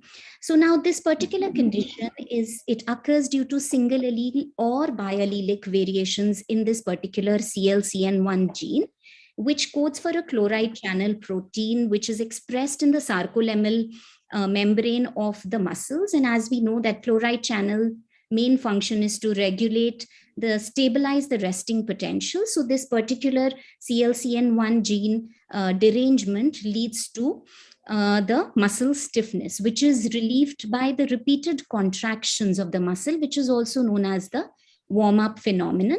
Now, autosomal recessive myotonia congenita is associated with more severe manifestations, while autosomal dominant is not. And treatment of these manifestations include the various channel blockers, and then there are some agents that have to be avoided, and hence the diagnosis becomes very, very important. There are a lot of myotonic disorders, the most common ones being the protein kinase related diseases, which are the myotonic dystrophies inherited in an autosomal dominant manner. And they are the ones which have some systemic manifestations also, apart from the muscle manifestations. Then there are some chloride channel diseases like we saw in this case, and some others. Now, coming on to my second case here. This was a 19-year-old boy with, again, proximal muscle weakness, lower limbs being affected more than the upper limb, onset from 15 years of age, and some pseudohypertrophy of the calf was present, and CPK was much increased. The dystrophin gene deletion, which leads to the Duchenne and the Becker muscular dystrophies, had been ruled out by an MLPA analysis up to 80%, which detect the deletions of the dystrophin gene. So this analysis had been done for the child when the child presented to us. And so we had to think of the other differentials, which could be limb girdle muscular dystrophies, very rarely the congenital myopathies as well. Now, LGMDs, the limb girdle muscular dystrophies, as we know, there are multiple types of LGMDs, which occur because of mutations in various genes that are related they are present in the muscle, and the derangement of those can lead to the muscular dystrophies. And clinical distinction between the LGMDs is only possible partially. So initially, earlier, the definitive diagnosis could be reached by muscle biopsy, immunohistochemical staining for the particular protein, and followed by the sequential gene testing, maybe based on the results of the immunohistochemical testing. One could test for the protein, the genes in a sequential manner. But now with the available of the panels, the gene panels, as Professor Dhavendra talked about, now sequencing of all the genes could be done at the same time as part of a muscular dystrophy myopathy panel, which was done for this child, which revealed compound heterozygous mutations in CAPN3 gene related to the calpainopathy LGMD. Now here I would just like to go into the details of what does a compound heterozygous mutation mean.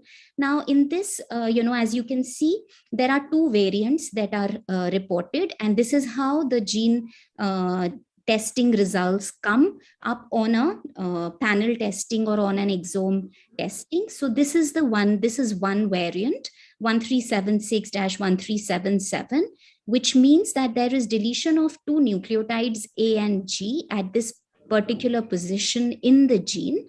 There is, which results in a frame shift sort of a protein effect on the calpain protein in the muscle.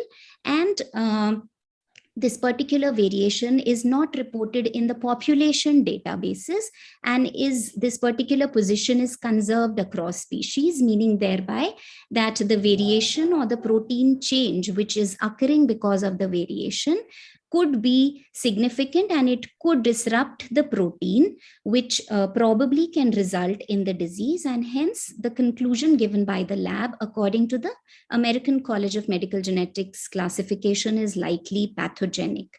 Similarly, for the other variant, this means that at the position 1524 in the coding sequence of the gene CAPN3, a G has been replaced by a C, which has led to an amino acid change in the protein.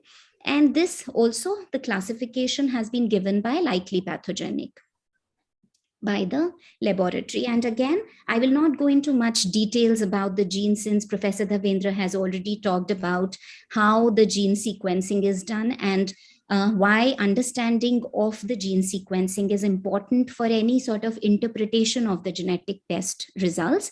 The gene is actually made up of the coding areas, which are known as the exons, and the non-coding areas, which are the introns. And most of the single gene abnormalities or the single gene diseases occur due to mutations or changes in the coding sequence of the gene. The most common example of a single gene abnormality is a person with thalassemia, which occurs because of variation or a mutation in the beta globin gene. And traditionally, now the sequence of the genes used to be studied by something known as labeling these dideoxynucleotides, which actually make up the gene, and then studying the color sequence of these dideoxynucleotides. Slowly, it led to the capillary sequencer, and now we have automated sequencing, which sequences each and every nucleotide at every position in the gene. It is a very high throughput technology. It is done in a massively parallel form and on a very miniaturized platform, resulting in lots of data, in a large amount of data, which is reading the genes base by base.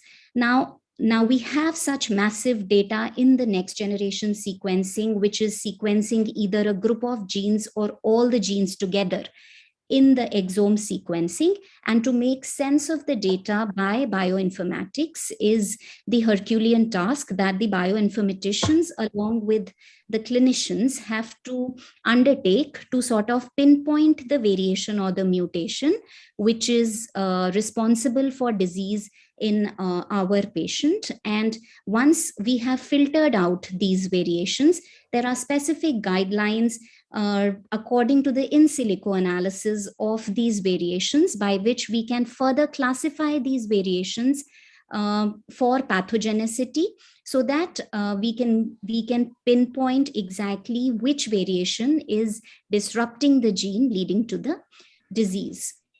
So this is what goes behind when we characterize a particular mutation by exome sequencing or by a panel testing.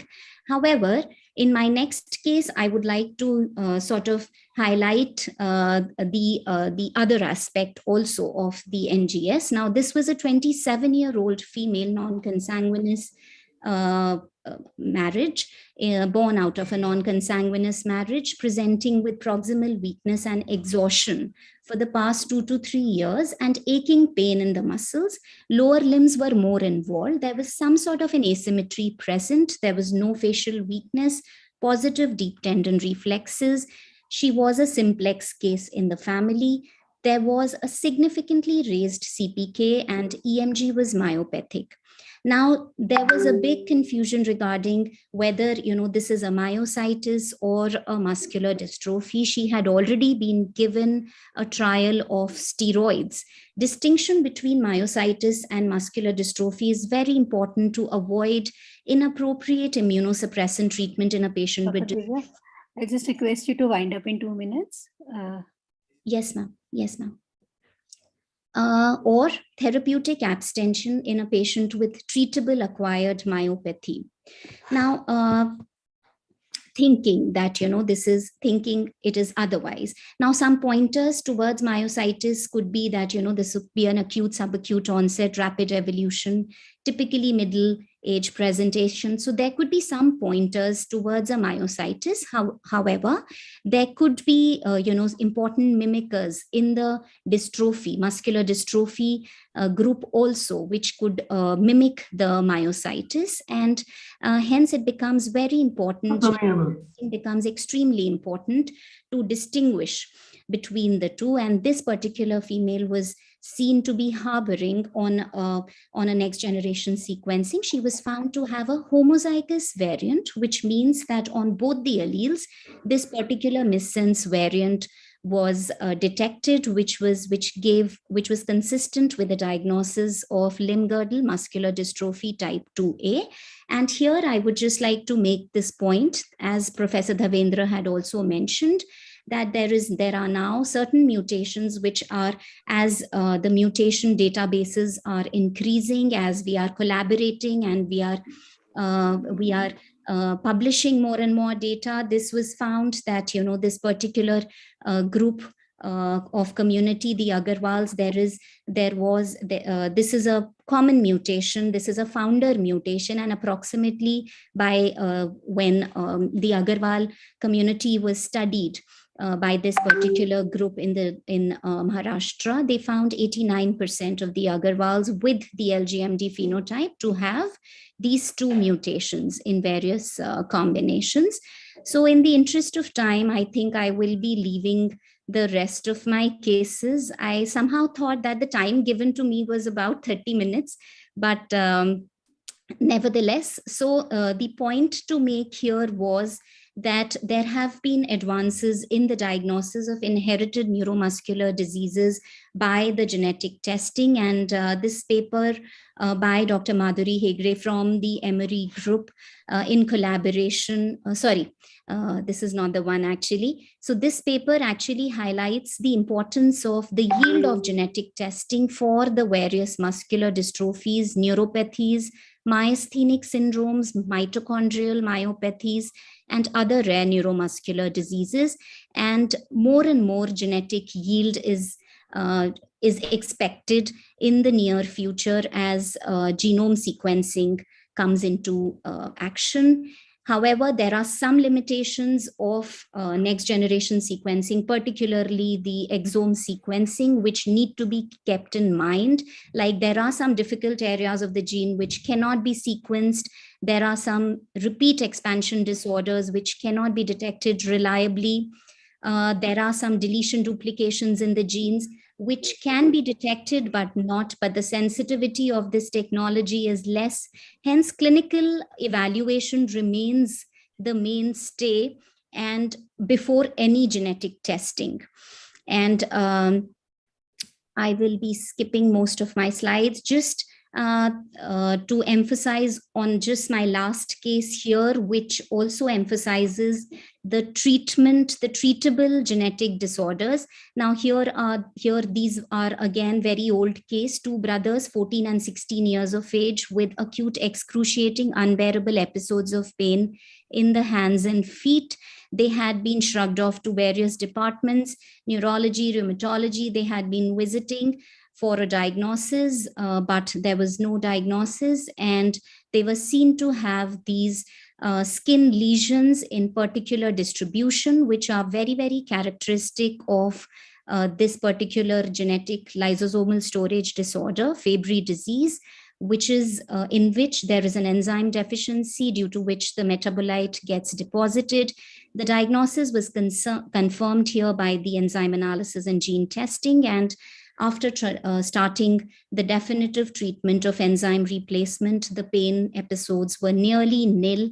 So this sort of emphasizes the need for genetic diagnosis and targeted treatments as well. So here again, I've just highlighted the list of disorders that amongst the neuromuscular group, which are highly genetic, almost all of the hereditary spastic paraplegias, the spinal muscular atrophies, a lot of amyotrophic lateral sclerosis now in the familial cases particularly are getting diagnosed to be having genetic etiology. And metabolic myopathies definitely, which are the potentially treatable forms. Thank you very much. So thank you, Divya, for giving us a glimpse of variety of cases and highlighting the important point which one needs to remember while using such techniques. So maybe we can have one question because we're already running behind the schedule. Just one comment, Dr. Divya very well spoken about use of genetic studies, and Dr. Devender. I agree that the topic was quite big and covering in 12 minutes is quite difficult. So maybe in next kind of versions in next year or so, we can plan some full session on genetic studies in epilepsy specifically and other neurological diseases. So one message I would like to give, that just doing an ordinary biopsy, muscle biopsy, is no use unless either you do the antibody staining or the fluorescence or something, because only it will tell you that there is muscle atrophy. So it doesn't give you anything. What is the type? So just doing muscle biopsy, the age is gone. You have to either do the immunostaining or you have to do the antibody staining. Is it dystrophin? Is it calpain? Is it sarcoglycan? Whatever. So I think this is one message I would like, because I see a lot of neurologists do a biopsy in DMD, and all that they come back is muscle is atrophic. But that I knew even without putting the knife. Okay. Okay. Thank you all the chairpersons and all the speakers for this informative talk. And for the next session, which is a common session of Dr. SP Agarwal oration session, I along with Dr. Sudhir Kumar Tyagi, who is a senior consultant neurosurgery in First Apollo Hospital, is likely to welcome Padma Shri Dr. V.S. Mehta as a chairperson for chairing this session. Over to Dr. V.S. Mehta, sir.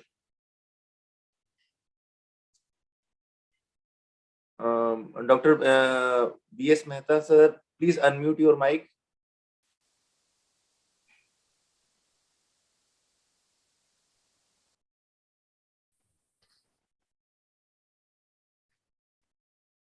I have introduced Dr. V.S. Mehta.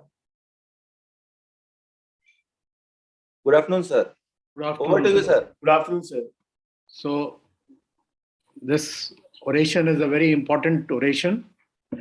As you all know that Dr. SP Agarwal and I were together in MCH. So let me ask Dr. Anshul Rohatgi to introduce Dr. SP Agarwal's oration. Dr. Anshul.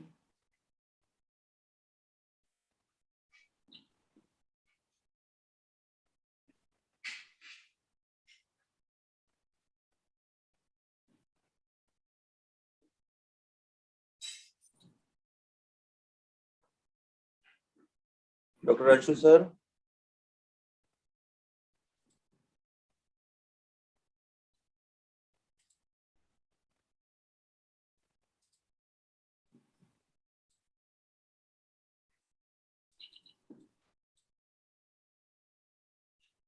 Please unmute you, sir.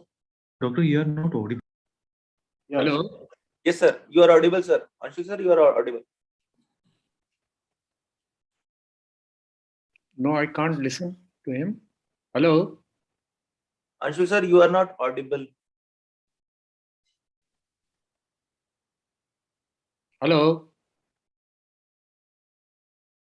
Hello?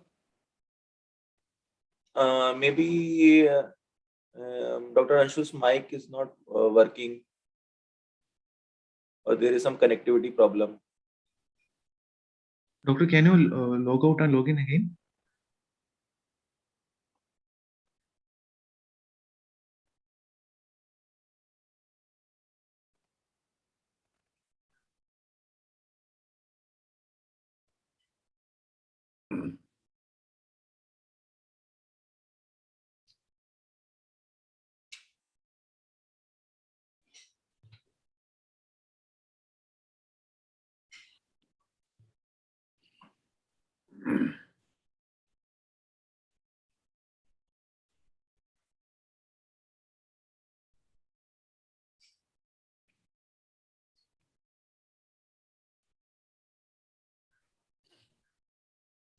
Am I audible now? Yes, sir. Yes, sir. Okay, I think there was some. Sorry for the. Just give me a second. I'll just relaunch the PowerPoint.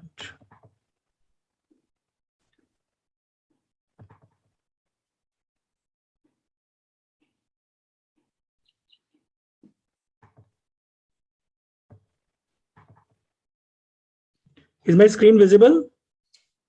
No, sir. Your screen is not visible. You have to share. Yeah, I'll do that. I'll share it. Is it visible now?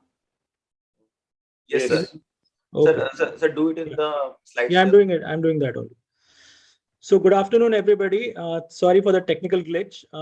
So we are all welcome to Professor S.P. Agarwal oration. Dr. Agarwal was born in Nakodar, Punjab on 21st October 1945. His family moved to Delhi in the early 50s. He completed his schooling from DAV School, Chitragupt Road, New Delhi. He did his MBBS in 1968 and thereafter MS General Surgery in 1972 from Maulana Azad Medical College and subsequently in MCH Neurosurgery in 1980 from AIIMS.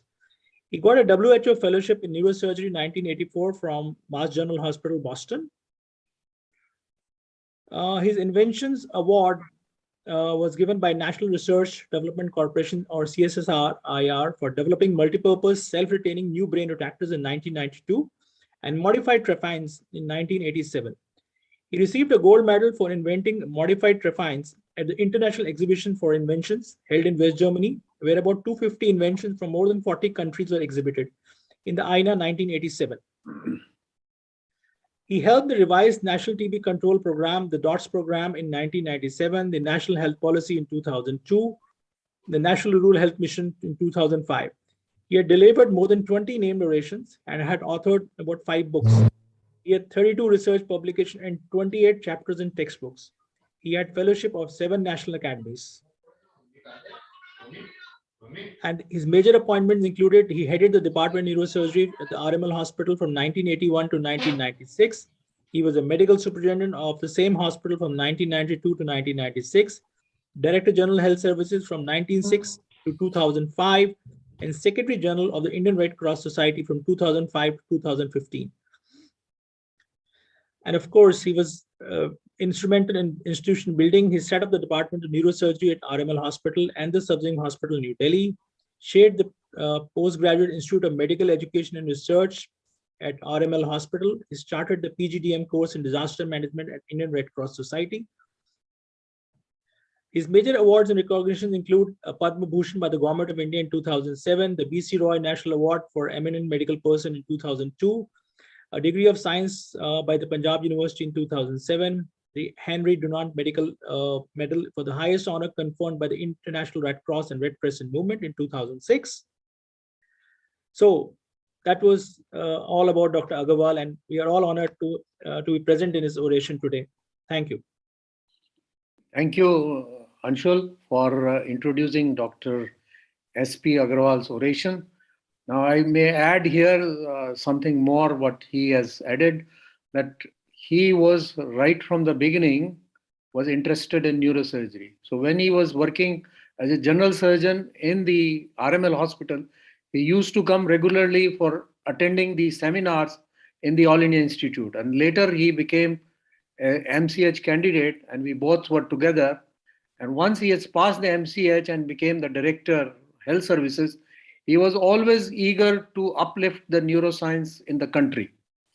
And I must add here that at the AIMS, when I was heading the department or chief of the center, I had a lot of help from him to obtain the lot of major equipments like gamma knife, intraoperative MRI, and a lot of faculty posts, and all because of his help when he was the governing body member at the All India Institute. So may I now request Dr. Sumit to introduce the orator, Dr. VP Singh. Well, good morning. Thank you, sir. With your permission, can I share my screen? Yes, please. Can you hear me and see the slides? Yes. Okay.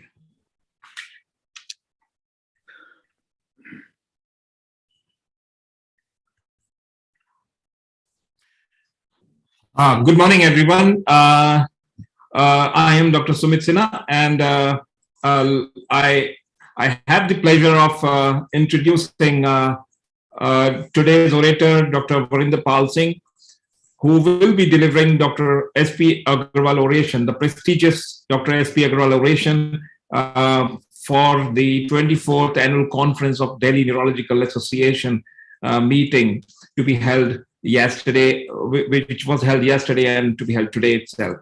So Dr. Varinder Pal Singh, who is popularly known as Dr. VP Singh and affectionately known as VP by his seniors and colleagues, it is an extreme pleasure and immense opportunity to introduce you to the audience. And Dr. VP Singh did his MBBS from All India Institute of Medical Sciences in New Delhi in 1982. And after this, he joined the direct 5 years MCH course in neurosurgery from All India Institute of Medical Sciences, New Delhi in 1987. And after that, he joined as faculty in King George Medical College and Hospital, Lucknow. And from there, he further had training in cerebrovascular surgery and gamma knife radiosurgery in UK, Newcastle General Hospital, Newcastle upon Tyne, and Royal Hampshire Hospital, Sheffield. After this academic career, he had series of illustrious appointments, with the first being appointed in 1993 as faculty of Department of Neurosurgery at the Cardio Neuro Center, All India Institute of Medical Sciences, New Delhi, where he worked till he was promoted as additional professor of neurosurgery and unit head in neurosurgery at the Department of Neurosurgery, All India Institute of Medical Sciences. After this stint here at AIMS, he went out for more greener pastures, and in 2002, he was there, joined as senior consultant at Wimhens Hospital, then Wimhens Hospital in New Delhi, and started a new department there and set up the Department of Neurosurgery along with Professor A.K. Banerjee there. And there he worked till 2007 when he joined Indraprasth Apollo Hospital as a senior consultant neurosurgeon and academic coordinator there, and worked there till 2018 when he joined the Medanta Institute of Neurosciences in Gurgaon in January 2018. Currently, he is the chairman of neurosurgery at Medanta Institute of Neurosciences in Gurgaon. He has a special interest in brain tumor surgery, aneurysm surgery, and pediatric neurosurgery, and he is considered to be a pioneer in the field of epilepsy surgery and gamma knife radiosurgery. Not to forget, he started these fields at the All India Institute of Medical Sciences and in the country. He is the CME convener of Neurological Society of India from 2012 to 2014. He has been the editor of Journal of Pediatric Neurosurgery from 2009 to 2015. He has been the president of Indian Society of Stereotactic and Functional Neurosurgery and Cerebrovascular Society of India, secretary of Neurological Society of India, and president-elect of Indian Society for Pediatric Neurosurgery. And currently he is the president of Neurological Society of India. And here he is in his younger days. Well, he is still young, and looking forward to, in this photograph, to achieve more and more illustrious dimensions, which he has done and he is still doing now. And he's a family man. He's being blessed with a wonderful family. His son is settled in United States of America and a beautiful daughter. And ladies and gentlemen, I present before you Dr. VP Singh, who will be delivering the prestigious Dr. S.P. Agarwal oration today, and his topic is epilepsy surgery. Dr. VP Singh, please.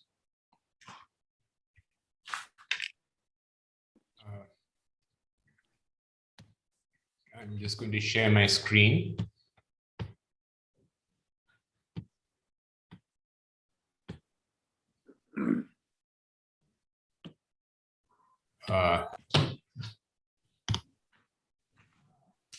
Dr. Mehta, my friends, colleagues, the members of the DNAEC, thank you for this honor of giving me the SP Agarwal oration. Dr. Agarwal was very well known to us. He was a senior, a mentor, and he was very helpful whenever anybody needed him. And it's a pleasure and an honor to be offered to do this oration of his, which goes in his name. Thank you, Sumit, for your kind words. I didn't start the department at Vimhans. Vimhans was well established by Dr. Banerjee. I only joined him and worked with him at Vimhans and Apollo. Right. So the topic of my oration is epilepsy surgery, a challenging journey. How we did it, what problems we faced, and how we went ahead. I came across this beautiful quotation about the challenges of life. Smooth roads never make good drivers. Smooth seas never make good sailors. Clear skies never make good pilots. Problem and hassle-free life never makes a strong person. We have to be strong enough to accept the challenges of life. And when something wrong happens, don't ask life, why me, which is what most of us do. Instead say, try me. So coming to epilepsy surgery, this is surgery done for control of intractable, medically intractable, long-standing chronic epilepsy. An AVM of a tumor who comes with one episode of seizure, and surgery for that is not epilepsy surgery. Now, trepanation of the skull has been known since prehistoric times, 3,400, 500 BC. We've found the Peru, in ancient Peru, we got skulls with trepanations in them. Why they were done, we don't know. It was believed in medieval times that epilepsy is related to evil spirits which are trapped inside the head. Possibly trepanation was done to release these evil spirits. In the late 19th century, Victor Horsley and McEwen did surgeries for epilepsy, the brain tumor presenting with epilepsy at that time. At that time, the localization was only cerebral localization based on the function of the affected. Then the EEG came into vogue. Berger described the EEG, and Penfield and Jasper in the 50s took up epilepsy surgery with EEG localization. But even this wasn't accurate enough, and this epilepsy surgery fell into disrepute. This was especially because good anti-epileptics, the phenytoin, was discovered, and that was used. In the 80s, again, there's been a resurgence of epilepsy surgery, and this time it is here to stay. This is mainly because of the better localization of the epileptic focus, the better surgical techniques, and better understanding of the causes of intractable epilepsy. So this is just an illustration of deprenation being done to release the evil spirits and to try to cure the epilepsy. Coming to India, Jacob Chandy and Mathai started doing epilepsy surgery in Vellore in the 50s. They were soon joined by Dr. Ramamurthy and Dr. P.N. Tandon. And then again, for reasons mentioned, this went into was not taken up. And in March 1995, Sri Chitra Institute in Trivandrum did their first case. And a month later, we started our first case at AIIMS. So this is where my this study is based on. So what were the challenges we encountered? The first was the initiation, the challenges in the pre-surgical evaluation, and challenges in the surgical issues. These were the type of problems that we faced, and I'll cover them one by one. I joined AIIMS as a faculty in December 1993. And very soon after, my mentor, Professor Banerjee, asked me to start epilepsy surgery at AIIMS. And at that time, quite frankly, I had no idea what to do. So the department had bought a portable EEG machine, and I was sent to UCLA to learn how to do epilepsy surgery. And this was in November 1994. When I went there, I was a total novice. I did not know anything. But I went to Jerome P. Tengel, who was a neurologist. He was not a neurosurgeon, but he had a passion to develop and promote epilepsy surgery. So my aim was to learn which patients to operate, how to select the patients, who would be a good surgical candidate for epilepsy surgery. And on the side, I also went to the OR to see Itzhak Fried, who was the neurosurgeon, operate on a few of these cases. My total training period was a grand 3 weeks to learn how to do this. And when I came back, I was very depressed. I did not feel competent to start. The reason was what I had seen in UCLA.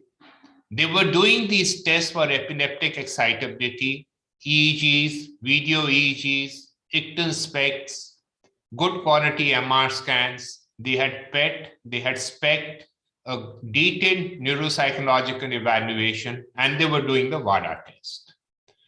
So there was an extensive pre-surgical evaluation which was required to get this program going. And these modalities were not available in our hospital. So the dilemma in my mind was, are we justified in starting? It was an ethical dilemma. But then we looked at the figures. At that time, India's population was 1 billion, and there were an estimated 0.5 to 1 million new cases of epilepsy every year. And it's known that 10 to 20% of these cases would be intractable. They would not respond to medicines. So we had a 1 to 2 lakh population of intractable epileptics being added every year. And of these, even if 20% came for surgery, we had 20,000 to 40,000 new patients who could benefit from epilepsy every year. And this was in addition to the existing large number of patients already present. So what really made the difference was this concept of surgically remediable epilepsy. Now, Pete Engel had described this entity, and he had found that there are certain epilepsy syndromes which are inherently resistant to surgery, to medicines.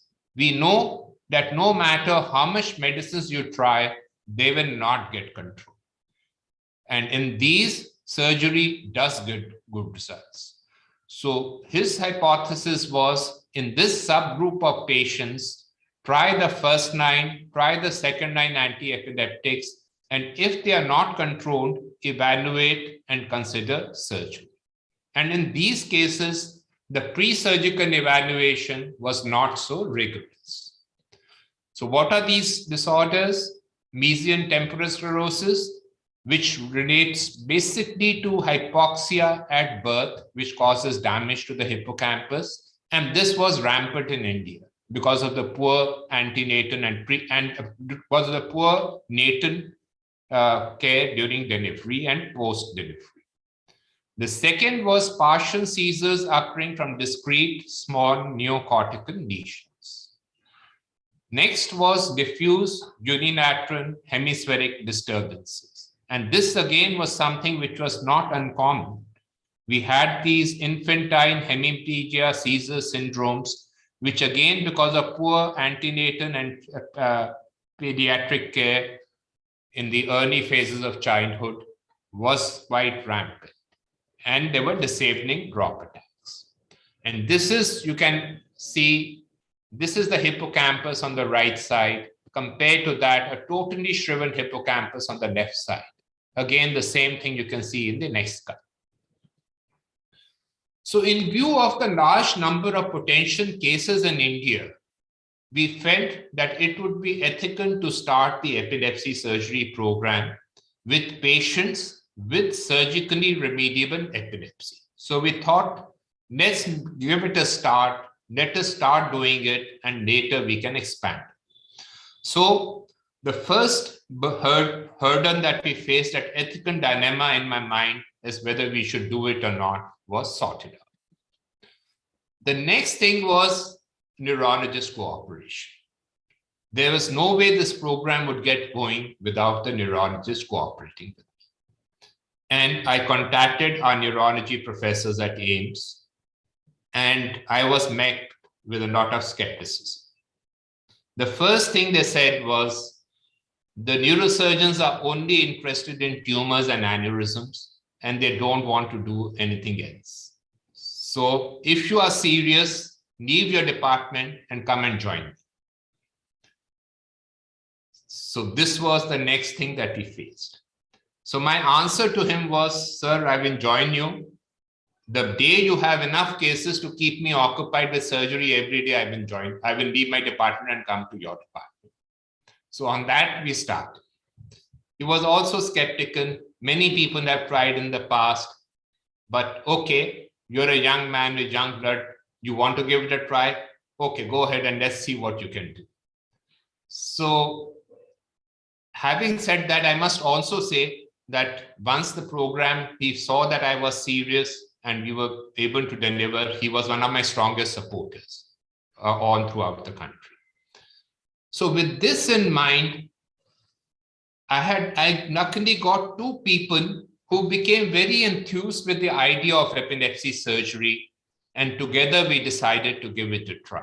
There was Dr. Satish Jain, a good friend, a neurologist, epileptologist who was again passionate about epilepsy, and Dr. Manveer Bhatia, who was running the EEG lab, the neurophysiology lab, and she also was attracted by the idea.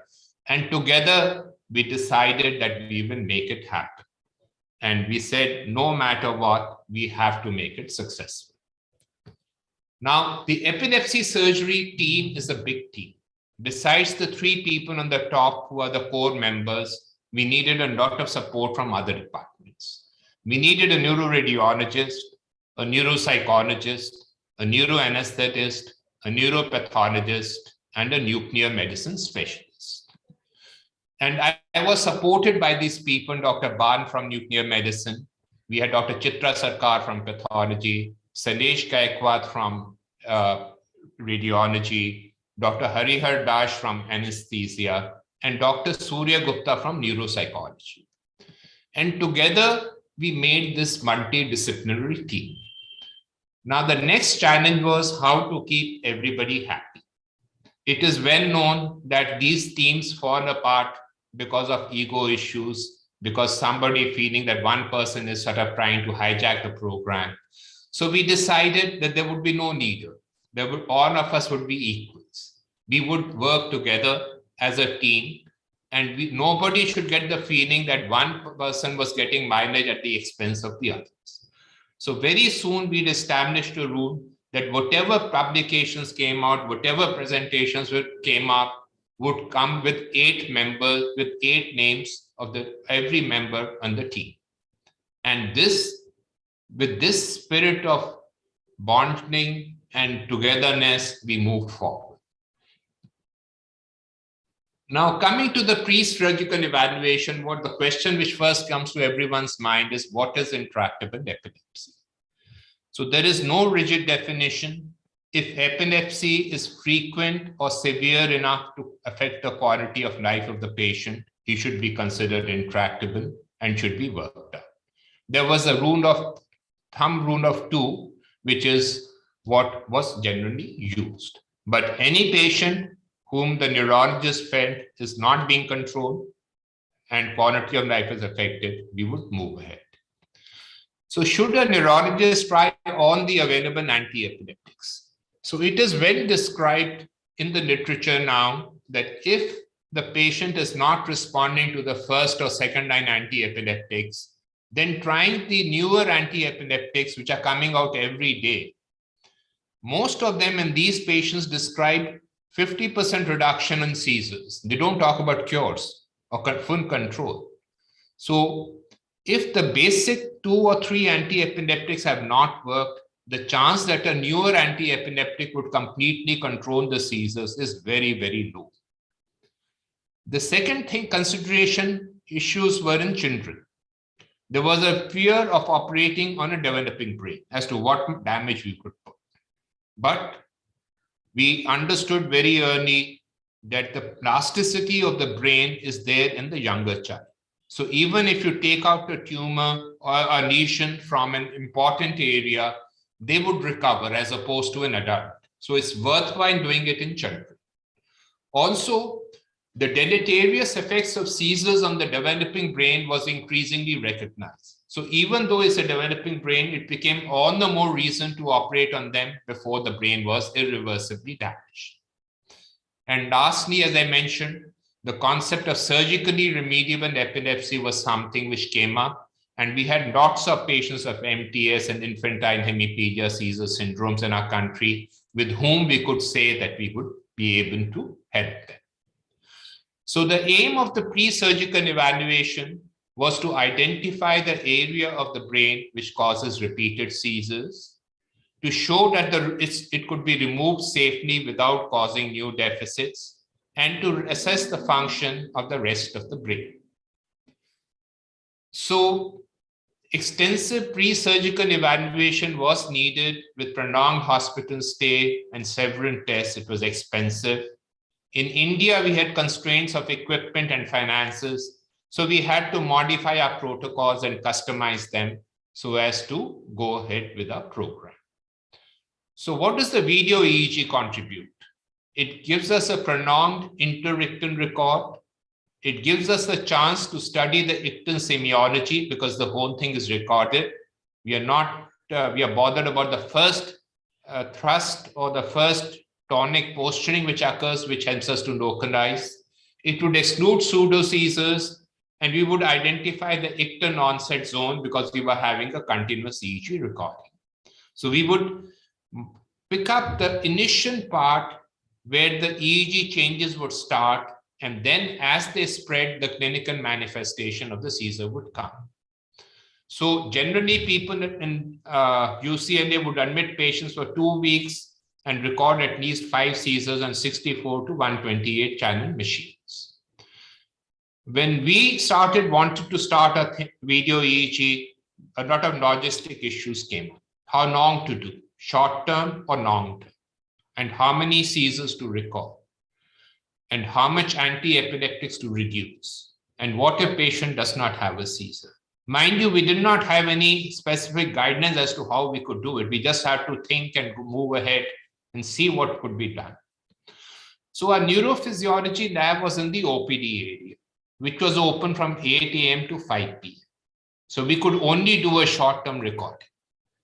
And if the seizure did not come, again, the patient would go to the ward, and next day again, we would start. It would often be so frustrating that after 2 days of recording, when you don't have a seizure, you shift the patient to the ward, and 1 hour later, they have a seizure. And you have to give anti-epileptics. We could not extend this neurophysiology lab to 24 hours because it was in the OPD area. If in the night there is a seizure or a crisis, we did not have a doctor who was sitting there throughout the night.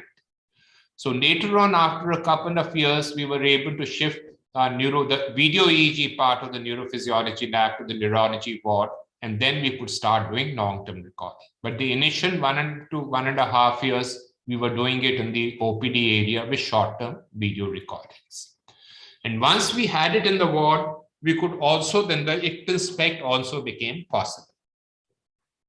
So we would record 2 or 3 seizures on a 24 or 32 channel machine, and we would reduce the anti-epileptics the day before the surgery. And from the night of the surgery, we would stop the anti-epileptics altogether. And if on these 2-3 seizures which were recorded, the focus corresponded with the other localization, we would stop the video EEG after 2-3 days. If it was discordant, then obviously we had to record more. Also, more than 75% of the interictal spikes should be unilateral. MRI, we know that the CT scan is not good enough for these cases, and MRI is essential. So this was not a problem because the MRI was available, but we had to do a specific epilepsy protocol MRI. We had to do a double oblique sections through the temporal horn, high resolution, thin sections with SPGR and flare sequences. And in some cases, we needed volumetry. Now, I must confess that most of the patients who came to us had normal MRI scans. It's only when we did the epilepsy protocol MRIs that we were able to pick up the small lesions or abnormalities which were responsible for the epilepsy. So in all cases, we had to repeat the MRI, and Salesh would be very helpful in getting proper sections done.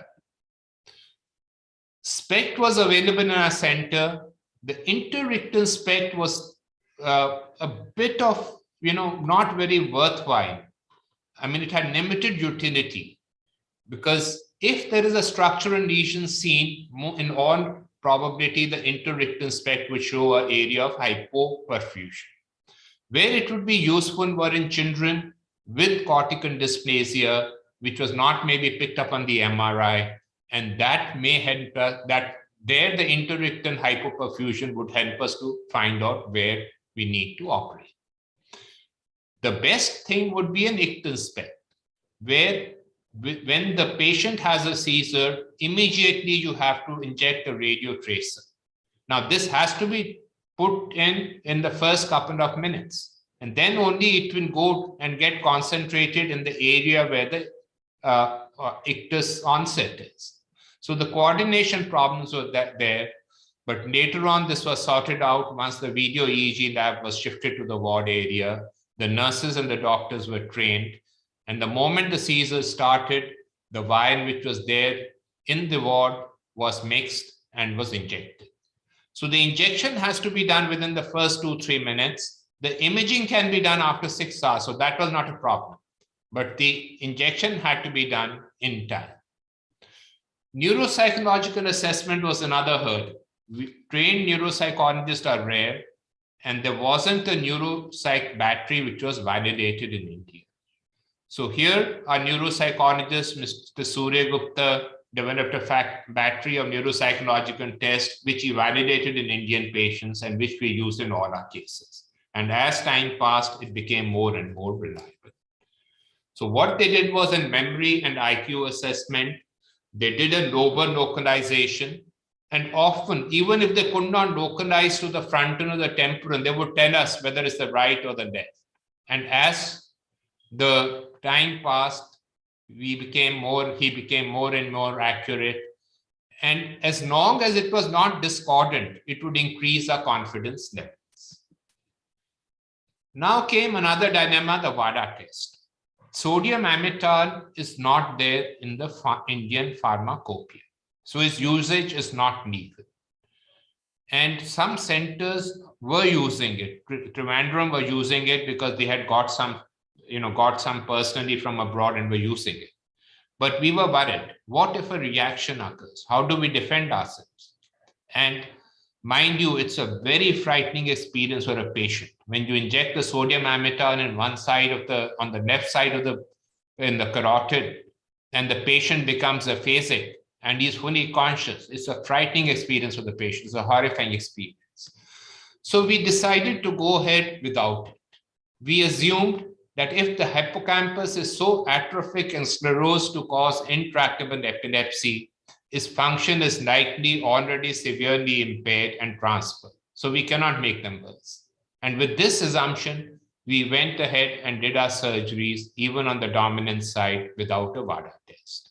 And now, worldwide, it is being used sparingly, and today practically nobody uses it. It's used only in very exceptional circumstances. The next dilemma was if the MRI was negative and we could not find any abnormality of any sort on a MRI, epilepsy-specific MRI. So here, the localization became even more important. So in these cases, the ICTAN video EEG localization was done, and we wanted to record more seizures so that we wanted to be sure that all the seizures were coming from the same side. So it's possible that a person has multifocal epilepsy and one or two seizures may occur from one side, but the next may occur from the other side. So in these cases, we had to have at least 4 to 5 seizure recordings to be sure. And in these cases, the ICTAN SPECT was a must.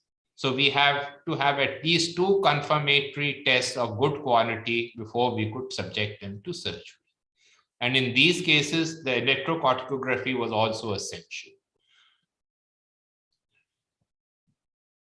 The next is if the video EEG, the patient did not have a seizure on the video EEG recording. So video EEG negative cases. So here, although we may see an abnormality on the MRI, we are not sure that the epileptic, that it is epileptogenic. So here we have to fall back on the prolonged interictal recording which is available. We should show frequent spiking from the lesion site as seen on the MRI, with no significant spiking from other sites. In fact, there are certain studies now which suggest that in a classical mesial temporal sclerosis, the ICTAN record is not essential and they can operate based on the interictal study, provided you have a prolonged interictal record. But if there is a bilateral MTS or if there is a dual pathology, then one cannot compromise and you have to have repeated video EEGs till you can establish the epileptogenicity and decide which of the 2 lesions is causing the epilepsy. So once this workup was done, we had regular epilepsy surgery meetings, and we would discuss the patient's threadbare. All the specialists would give their inputs. And before the MRI data was presented, the neuropsychologist and the nuclear medicine specialist were actually blinded to the MRI data so that, they gain the confidence and we also gain the confidence that the data was not biased in anything. And then only the MRI was shown. So the decisions were taken jointly in these meetings. And concordance of the test is extremely important for a good outcome. And the best result would be if there was an MRI evident lesion, which was shown to be epileptogenic on the ICTAN video EEG. The neuropsychological assessment should at least not be discordant. And if the interictal SPECT corresponded, it added to the confidence levels. Now coming to the surgical issues. Temporal resections is a standardized resections. There are anatomical resections. There are a variety of resection techniques. No special instruments are required. All that you need is good microsurgical techniques and clean sections to avoid scar epilepsy. So this was doable. But the temporal lobe, especially the median temporal lobe, has important structures all along. If you look at the uncus and the hippocampus, you're working right next to the brainstem. There are the perforators of the brainstem are there, the third nerve is there, the vessels are there, and one has to be extremely careful. As neurosurgeons, we operate on the temporal lobe, but mainly on the lateral temporal lobe. So the anatomy of the median temporal structures is much more complex and not usually handled by neurosurgeons. And it's only after doing 4 to 5 actual surgeries and reading the anatomy text repeatedly does one understand the anatomy of this region. And what is most important is that when you're doing your resections here of the median temporal structures, you have to remain sub-pia, because the moment you transgress the pia towards the brainstem, there is potential of vascular and neural damage. So if possible, do cadaveric dissections in the lab, but it takes a little time to understand the anatomy of the median temporal structures. So one could either do an anatomical resection, which is what we did. That was the lateral temporal lobe, and this is the median temporal lobe with the hippocampus here. So we preferred this so that we would get good specimens for pathology. One can also use the ultrasonic aspirator, which is more safe for the medial structures, but you don't get a sample for the pathology, so you don't get a confirmation of what you're dealing with. And also you have to use in very low settings so as to remain sub-pia and not damage the pia. So the next surgical issues were in the lesionectomies, and there are a variety of lesions which we came across which could be causing intractable epilepsy. There could be tumor or tumor-like, and amongst this we came across this new entity, the dysembryoplastic neuroepithelial tumor. This was a recently identified entity by Christine Dormus-Lupo, and we found it in many of our cases. Vascular abnormalities, biotic things, and developmental changes. So most centers work on temporal epilepsy surgery, and then only later on in their transition, they transit to extratemporal. The Sri Chitra people, I think after 3 years of doing epilepsy, 3 to 4 years only, first they did temporal and then they started doing extratemporal. But we transited from temporal to extratemporal fairly soon as we started getting extratemporal lesions. But compared to temporal lobectomies, which are sort of tailored resections, here extratemporal resections have to be done using electrocorticography. So how do we decide the margins? We need to do an electrocorticography, and we need a neurophysiologist to read the electrocorticography. So we do a direct recording from the cortex of the exposed brain and do the EEG recording there. That's electrocorticography. For that, we need grids, which are expensive and for one-time use. And there, the next dilemma came. When we got a machine, we had got about 10 to 12 grids with it. And they were supposed to be one-time use, and they were supposed to be thrown away, which is what I'd seen outside in the UCLA. So how do we, carry a program forward with these expensive items? So we decided, we asked the company people, how do you sterilize them? And they said, we use ethylene oxide. And we said, why can't we re-sterilize with ethylene oxide? And said, that's not permitted. So we decided to override them, re-sterilize them twice, and reuse them, because that was the only way we could go ahead with the extratemporal cases. I mean, if each case we had to have $200 to $400 of electrodes, US dollars, it would have been extremely expensive. So we took a risk, we re-sterilized them and used it, and touch wood, we did not have any problem. We started doing ECOG in all cases to gain experience. And there again, we had a problem. The first 4 cases, we put the electrocorticography grid and we couldn't get any recordings. We tried everything, the anesthesia drugs, the recordings, but nothing seemed to work.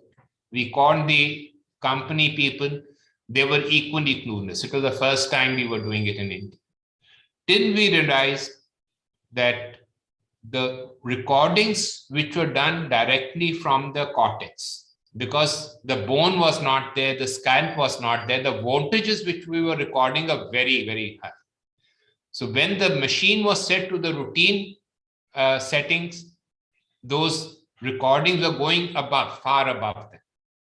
So we had to reduce the sensitivity and the amplitude of the display to much lower levels so that the top of the wave could be seen. And only after 3 or 4 cases did we realize how to go about it. So these were the electrodes we had, the grids we had, which we used.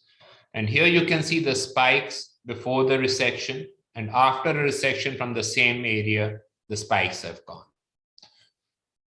So this was the first case that we did in April 95, a 4-year-old girl with intractable epilepsy. And this is what we found on the scan, X-ray, on the CT scan and the MRI scan, a lesion in the median temporal structure. And this surgery was in 2 parts. There was a durant part and an intrinsic part in the cortex. And this turned out to be meningoangiomatosis, a rare disorder which is described for epilepsy. And this was the only meningoangiomatosis we had in a series. This was another small lesion in the median temporal structure, which had been missed in initial scans. This again is in 95, one of the early cases. And this came out to be dysembryoplastic neuroepithelial tumor. It's a cortically located tumor, does not increase in size, is not malignant, and has this floating neurons. And when you take it out, it is almost watery, water sort of seeps out of it. So this, again, we found that whenever we find it, is often associated with intractable epilepsy. It's a benign condition, does not grow, does not need radiation therapy, and gives excellent results with surgery. So again, you can see a lesion here. The gray-white matter of the median temporal lobe is not there. And this was a solid ganglioglioma. Another lesion near the motor strip, we did the function MRI with finger tapping. The recording was posterior. So we approached it from anterior, took it out. It was an astrocytoma. A calcified lesion on this scan on the median temporal structures again, which turned out to be a calcified hemangioma. A cavernoma in the cortex. And this here, to control the epilepsy, the hemosiderin ring has to be taken out, otherwise it doesn't work. A patient who was a post-traumatic patient came with a scar epilepsy, repeated episodes of status epilepticus. We had to excise this scar and he became seizure-free. A congenital lesion, a cleft in the cortex, a developmental disorder, schizencephaly. And here, you have to, during surgery with electrocorticography, find out which part is causing the epilepsy, which part is epileptogenic, and that has to be excised. Another lesion here, an abnormal area, turned out to be cortical dysplasia. You can see that the lamellar distribution of the cortex is totally destroyed. There may be heterotopic neurons in the white matter, and the neurons may be bloated with a forme fruste of tuberous sclerosis. So when we are operating lesions, how is it different from epilepsy surgery? We know that, how is epilepsy surgery different from just taking the lesions out? Now we know that most of the lesions do not contain neurons. So they are not the ones which cause epilepsy.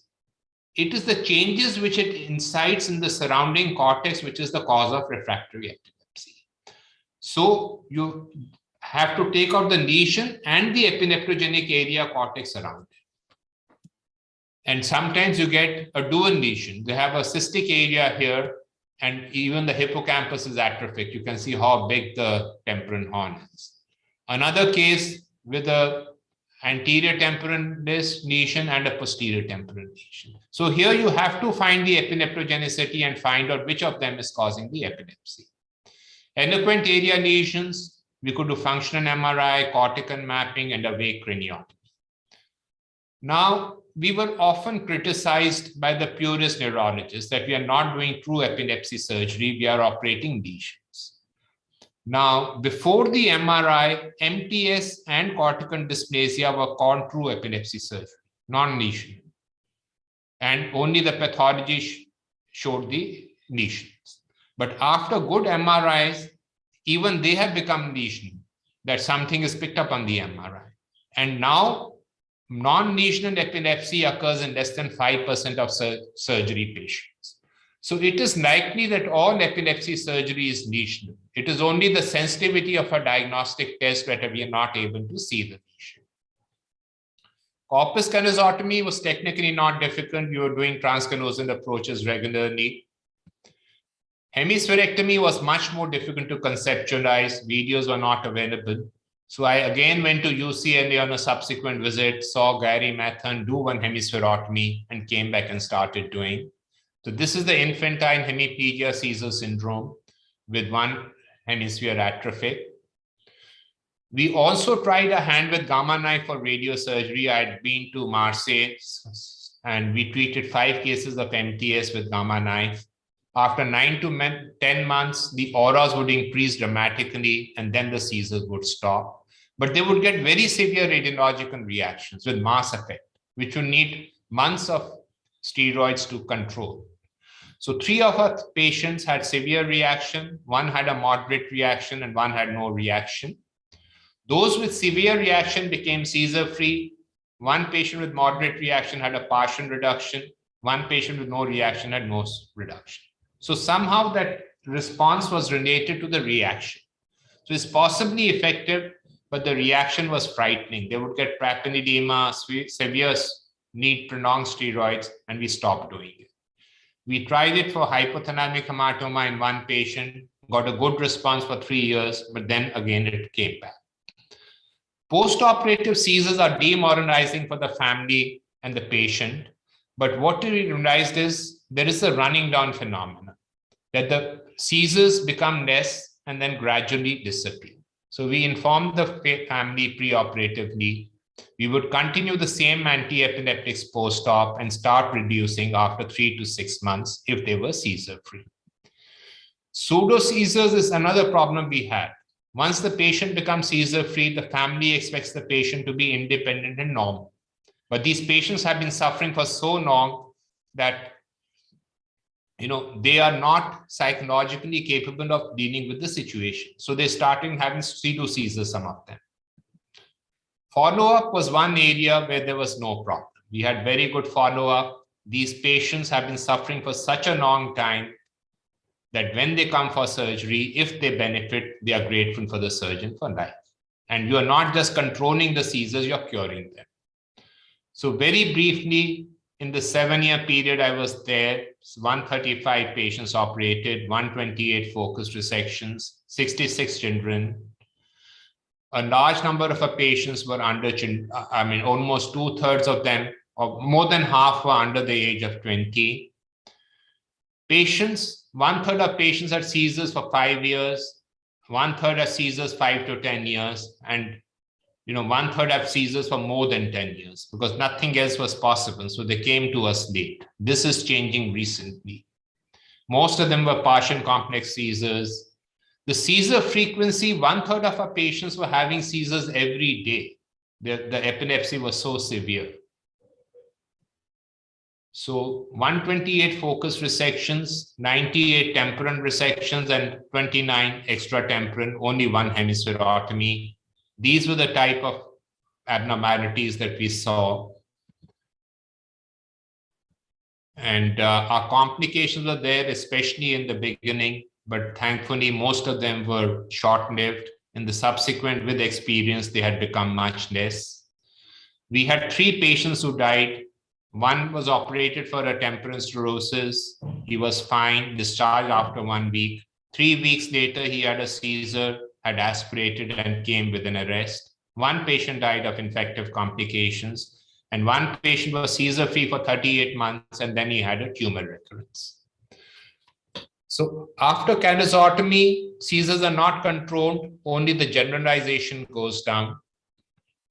With surgery, we had 111 patients with a long follow-up of more than 18 months.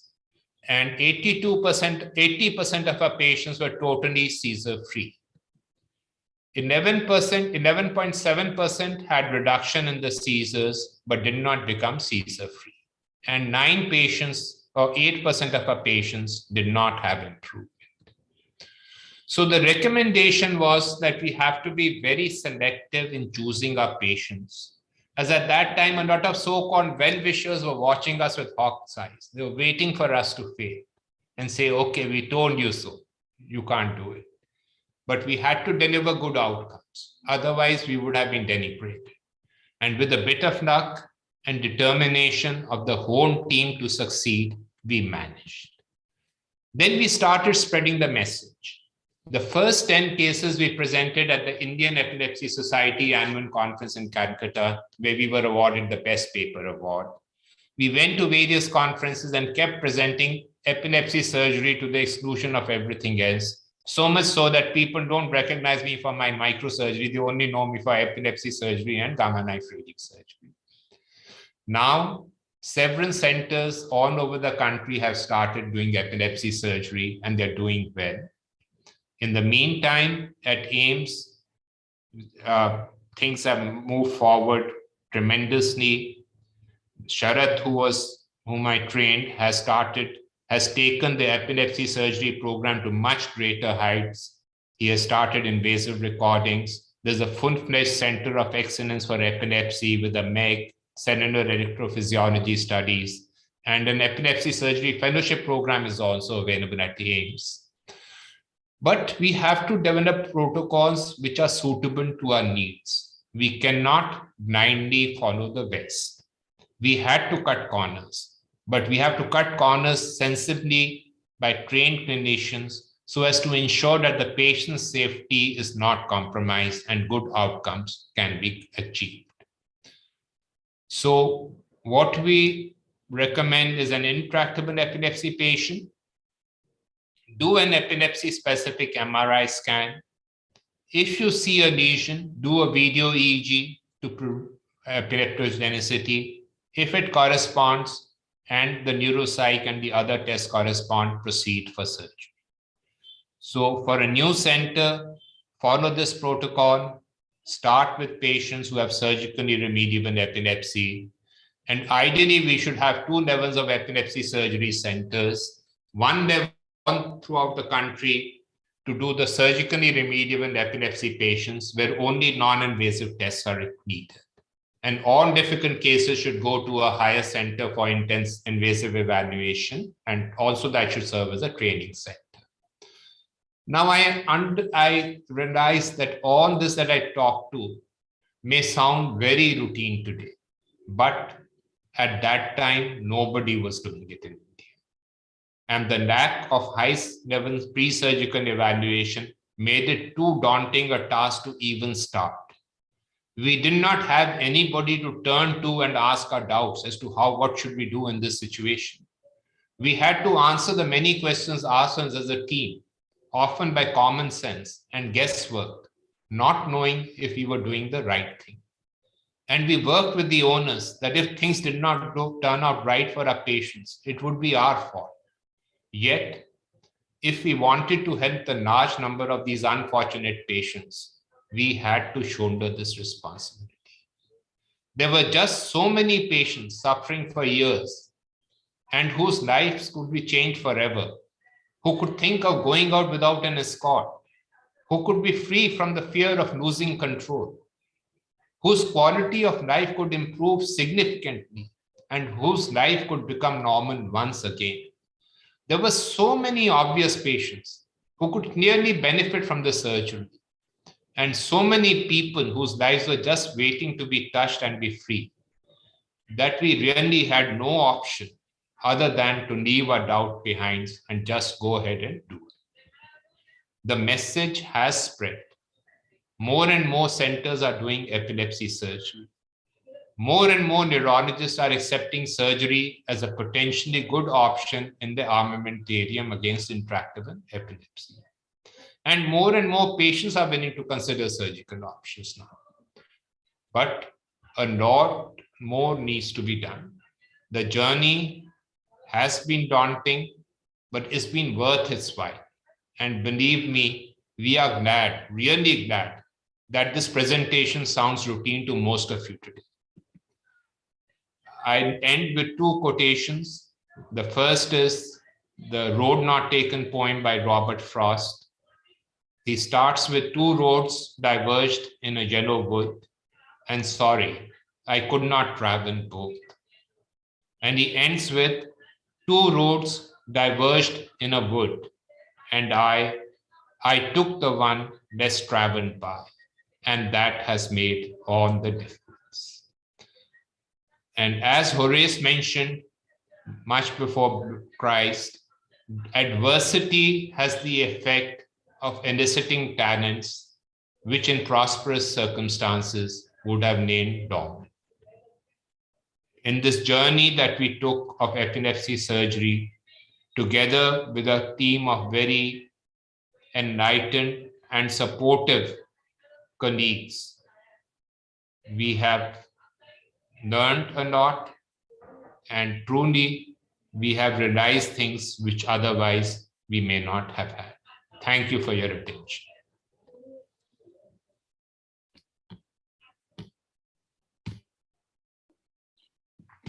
Thank you, Dr. VP Singh, for an excellent oration and taking through your challenges of the journey of the epilepsy surgery. And I can tell all the colleagues here or the audience here that VP Singh has very good quality of making a team and putting his logical arguments and takes the team with him. I think that VP Singh could have done it only and taking all the members of the team together. I congratulate you, Dr. VP Singh, for an excellent talk. Thank you. Thank you, speakers, and thank you, the chairpersons. There is a designated time for break, but we are skipping the break section, and we are going to start the next session, that is from the 2 p.m. And the next session, I am handing over to this dice to Dr. Avinash.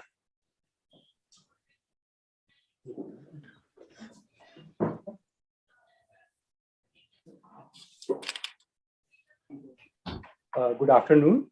As we are running short of time, we are starting with the next session, that is holistic medicine. And for that, I request the chairperson, Dr. Dinesh Chaudhary. He is the clinical associate at the Department of Neurology, Indraprastha Apollo Hospital, to chair the session. And I also like to invite Dr. P.N. Ranjan sir, Senior Consultant, Department of Neurology, Indraprastha Apollo Hospital. As Dr. P.N. Ranjan sir does not need any introduction, I would like to say he is a great clinician, he is a great teacher, and a great human being. With that, I'm handing over the mic to chairperson. Great. Good afternoon, everybody. On behalf of Dr. Dinesh, whose biodata is here, he also doesn't require much of an explanation. He's an integral part of our department, and this whole conference which you see, which has been run so well, is all his brainchild.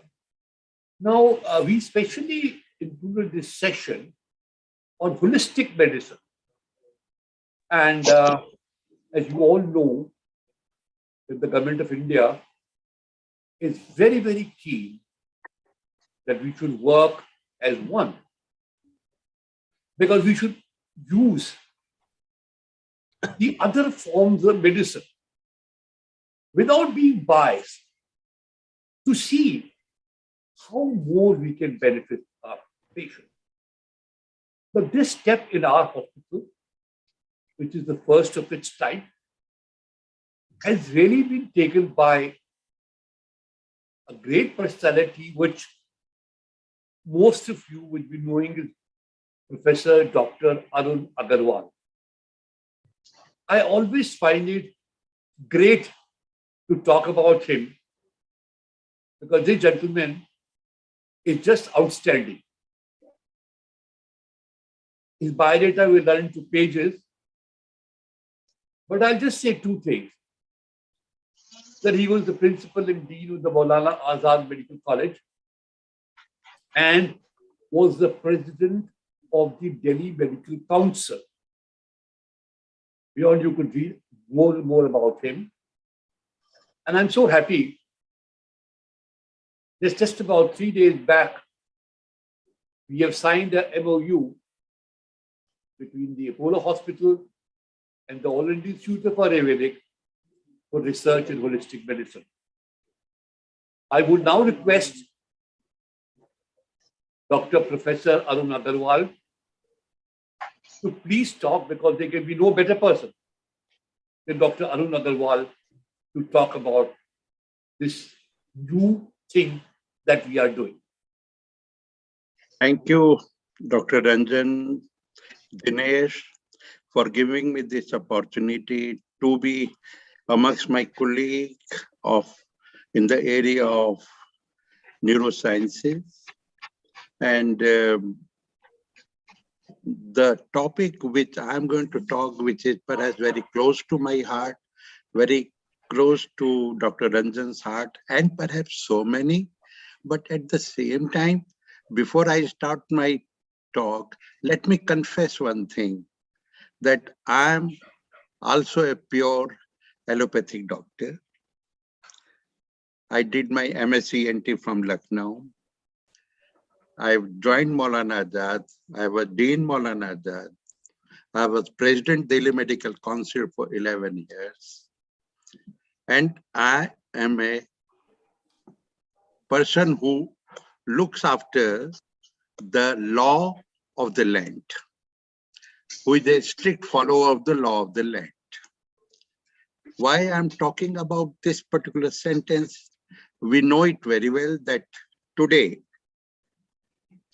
whenever we are practicing as per the regulator, as per the law of land, we have to practice our system of medicine. But I know that when I talk about, I'm a hardcore modern system medicine, allopathic system medicine, ENT doctor. At the same time, I'm a strong advocate of integrative medicine, holistic medicine. To start my talk, I will request, can I be given permission to share my slides? Yes, sir. Please share your screen. Right. To start again, my thanks to Delhi Neurological Association, all my colleagues, many of you are my friends. We have been working together. I just now heard Dr. V.S. Mehta, my friend from All India Institute of Medical Sciences, and so many. And thank you, Dr. Ranjan, for giving me this platform, because of this particular platform, I am able to see and perhaps communicate with many of my old friends also. And the topic I'm going to discuss, along with my colleague, I think Dr. Ranjan, Dr. Tanuja Nestri was supposed to join, who is the director of All India Institute of Ayurveda. But she just now rang me up that the government Ministry of Health is having an important meeting in relation to integrative holistic medicine.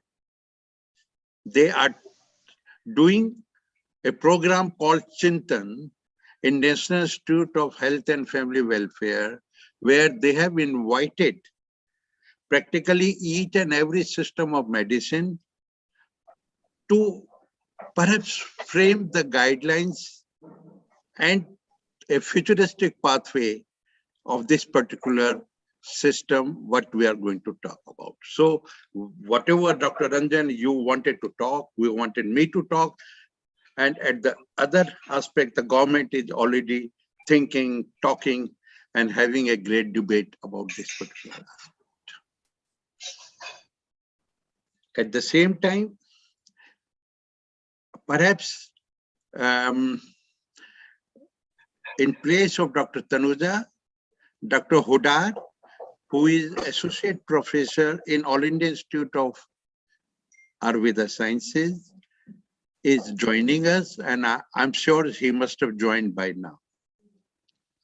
Dr. Hudar, you are there? Yes, sir, I have joined. Yes, sir. Great. Thank you for joining. So let me start. I will, in my next 10-15 minutes, I will definitely like to introduce the basic concept of integrative holistic medicine, give few facts, and then we will hand it over to Dr. Hudar. But at the same time, perhaps I'm not the expert of integrative medicine, let me confess. But this concept is very close to my heart. This concept is very close to so many. So I will request my chairperson to perhaps invite comments, opinion of all those who are joining this session, what they feel about it.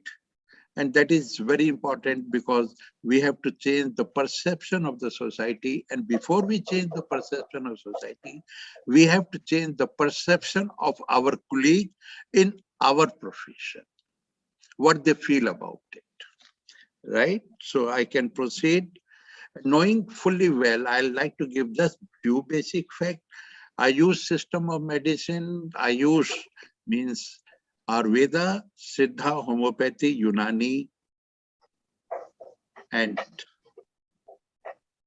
Yoga, Naturopathy.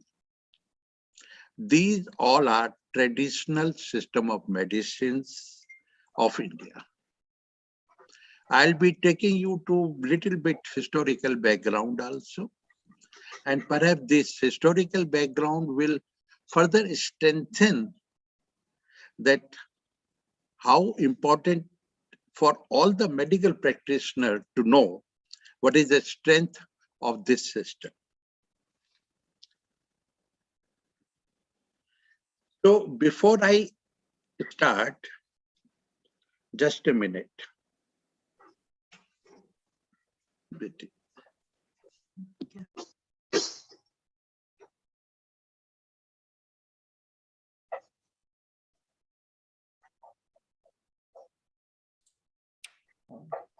So I think you'll have to unmute yourself, sir. No. Can you? Yes, we can hear you now. We can hear you, sir. Right. So I just went through the literature, and the best definition of CAM, the complementary and alternative healthcare and medical practices, is a group of diverse medical and healthcare system practice and the products that are not presently considered to be the part of conventional medicine. What is conventional medicine? That is what we are practicing. The modern system of medicine, or you call it allopathic system of medicine.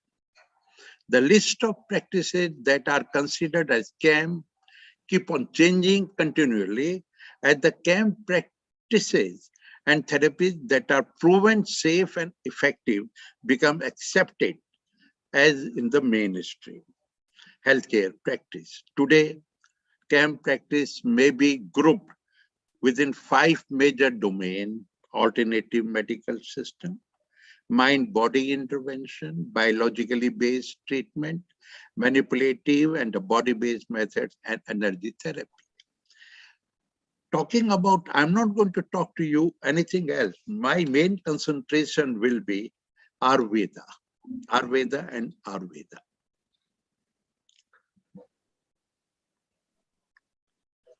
Just a minute.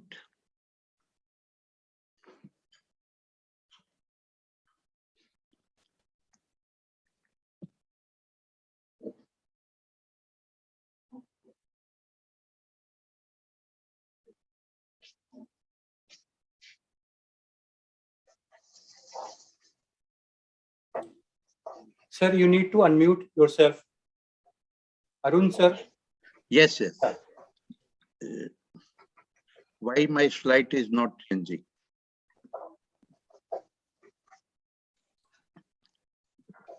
Just a minute. Okay. My slide is not changing. Just a minute.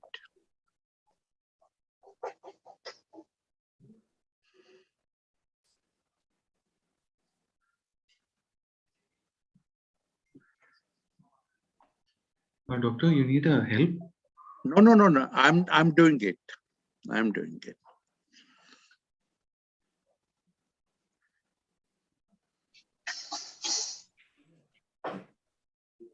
Bismillah.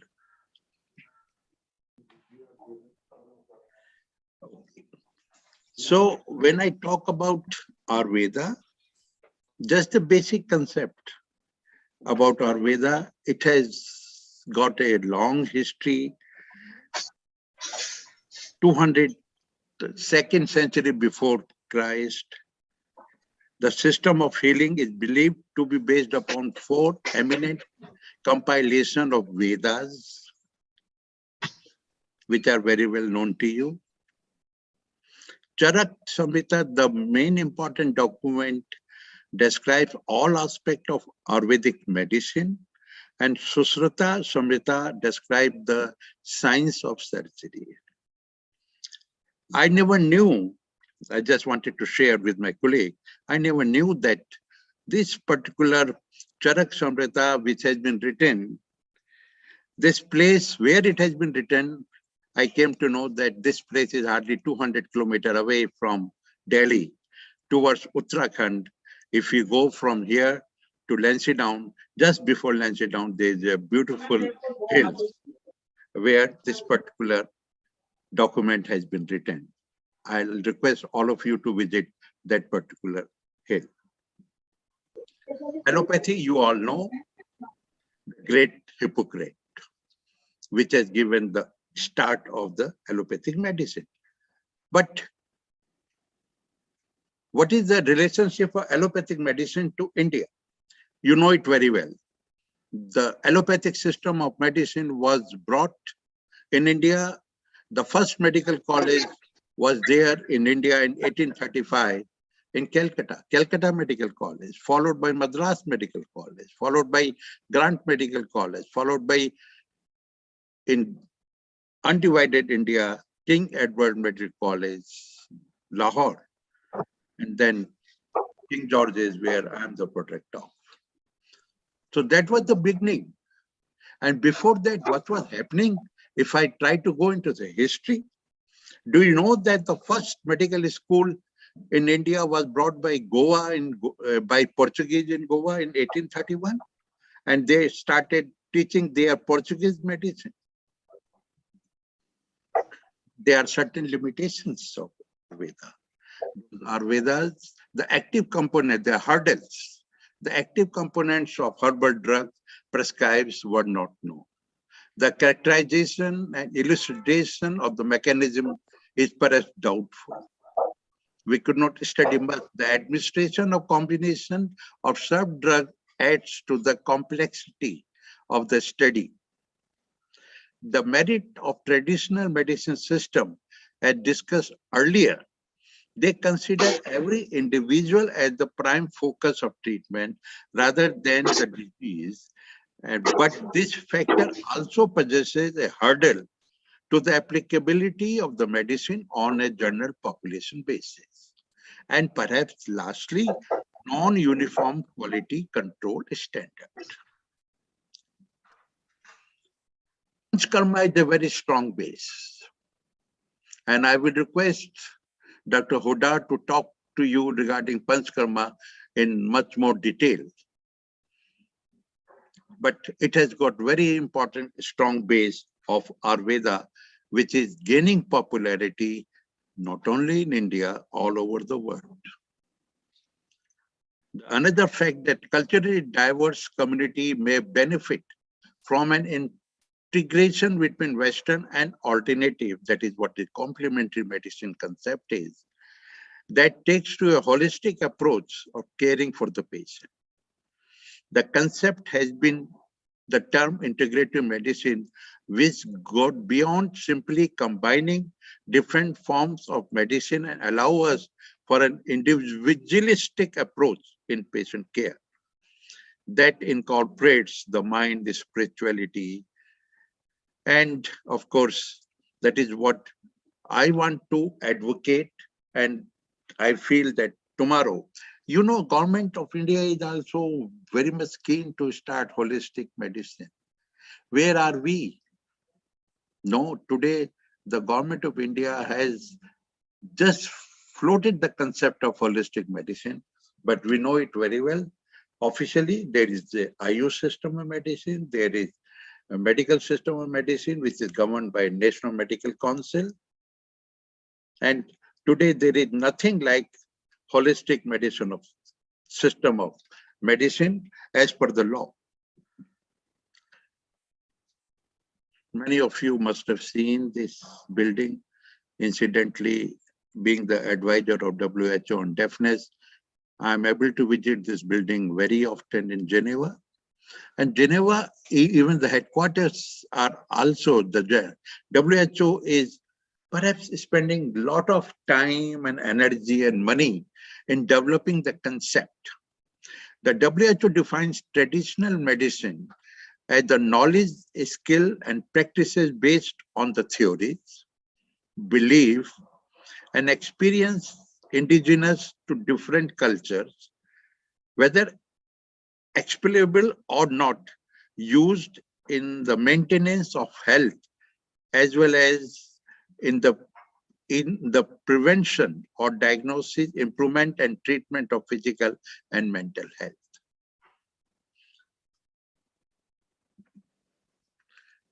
But when we talk about holistic medicine, when we talk about integrative medicine, in the beginning also I said, when I'm talking to you as ex-President Delhi Medical Council, we are fully aware of the regulatory status. I remember during my time there had been many complaints from different, that this doctor is practicing, this Ayurveda doctor is practicing modern system. And there was a counter complaint that why the modern system of medicine are prescribing Ayurveda medicine. The typical example is Live 52 versus as ENT surgeon, we are very fond of prescribing Septiline. This controversy will never end. This will continue. But of course, assessment of safety and efficacy, the quality control, safety monitoring, and perhaps lack of evidences and lack of knowledge by the National Drug Regulatory Authorities. Even our organization, that is Drug Control Journal of India, they are also adding their knowledge in this particular field in a big way, but still they have to walk along.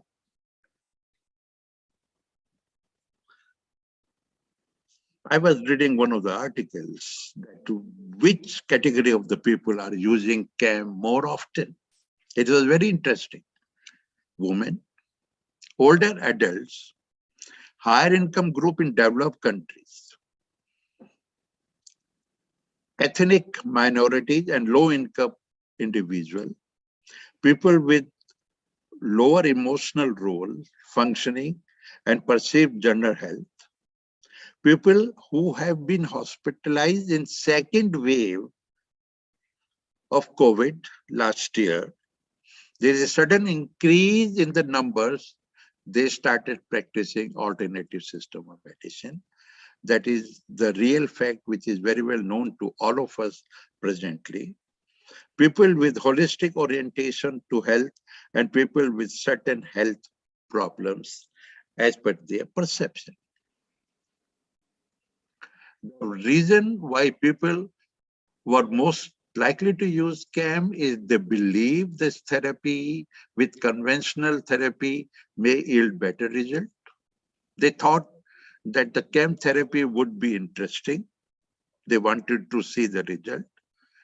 They were recommended by the medical practitioners. Yes, that is one of the very important reasons.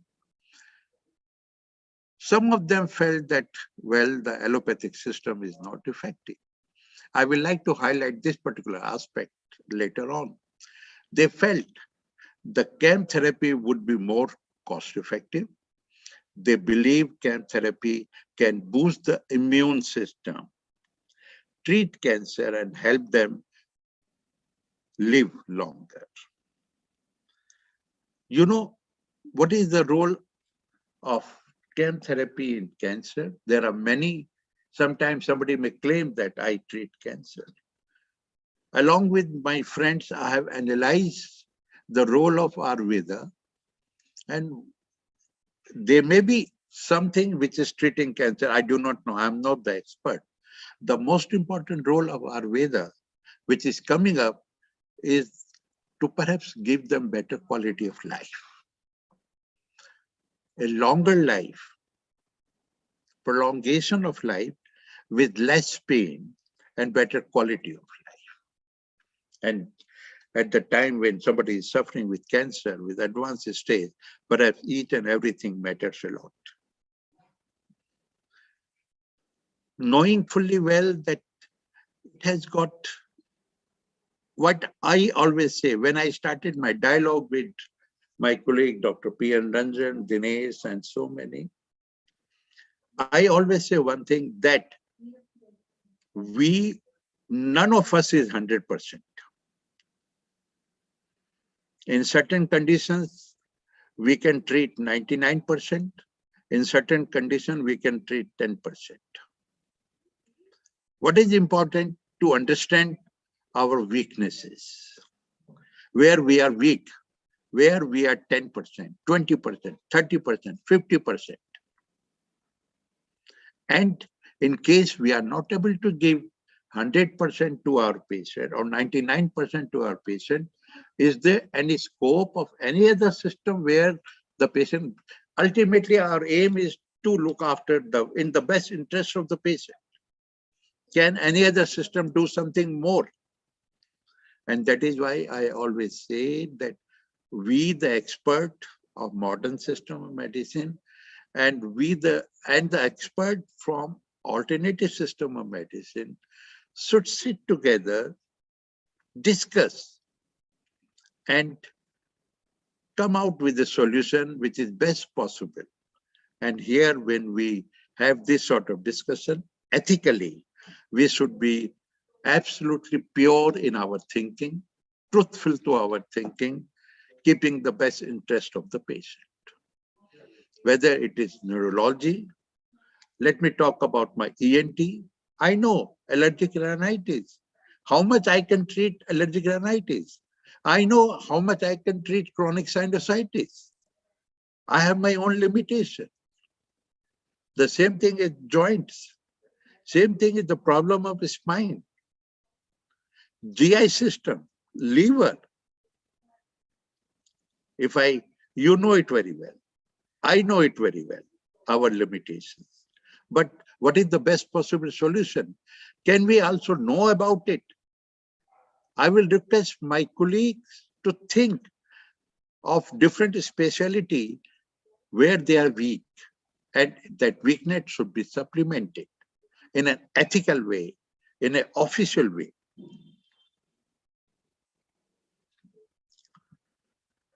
And it is what I feel that while we are talking about this subject, let me not forget that we have to follow law of the land, the Constitution of India.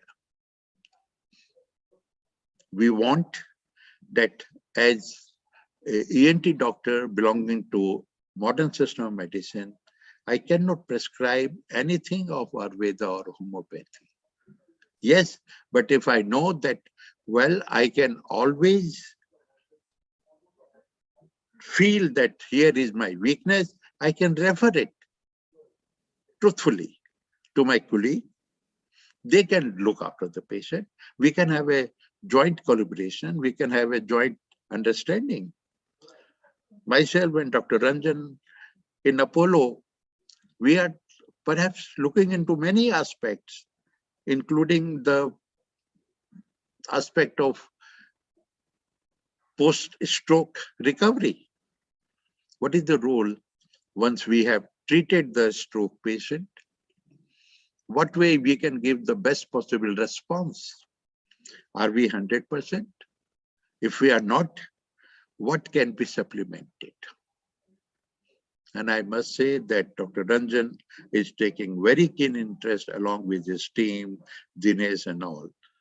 And we are going ahead with the very important collaborative research with All India Institute of Ayurveda.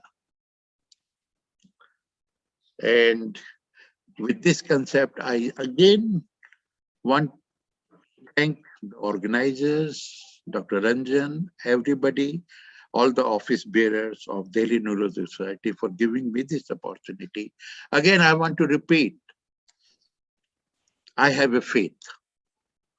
But whatever I'm talking to you, I do not have any legal standing, but a perception that in certain cases, this system will work very well.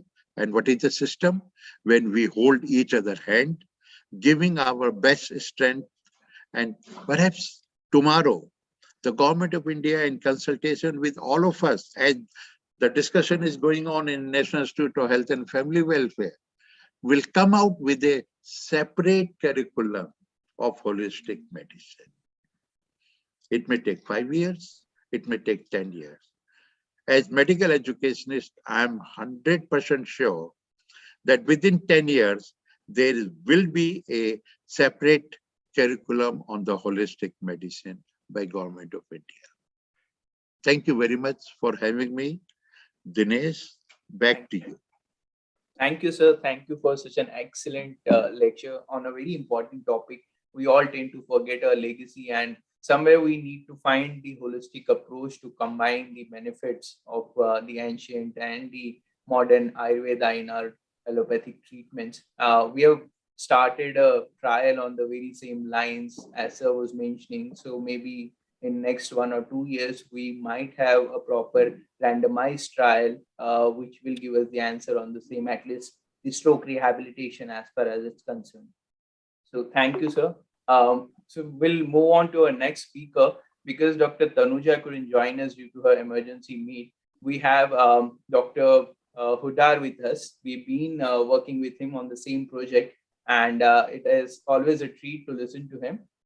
Without wasting much of time, I'll request Dr. Vittal Hudar to please share his screen and start the presentation. Thank you, Dr. Dinesh. Good afternoon to all the dignitaries who have joined for this meeting. I thank Dr.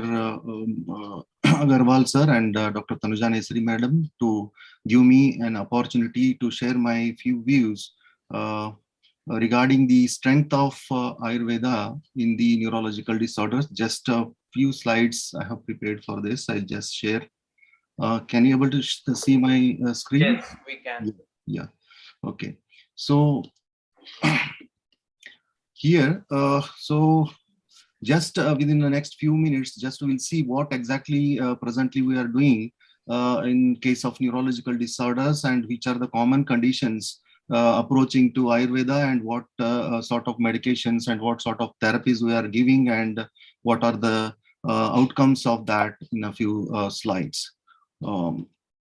So the common neurological conditions the patients will approach to us in for Ayurvedic treatment in any hospital actually are the cerebrovascular accident cases, and acute and chronic cases of sciatica conditions, and the paraplegia and quadriplegia conditions because of many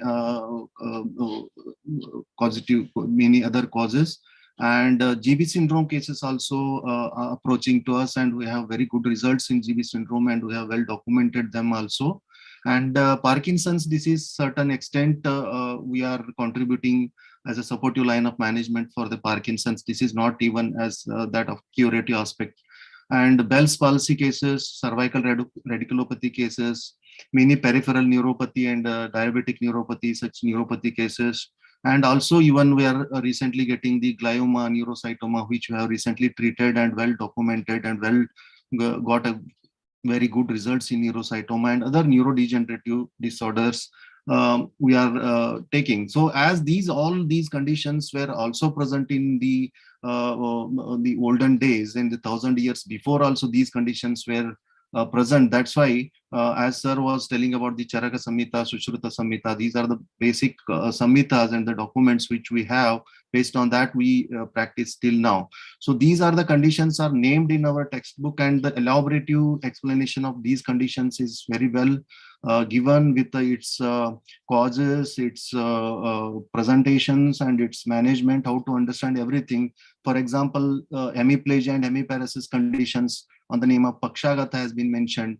sciatica, that is Gridrasi is mentioned, paraplegia, quadriplegia, Adharangavata, Sarvangavata is mentioned, and Parkinson's disease, Kampavata is mentioned, Bell's palsy, Ardita is mentioned, cervical radiculopathies, Vishwachi name is mentioned, some certain neuropathies. So directly or indirectly, they have mentioned all these glioma and neurocytomas in the name of Gulma, Arbuda in that way. Almost all these conditions were present in the previous day. They have well identified, they have seen it practically, and they have understood it properly, and they have documented also the treatment line of treatment. So the evidences in the present style of the system of medications, what you are practicing and what you are collecting, the evidences, it is not in that way, but the personal experiences and the observations, what they have got in their practice, they have documented into the text. Now it is the time for us with the collaborative researches and other things to take the things in a present form, where the need to establish the documents and evidences in all these conditions. So here we have, as sir was telling about the Panchakarma treatments, we have different modalities of Panchakarma treatments. So 5 main procedures are there, like Vamana, Virechana, Basti, Nasya, and Raktamokshana. So Vamana is the emesis therapy, Virechana is the purgation therapy, Basti is the enema therapy, Nasya is the medicated oil is instilled into the nostrils, that is Nasya, and Raktamokshana is a bloodletting therapy. So all these are explained for different conditions, and as per the situations and the conditions, we use different medications for these and different procedures for different conditions. So here in the particularly one case of Pakshagata, I just wanted to highlight as an illustration here. So for these Pakshagata cases, what we do is some oleation therapies we do, that is Snehana, what we can see here, and the Koshta Shodhana, these slight purgations we give to cleanse the GI tract, and the different concepts are there. I cannot explain all those things. So main treatment here, what we are giving is the Basti, that is enema treatment, and the purgation therapies. And if required, purgation therapies, not much in cases of Pakshagata, but many other neurological conditions like Gridrasi, we use Raktamokshana, and the Nasya Karma followed by the Basti, usually we do, that is instillation of the medicated oil into the nostrils. And the external, Bahir Parimarjana Chikitsa means all its external therapies like massage, giving fomentations, and many other therapies, external things have been mentioned along with physiotherapy. So these are the external therapies which are mentioned in our classics, that is Abhyanga, that is massage, this is Bashpasveda is a fomentation therapy, Dhara, Shiro and Sarvanga, that is the pouring of medicated oil over the head or all over the body.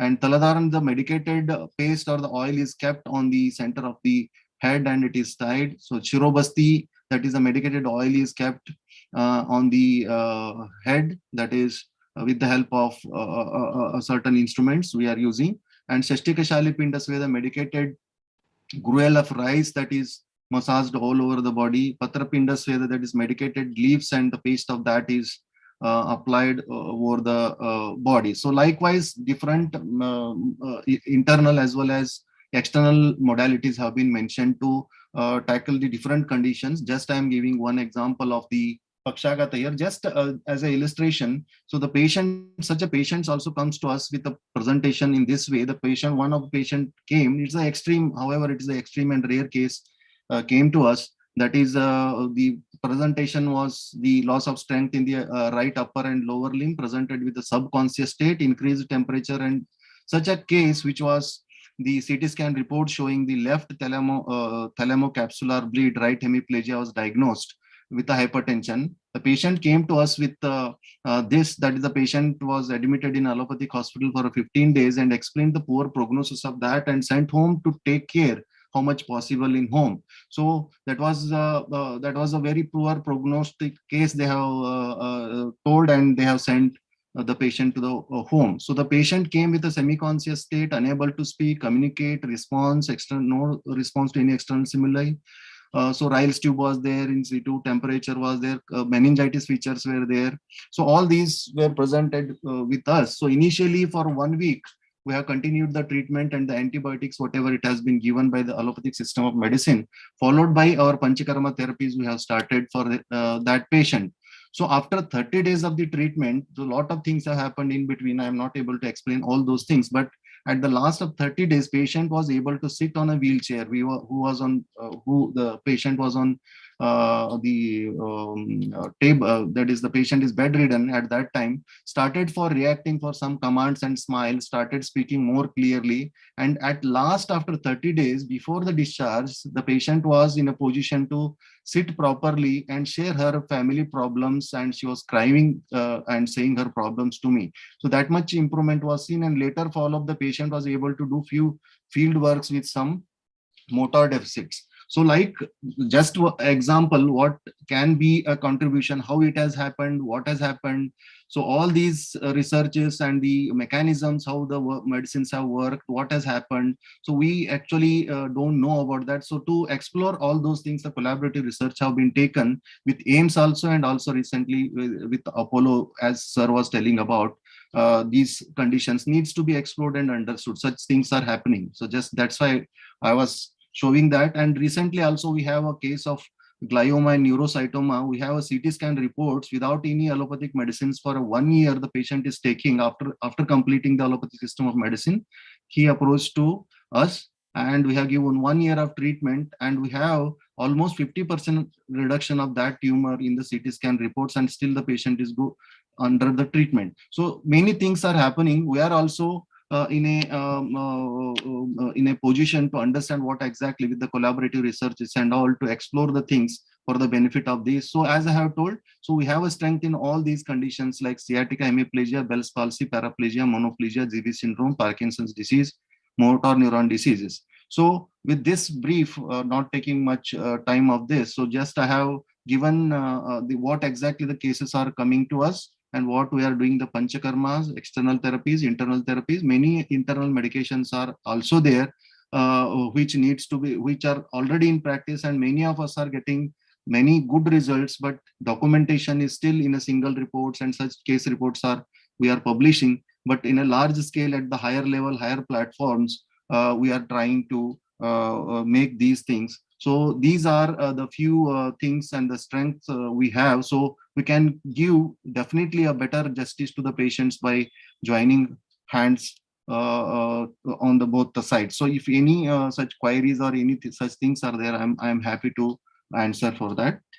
Thank you. Thank you for giving me the opportunity. Thank you, Dr. Hudar.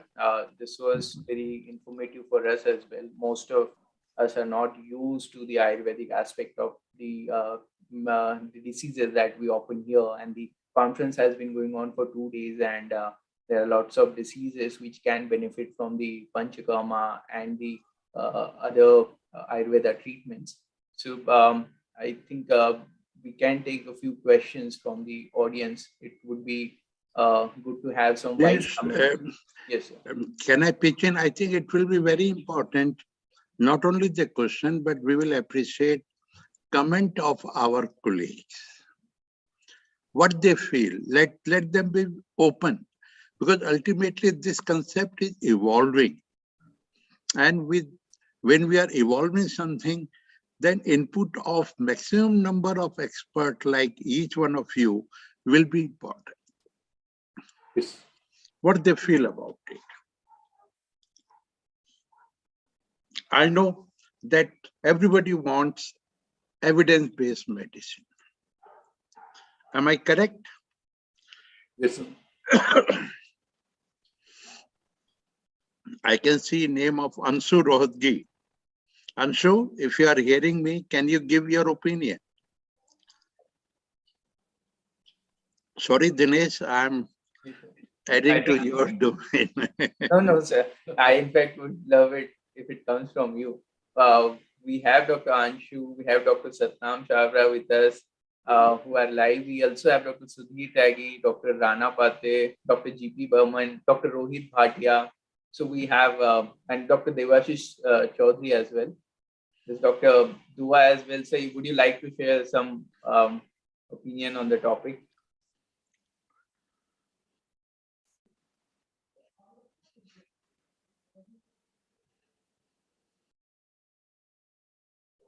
Are there no comments, no suggestion, no thoughts? So I think we'll wind up the session. Thanks a lot, Dr. Arun Agarwal and Dr. Hudar for their absolutely nice talk. Again, And, I want to repeat, yes, this sir. is a concept. Yes, sir. Ranjan, it's a concept. I want my colleague to have a discussion on it. Let them come out with their positive, negative thinking. I quite agree and with you. If there is a strength, ultimately it has to be decided by Government of India. Thanks a lot, Otherwise, everybody. a concept. Well, if I understand this patient can be treated better, I'll refer it to Dr. Hudar. If Dr. Hudar says this patient can be treated, he will refer it to Dr. Ranjan. But that understanding is very important. Quite right. So the concept is very understanding is lacking. That is what I want to say. Back to you, Dinesh and Ranjan. So if there are no more questions, thanks a pile, Dr. Arun Agarwal, Dr. Huda, for your excellent presentation. And we go on to the next part of the program, which is the quiz. So we'll go on to that. We have got about 5-10 minutes and we'll line up the quiz after. Thank you very much and thanks all. Thank you. Thank you, sir. Thank you, Dr. Arun Agarwal. Thank you, Dr. Uda. Thank you.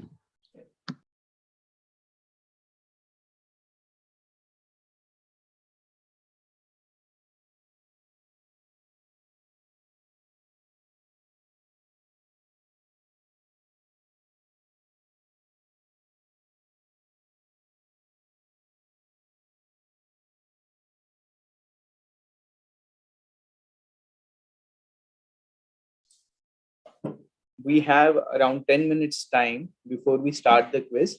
Meanwhile, I'll request all the quiz members, the teams from 6 hospitals across Delhi, to be online. Please check their mics, check their videos, so that there's no last minute issue in the network.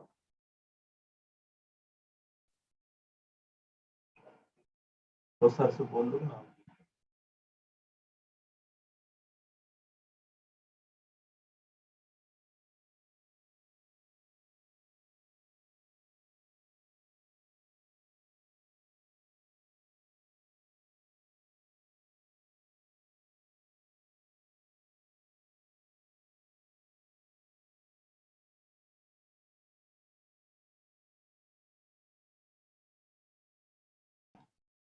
Shobit, we are from Team Apollo, so are we audible? Can you confirm? Yes, you are audible. Okay, thank you.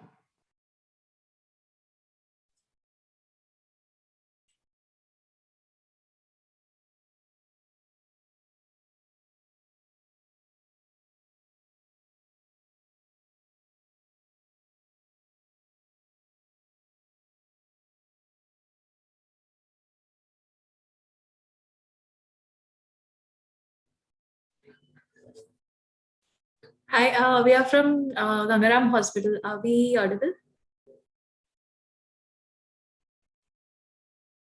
Yes, we are audible. Thank you. Thank you.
Can I know that whether all the teams have reported or anybody is left?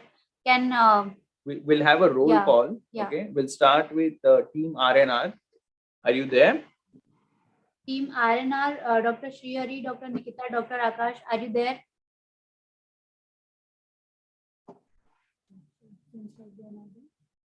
Team Apollo, Dr. Swapnil, Dr. Shishir. Yes, us are here. Okay. Teams are Gangaram Hospital, Dr. Rajan, Dr. Neerja, Dr. Bharat. Are you there? Team AIMS, Dr. Saman, Dr. Vinay, Dr. Deva. Yes, we are here. We are here. Okay, fine. Team Max Saket, Dr. Raghav, Dr. Nilesh, and Dr. Priya.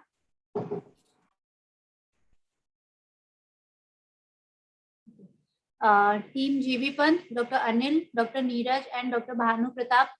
Are you there?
चाय का क्या करूं?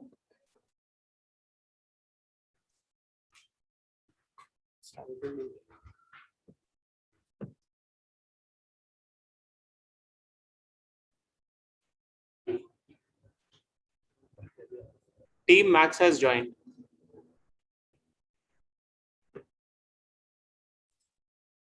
So who are the members of Team Max? Can you just Dr. Nilesh, Dr. Raghav, and Dr. Priya. Okay. So once again, can we know who other teams are present? Team RNR. Team RNR is still not there. Okay, fine. Team Apollo is there. Sir Gangaram is there. Yeah. Yeah. Okay. Team Ames is there, right? Team Ames. Team Ames is there, right? Yes, we are here. Yeah. Team Max Saket has joined. And Team GB Pant.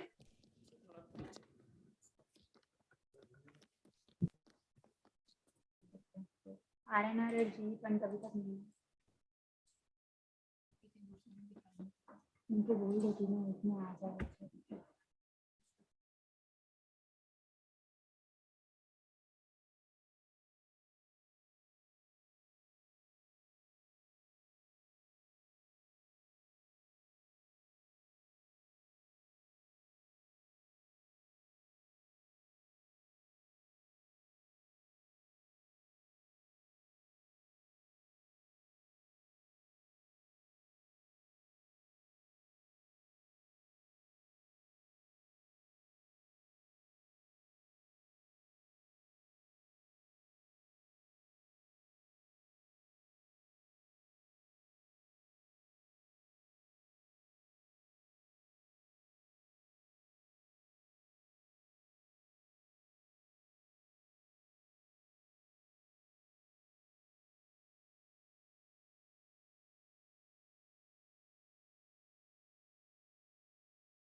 So, hello everyone. We are in the last session for the day, which is the quiz for neurology residents. While we conduct the quiz, we'll have certain rules. First of all, I'll request all the team members to switch their videos on and keep their mobiles aside. You should always be visible. You cannot leave the place once you start the quiz. Okay, recently we had one virtual quiz for the stroke and we had some issues with that. When the screen is not being seen, there's a lot of confusion and the other team members have a lot of doubts. Okay, so let's play it fair this time. And we'll request all the members, if they are together in the same, they can be there across the different windows. That is also fine.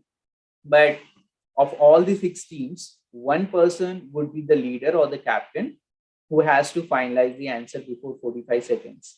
Okay, so I'll confirm the names of the team member and I'll ask just one member to confirm before the timer goes off. Okay, in case if somebody doesn't do that before 45 seconds, you lose marks. Okay.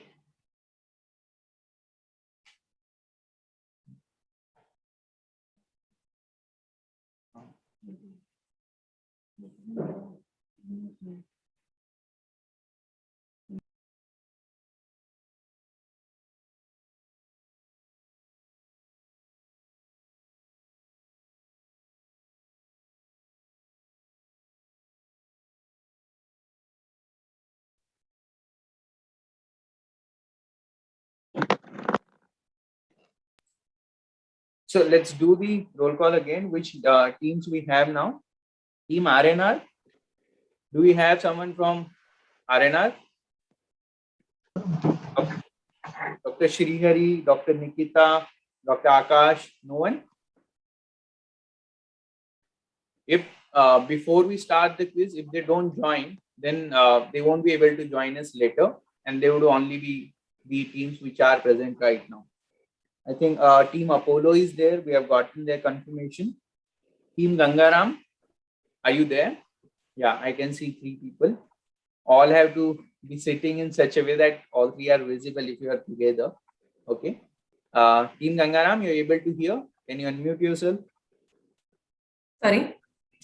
Okay, fine. So you can hear us and we can hear you. Yeah. Okay, fine. Next team, Team Ames.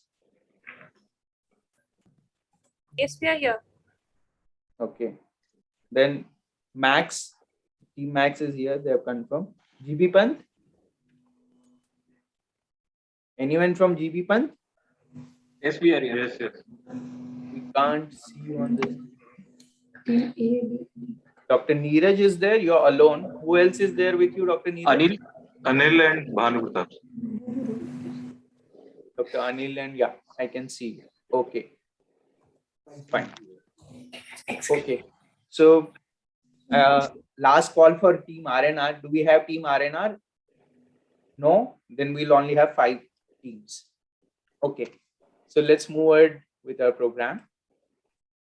So before we move ahead, let's remember it's not always about competition. It's more about the knowledge that we can gain and impart. Okay. So we'll have certain disputes which can be taken care of in the end instead of pausing and stopping the quiz. So the teams we have, if RNR is not there, then we'll have Team Apollo, Dr. Swapnil and Dr. Shishir, Dr. Avinash is there. Team Gangaram, Dr. Rajan, Dr. Nirja, and Dr. Krishna is there. Team Ames, we have Dr. Saman Fatima, Dr. Vinay Goyal, and Dr. Deva. Team Max, we have Dr. Raghav, Dr. Nilesh, Dr. Priya. Team GB Pant, we have Dr. Anil Kumar, Dr. Neeraj, and Dr. Bhanu Pratap. Okay. So there are the rules. The basic rules would be, we have now 5 teams. There would be 3 team members in each group. Always you'll have to keep your video on. You are not supposed to use your mobile phones. 10 marks each for the correct question answers. You'll have 45 seconds to answer 1 question. There is no negative marking. There are no buzzer rounds. You cannot pass the question. In the end, if there are any ties, we'll have tiebreakers for that. If you think that the question's answer is disputed, you can just let us know. But the discussion would only happen in the end if there's a case of tie between disputed teams' question. Okay. And there would be total 3 rounds. First round would consist of 2 questions each for each team. Same way the second round and third round. So each team gets 6 questions in total, all 3. Okay. And as you can see on your screen, there's a timer. There's a 45-second timer that would go off. And before it is 0, you have to let us know your answers. And I've selected, we have created a format in which we have MCQs. The best answer is to be selected. And there would be a stem of the question. There would be a right answer and a lot of distractors. So the initial 6 questions would be a bit bulky. Be patient through them. The next questions are going to be probably easier and one-liners at times. They are mostly memory-based, interpretive, and decision-making, as well as clinical management would be included in the overall quiz. Okay. With this, we'll start with I'll be doing the first set of round. So I have round 1. Team 1 with us right now is Apollo Hospital. So the question for Apollo Hospital, I'll start. We have a 34-year-old woman who has a history of type 1 myotonic dystrophy, reports struggling with hypersomnolence, but manages with nighttime ventilation and daytime rest. She sees a cardiologist annually and has no cardiac dysrhythmias or conduction blocks. Examination reveals she has difficulty fully extending her fingers after several seconds of forceful hand contraction. She notes this finding makes it difficult for her to type and hold utensils or hold a pen. She also is bothered by the stiffness in her jaw when she tries to eat making her chewing difficult and even painful. So which of the following medication is most appropriate to address her symptoms? Option A, verapamil. Option B, sotalol. Option C, gabapentin. Option D, mexilentin. And your timer has started.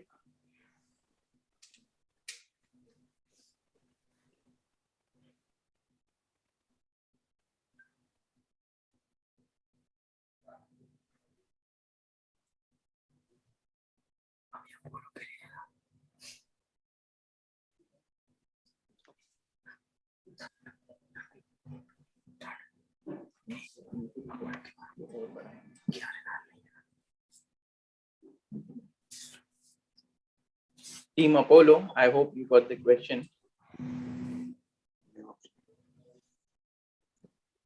We'll go with A, verapamil. Okay, so I'll lock A, verapamil. Unfortunately, that answer is not right.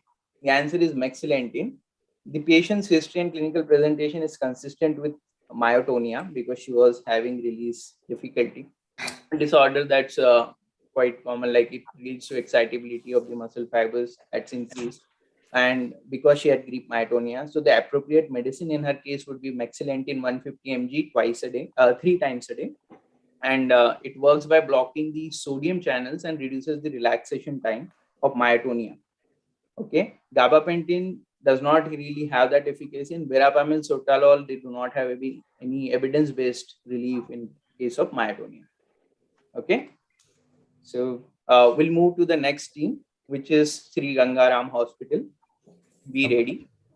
So your question is, 31-year-old man presents with brief episodes of stabbing pain in his left forehead, lasting about 3 seconds, that recur intermittently from seconds to minutes apart for an hour. The patient denies any photophobia, phonophobia, nausea, dizziness, lacrimation, nasal discharge, or flushing. His CT scan is unremarkable and the stabbing sensation has abated. Which of the following is the most appropriate management? Option A is reassurance. Option B, nadolol.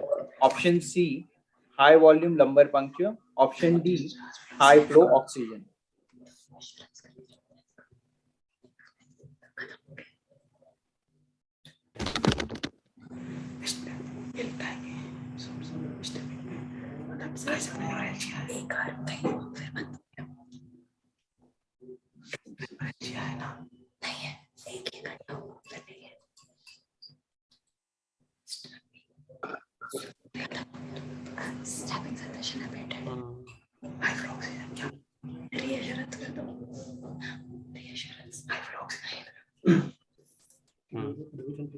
Okay, time is running out. Sir, high flow oxygen. Okay, fine. So option C, high flow, option D, high flow oxygen is what you have locked for. So the answer is actually wrong. I know it's a difficult one, but the patient's presentation is consistent with something idiopathic primary stabbing headache, a self-limited condition which generally subsides without a treatment. In this question, the clincher was the headache had abated, so you didn't really have to manage it. And in the rare occasions, if the headache still persists, in that case, one can use melatonin, celecoxib, gabapentin, indomethacin. They are effective. For most of the questions, I've given the links and the references in the end. You can go through them and maybe be more wiser later. So we'll move to the next question. Question 3, a bit extensive one. This is for Team AIMS. So Team AIMS, a right-handed 41-year-old woman who is 7 months postpartum has had a headache for past week. She describes the pain as throbbing, sharp, stabbing, and exploding pain. Head CT and lumbar puncture obtained in the emergency department last week were normal. The pain sensation persists despite using tramadol. Medical history includes sertraline for postpartum depression. Neurological examination and vital signs were unremarkable, but palpation of the head and the neck reveals that there is severe tenderness over both greater and lesser occipital nerves, as well as the inion. Her CT angiograph of the neck is shown. which of the following is the most likely diagnosis? Option A, vertebral artery dissection. Option B, reversible cerebral vasoconstriction syndrome. Option C, unruptured intracranial aneurysm. Option D, migraine with status migrainosus. The diagram and the CT is there with you. The timer starts now.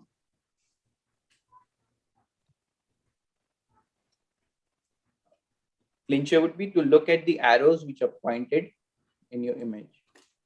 Migraine can cause this of distal vessels. Yes, yes. This is multiple, like seen in RCVS. But RCVS type of full representation. It's not particular artery dissection. Status migrainosus. I think we should go with B. Okay, you have to confirm your answer. Time is running out. Team Ames? Yeah, our answer is D, migraine with status migrainosus. Okay, so answer is D, migraine with status migrainosus. Unfortunately, that's not the right answer again. I asked you to have a close look at the arrows. If we can see in the CT, there are these are bilateral pieces which are showing multifocal narrowing in the distal posterior cerebral arteries, which is highly suggestive of a reversible cerebral vasoconstriction syndrome, RCVS. That matches her clinical symptoms and the risk factor that she has new onset headache, her age, the postpartum history, and use of sertraline. And it's a variety of diverse condition. It can be more commonly seen in pregnancy and women. CT, MR, arthrography, or the venography imaging modalities, as well as the DSA is the gold standard for the diagnosis of the condition. Okay. So next question would be for team Max Hospital. The Max Hospital question is here. Rasmussen's encephalitis was first described by neurosurgeon Theodore Rasmussen and his colleagues in late 1950s. The progress has been made over recent years in understanding the clinical evolution and pathobiology. However, despite increasing evidence of an underlying immune process, the primary cause remains unknown. Targeted therapeutic strategies remain elusive. It is a rare chronic neurological disorder characterized by all of the following except option A, unilateral inflammation of the cerebral cortex. Option B, drug-resistant epilepsy. Option C, progressive neurological and cognitive deterioration. And option D, major initial damage to the brain mediated by B cells. Timer has started. Sir, is it for Team Max? Yes, it's for Team Max. So the answer is D, major initial damage to the brain mediated by B cells. That was quite fast. Since we have time at hand, any explanation why you would go so fast for answer? Because we have read that Rasmussen's encephalitis is a unilateral inflammation which has it is drug resistant epilepsy. Mostly the treatment is either hemispherectomy or corpus callosotomy. So there is also neurological and cognitive decline in that. So exclusion is D. Fine. So we'll log option D, major initial damage to the brain mediated by B cells. And this is the first right answer for us. And it's Rasmussen's encephalitis is basically a neurological disorder. It has unilateral inflammation. It has drug-resistant epilepsy and just progressive decline. But there's been more research in the fact that the initial damage, majority of it is caused by the T cells and the microglia. And that is exactly why the role of the monoclonal antibodies and the immunosuppression has been coming up in Rasmussen's encephalitis because of the T cell monoclonal antibodies. So the next question would be for Team GB Pant. So the question is, a 59-year-old man presents with a gradual onset of confusion over several days. He experiences a single generalized tonic-clonic seizure characterized by several brief episodes of tonic stiffening of the right upper extremity with facial grimacing. Workup for malignancy reveals a thymoma. Which of the following is most likely diagnosis? Option A, Lambert-Eaton myasthenic syndrome. Option B, anti-GABR encephalitis. Option C, anti-LGI1 encephalitis. Option D, anti-NMDR encephalitis. Timer starts now.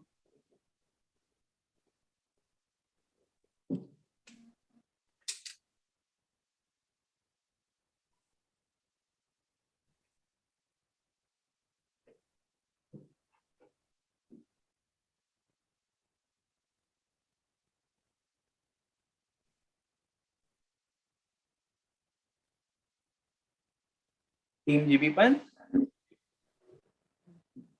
I hope you got the question. Option D. You have to say the whole thing. Option D, anti-NMDR encephalitis. Okay. So option D, anti-NMDAR encephalitis is what they have answered. That's actually not the right answer. The answer is, it's been a quite classical description. The faciobronchocrural, in fact, at times, dystonic seizures, FBDS, which are the anti-LGI1 encephalitis associated seizures. And it's characterized by the dystonic stiffening of the upper extremities with facial grimacing.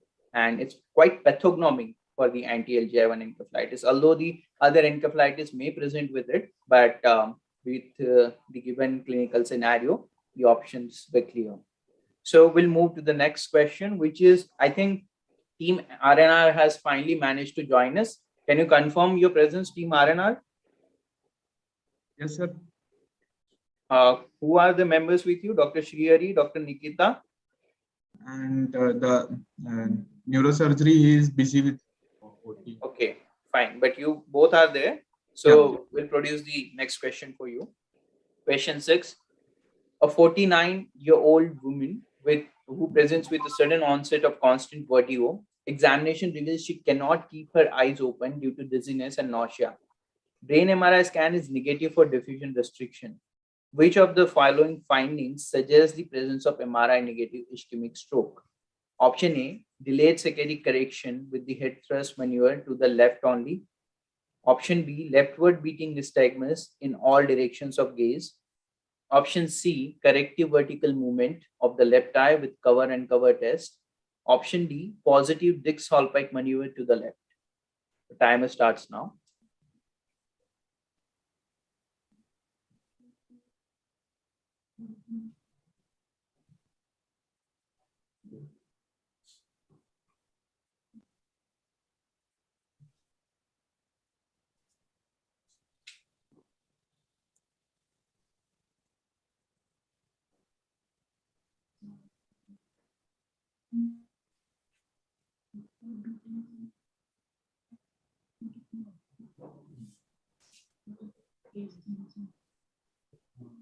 Team RNR, last 10 seconds left.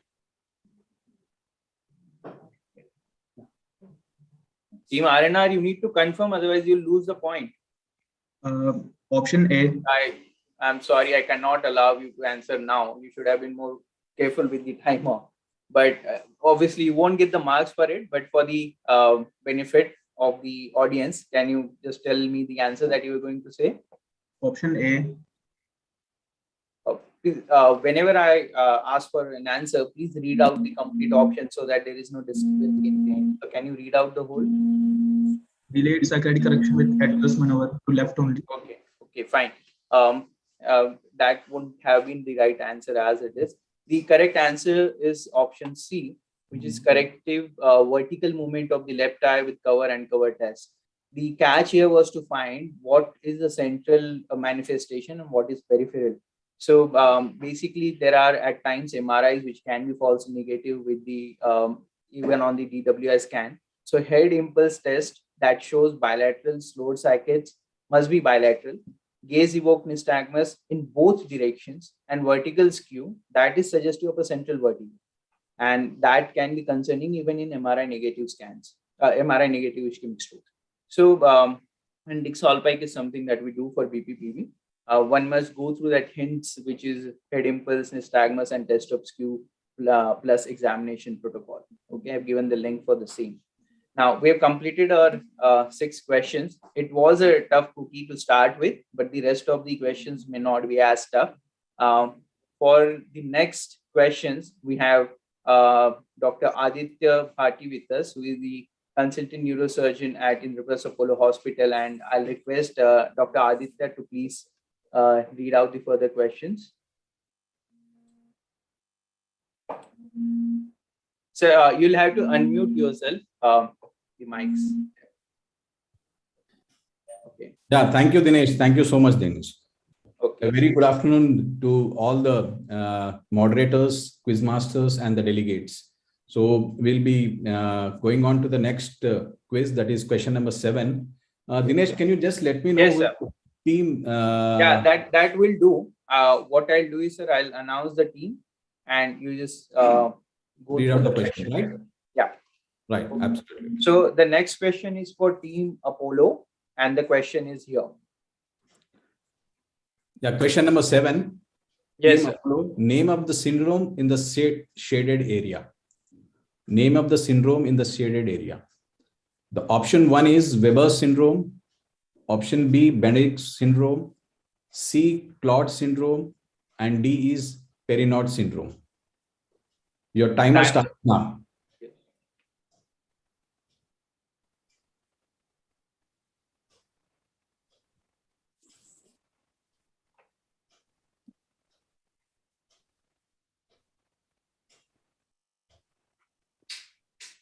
Our answer is A, Weber syndrome.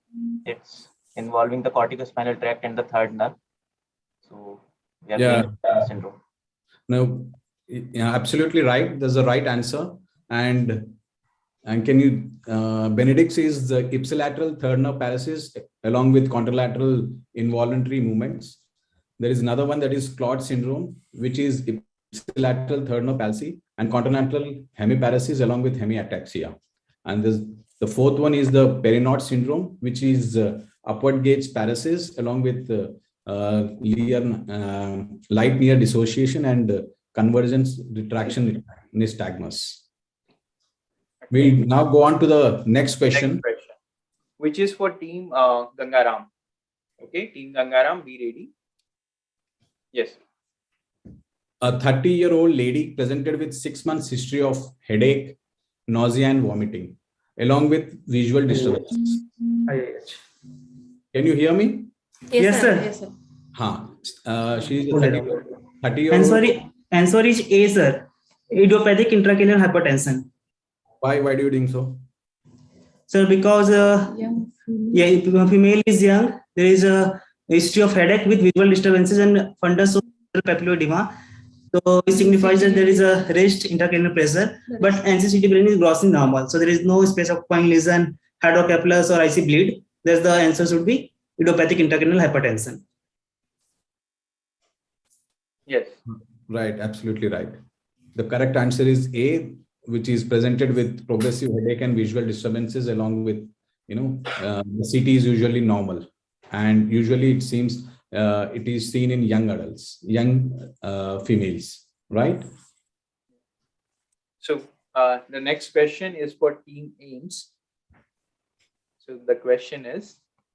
The question is 25-year-old non-immunocompromised gentleman who presented with 1 month history of headache without any other symptoms. He has only headache with left pronator drift. There is history of right-sided ear discharge. The provisional diagnosis could be low-grade glioma, high-grade tumor, and brain abscess or cavernoma. You can see the slides over there. No, what I say is saying mastoiditis.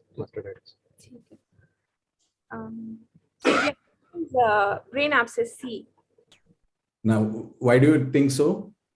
He has a history of, he's immunocompromised. He has a history of headache. He's non-immunocompromised, has a history of headache, and there is probably there is a well-defined peripheral enhancing lesion in the right temporal lobe, which is showing central restriction on the trace images. We don't have any ADC component, but it is most likely to be an abscess. Yeah. Right. The correct answer is C. Abscess. That is brain abscess. Yes. Next So week. Next question is for Max. Max team is ready. So the question is here. Can you please identify the great personality? Is he Sir Walter Dandy, Harding Cushing, Penfield, or Sir Victor Horsley?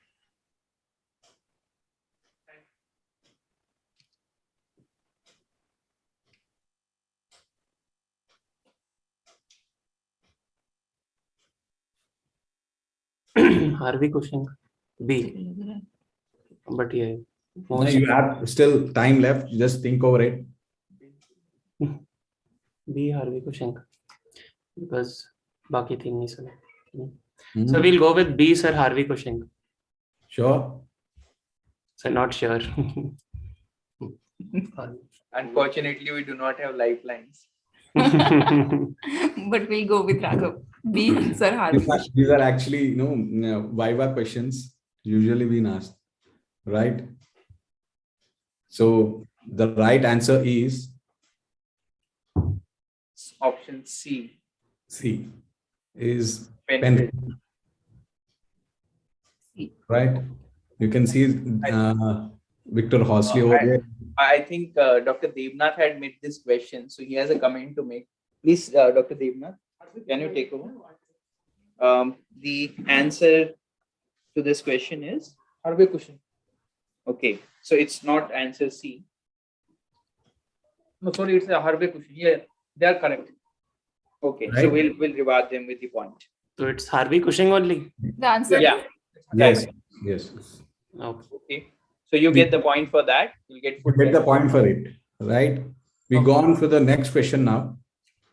Okay, next question is for team GB Pant. And the question is, Name the approach. Is it terional or the suboccipital, retrosigmoid, or the bicoronal?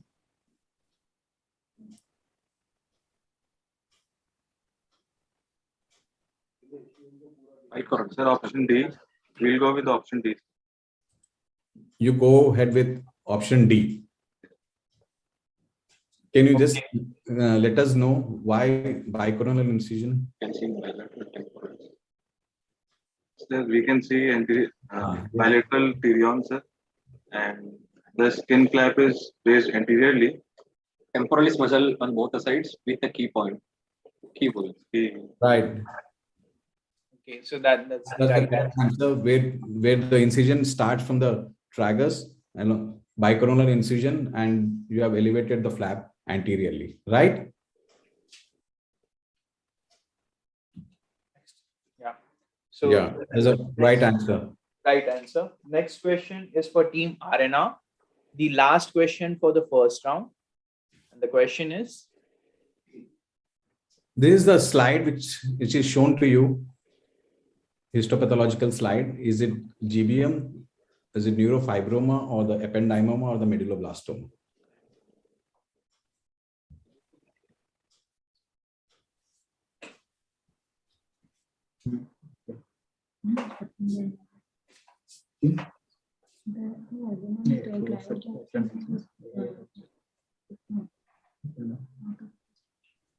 Option C, ependymoma.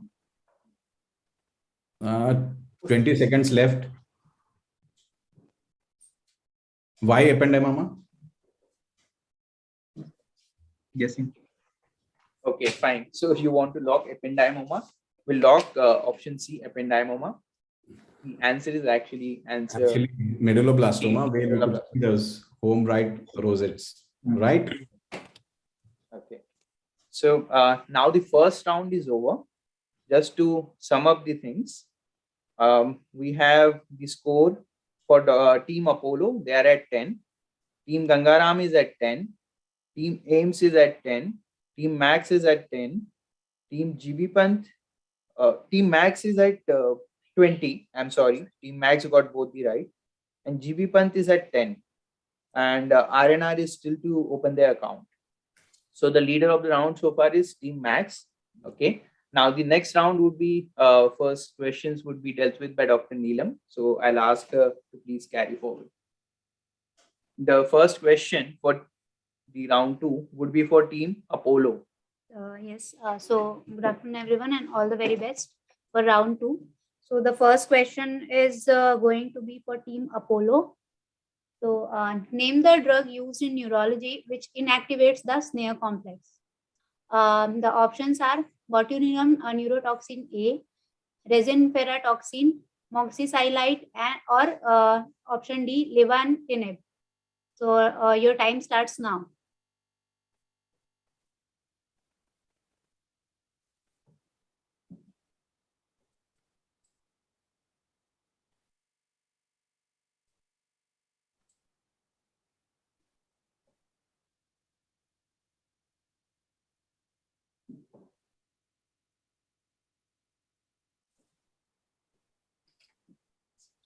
Team Apollo.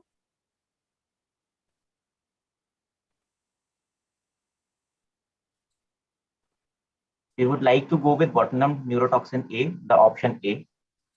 Okay. Okay, so you want to lock the option A? Yeah. Okay, so so your answer is botulinum neurotoxin A, and the answer is correct. So the after internalization of its light chain within neurons, botulinum toxin A cleaves protein of soluble N-ethylamide sensitive factor attachment protein receptor that is known as snare complex, which is responsible for fusing synaptic vesicles to the neuronal membrane. So your answer is correct. Okay. And so for the next question would be for team Sir Gangaram Hospital.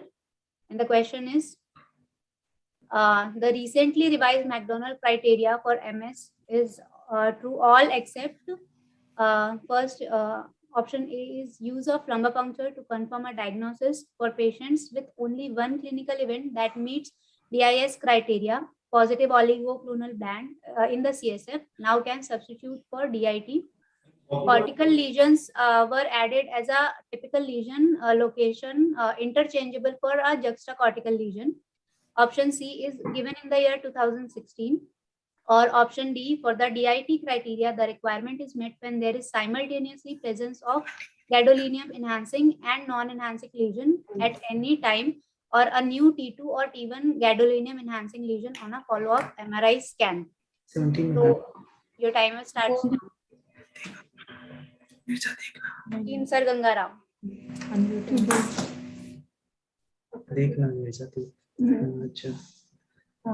Sir, I think his answer is C, given in the year 2016. I do agree with that you should be answering the question, but I can't see all three of you in single frame.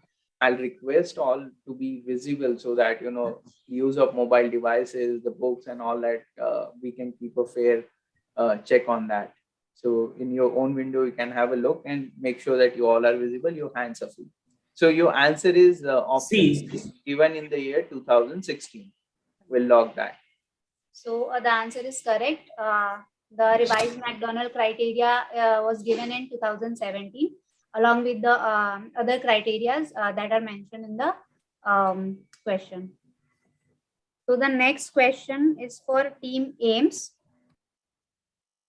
The first medication designed to engender functional improvement, especially for ambulation in MS patients, the oral medication is option A, methylphenidate, option B, atomoxetine, option C, dalfamperidine, or option D, modafinil. Your time starts now. The answer is dalfamperidine. Any explainer for that? It was quite a prompt one. So we always are keen to know the thought process. Hello? Yeah, please go ahead. Yeah.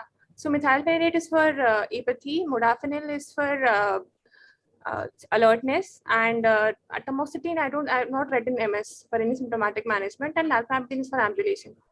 Okay, So we'll log the your answer, and your answer is definitely correct.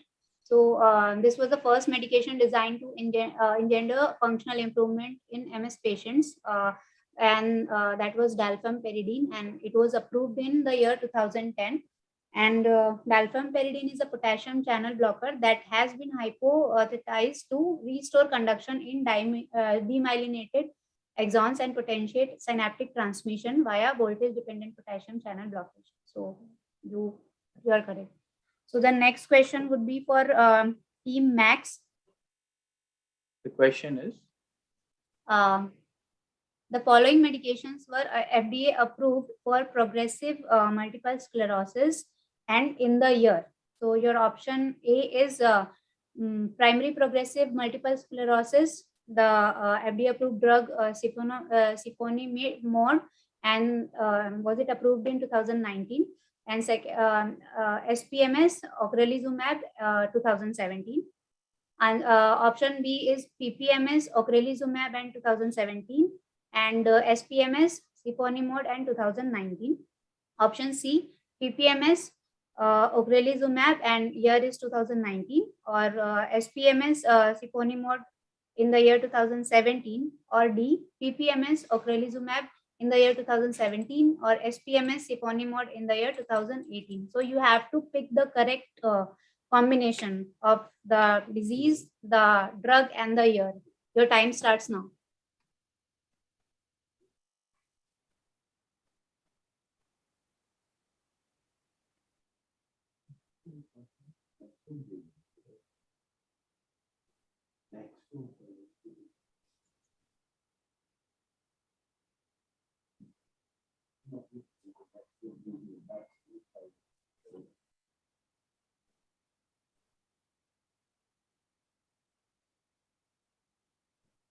साइपोनिमॉड secondary sure है, ऑक्रेली primary Primary तो के लिए primary 2017 पहले आया होगा ना, तो बी या डी बी मार दें, बी श्योर है, साइपोनी सेकंड, प्राइमरी ऑक्रेली है ना.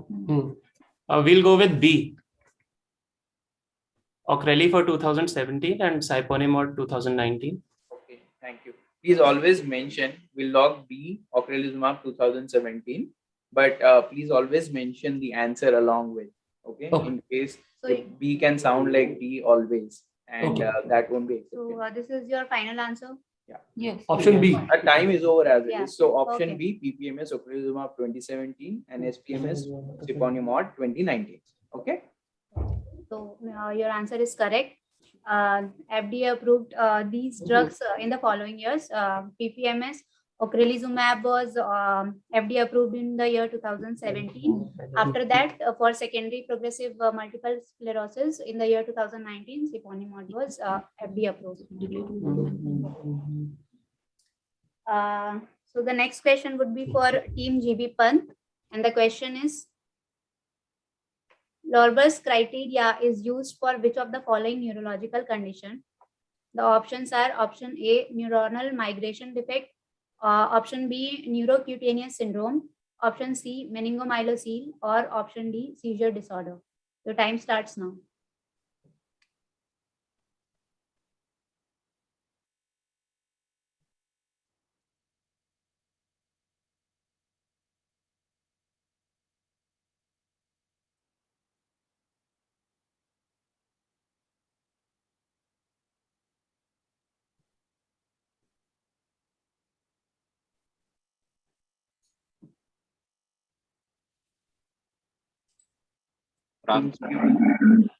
Answer C, meningomyelocele. Okay. So you confirm the answer? Yeah. In GB Pant, you confirm the answer, right? Yeah. Yes. Okay. So can you please explain, if you wish to, what is Lorber's criteria? And So it's just yes, work. sorry? Neural tube. At least any idea what it is used for, that would help us know. I mean, it is. We know that it is seen in neural tube defect. Not sure. We did guesswork. Okay, fine. So your answer is correct. Answer C, that is meningomyelocele. So Lorber's criteria is used for the contraindication of surgery in cases of meningomyelocele in patients with severe paraplegia at or above L3 level, kyphoscoliosis, if the patient has gross hydrocephalus or associated gross congenital anomalies, or any intracerebral birth injuries or pre-existing ventriculitis. So in these patients, we usually do not go for surgery. So your answer is correct. And the next question would be for Team RNR, and the question is, the following image shows, so I hope you can see the MRI image, and the options are option A, porencephaly, option B, scissioncephaly, option C, polymicrogyria, or option D, lesioncephaly. The timer starts now.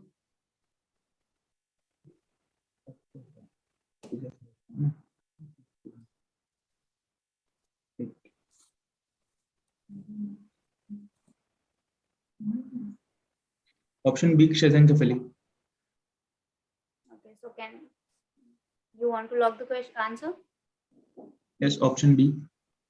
Okay, so can you just give us some thought on schizencephaly or something, some points?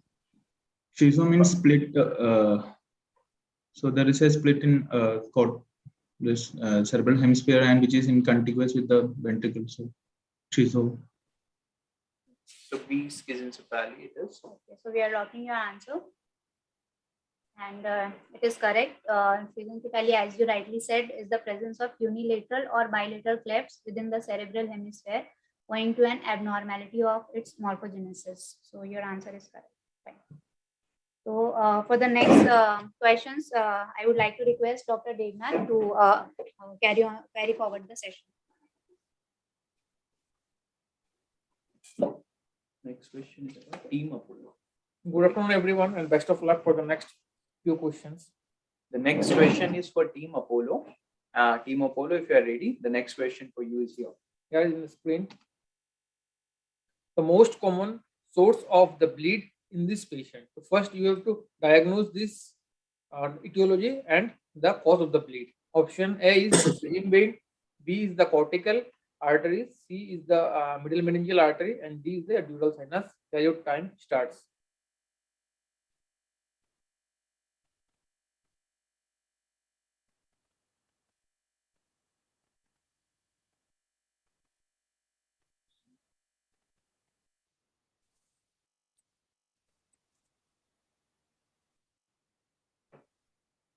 Team Apollo, are you there? Answer C.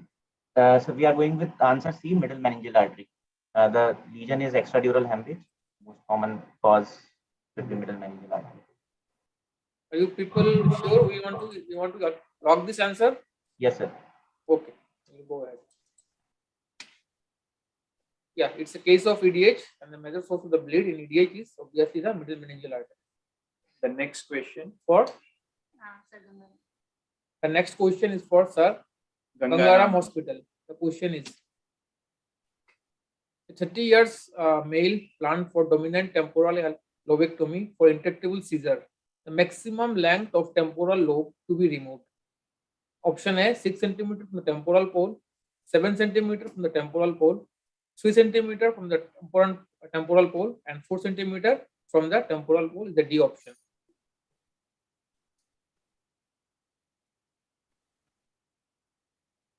Your time starts.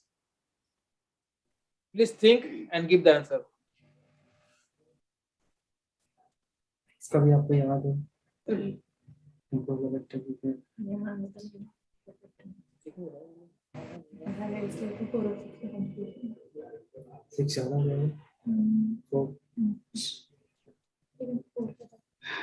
Sir, answer should be D, 4 cm from temporal lobe.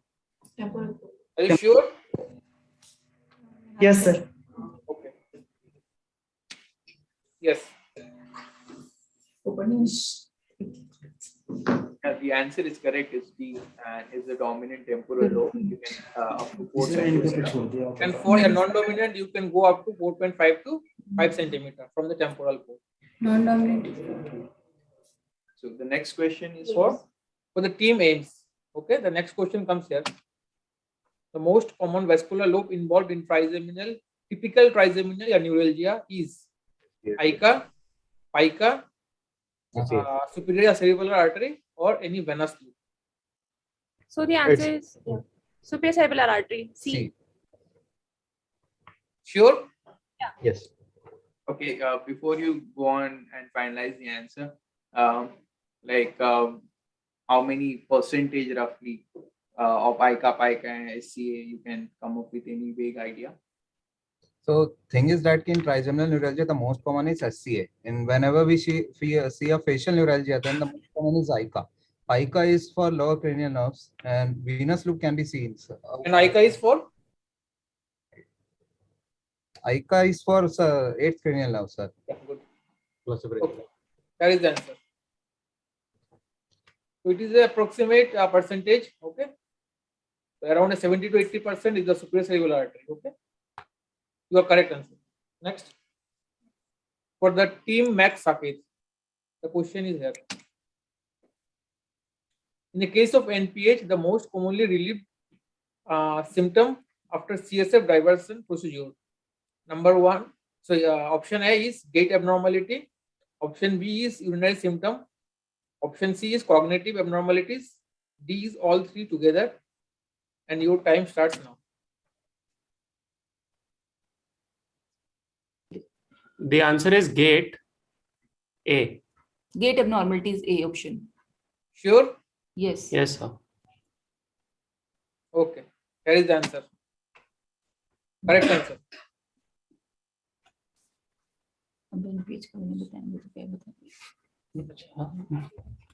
Last time. So the next team will be GB Pant Hospital. That is your question. He started the Department of Neuroscience in which medical college? A. CMC Vellore, B. AIMS, New Delhi, C. Sri Chitra Institute, Trivandrum, and D is PGI Chandigarh. So you have to identify this person and his contribution. That is your time.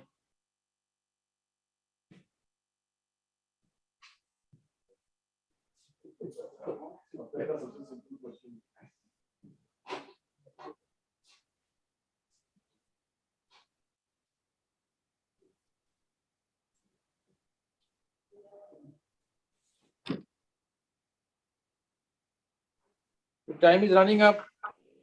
Please look at the time. Option A, CMC Vellore. Can you identify this great person? Dr. Jacob Chan. Okay. Are you sure? Are you sure? Kerala, but close to that is CMC Vellore. Are you sure you want Yes, to? yes. Okay. The answer is correct. So the last question is for RNR. Team RNR, here is the question. Identify the aneurysm clip. Whether it is option A, Sujita, option B, Yashargil, option C, McFadden, and option D, Slime Line. Here is your time.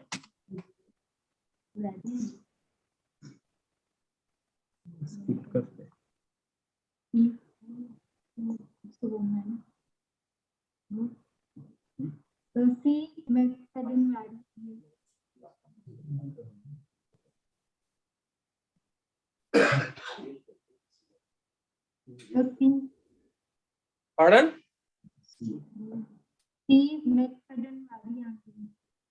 You want to go with C? Are you sure? Not sure, but yes. You have to finalize your answer before Only, the time ends. only 8 or 7 seconds left. Please give a specific answer. Please, please. So we will go with the C. Your time is up. We will go with the C. That was your final answer. Okay? So it is a Yashargil clip, which is most popularly used in all over the India, at least. Okay? Thank you, Dr. Devnath. Okay, so far we have completed 2 rounds. Okay, so we are headed towards the 3rd round, which is the final round. So teams,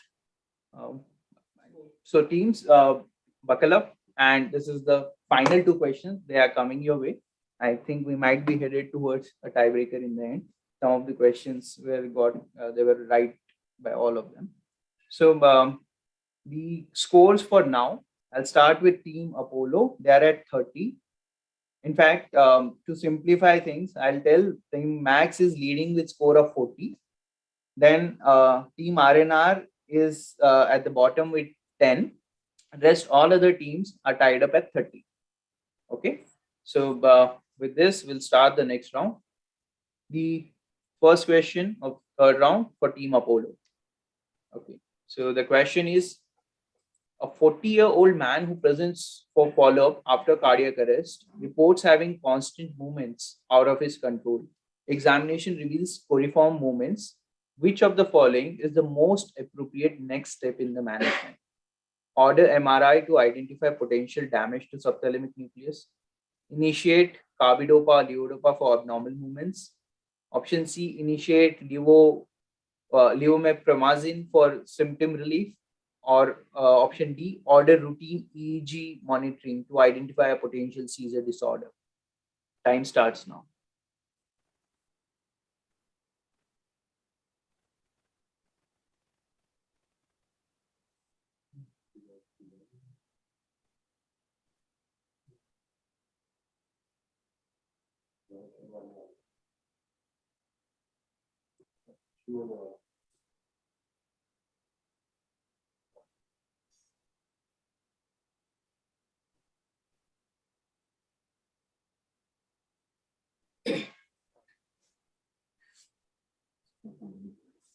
Okay, so Team Apollo, the answer? So we are going with C, initiate levomepramazine for symptom relief. Okay, so we'll like to log the answer. C, initiate levomepramazine for symptom relief.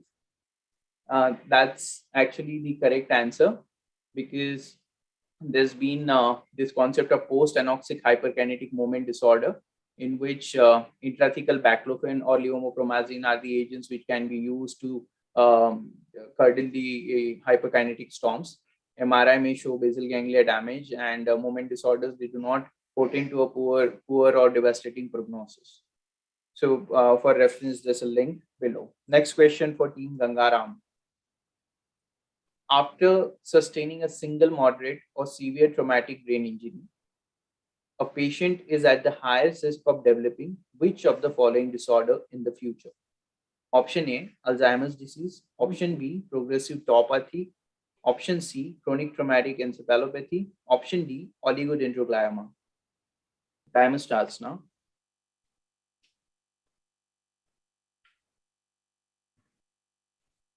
Sir, answer is C, that is chronic traumatic encephalopathy. Okay, any inputs on that? Why do you think so? Sir, because we have just read 1 to 2 days back in the patient of head trauma, there is a tauopathy, actually the secondary tauopathy, which is chronic traumatic encephalopathy. Okay, fine. So we will log option C, chronic traumatic encephalopathy. Okay? Yes. Actually, the answer is not right. The answer is Alzheimer's disease. The trick was there was just a single trauma. You know, I would totally agree if there were multiple traumas, then chronic traumatic encephalopathy would have been there. Like the footballers, the American footballers have it. There's a very nice movie, Concussion, which you can go and watch how a emerging physician struggles to get his first NEGM report on this chronic traumatic encephalopathy. But it's basically when you have a single trauma, the most increased risk that you will have would be of dementia, and that too Alzheimer's disease. And it's most common in the footballers as well. So, and there's no association of oligodendroglioma or diffuse Lewy body disease is nowhere in the picture. But progressive tauopathy and chronic are associated with multiple injuries. Okay. So the next question is for AIMS. Question is, criteria for diagnosis of embolic stroke of undetermined source includes all except option A, ischemic stroke detected by CT or MRI that is not lacunar. Option B, extracranial or intracranial atherosclerosis causing more than 50% luminal stenosis in arteries supplying the area of ischemia. Option C, no major risk cardioembolic source of embolism. Option D, no other specific cause of the stroke identified like arthritis, dissection, drug abuse. The time starts now.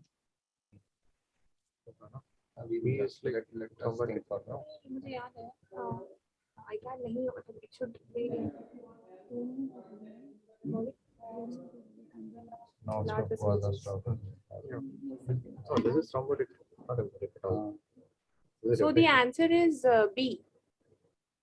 ESIS is defined as ischemic stroke that is non-lacunar, that is not caused by a large vessel disease and not caused by a detectable source of cardioembolism. And the other causes being aortic arch atheromas and cardioembolic sources and PFOs. So he suggests a large vessel disease. So the answer is B. Answer is B, extracranial or intracranial. That's what the answer you're saying. Okay. So we'll log answer B, extracranial or intracranial atherosclerosis more than 50%. And the answer is actually correct. Don't look at A. Answer is B. Extracranial or intracranial atherosclerosis of more than 50% luminal stenosis is not part of ISIS. Okay, the criteria, as you have rightly told, it should be a non-lacunar detected stroke.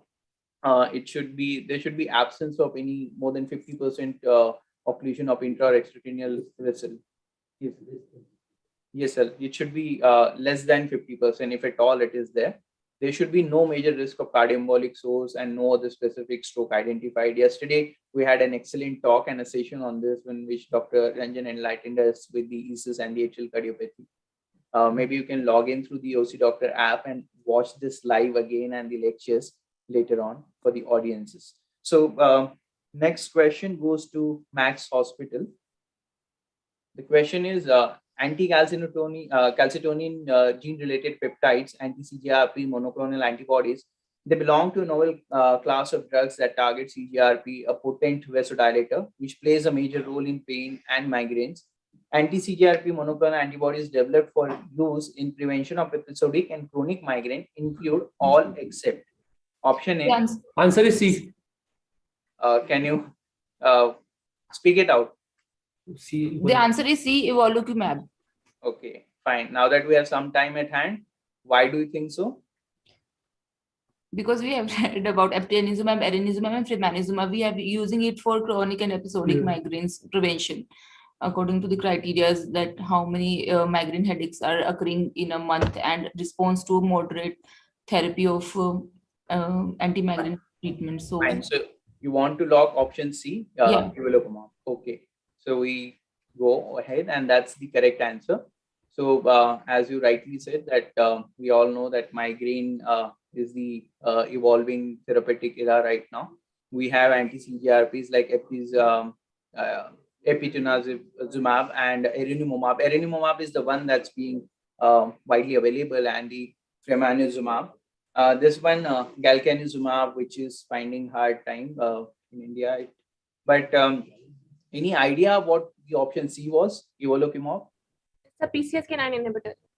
Okay, that's very nice.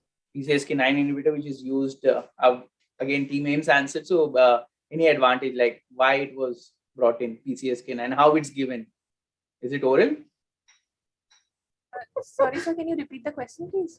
Team aims answered that it's PCSK9 inhibitor. Can you tell me if it is orals or IV? It's a subcutaneous injection, sir.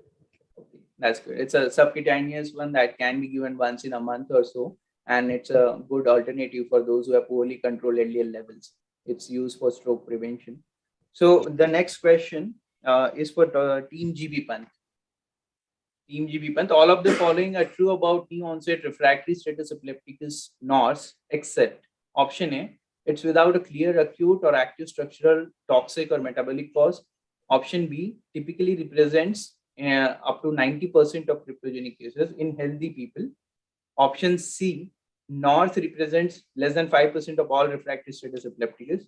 Option D, ketogenic diet has reported benefit in this situation. Timer starts.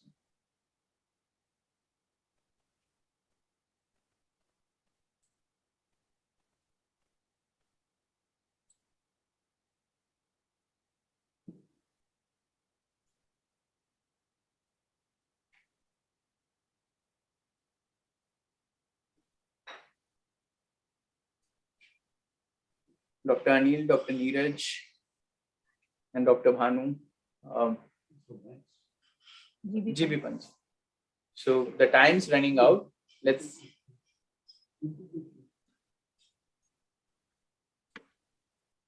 Sir, not sure, but we go with option C. NORS represent less than 5% of all refractory status epilepticus. C. Okay. So we'll lock option C, NORS less than 5% of refractory status.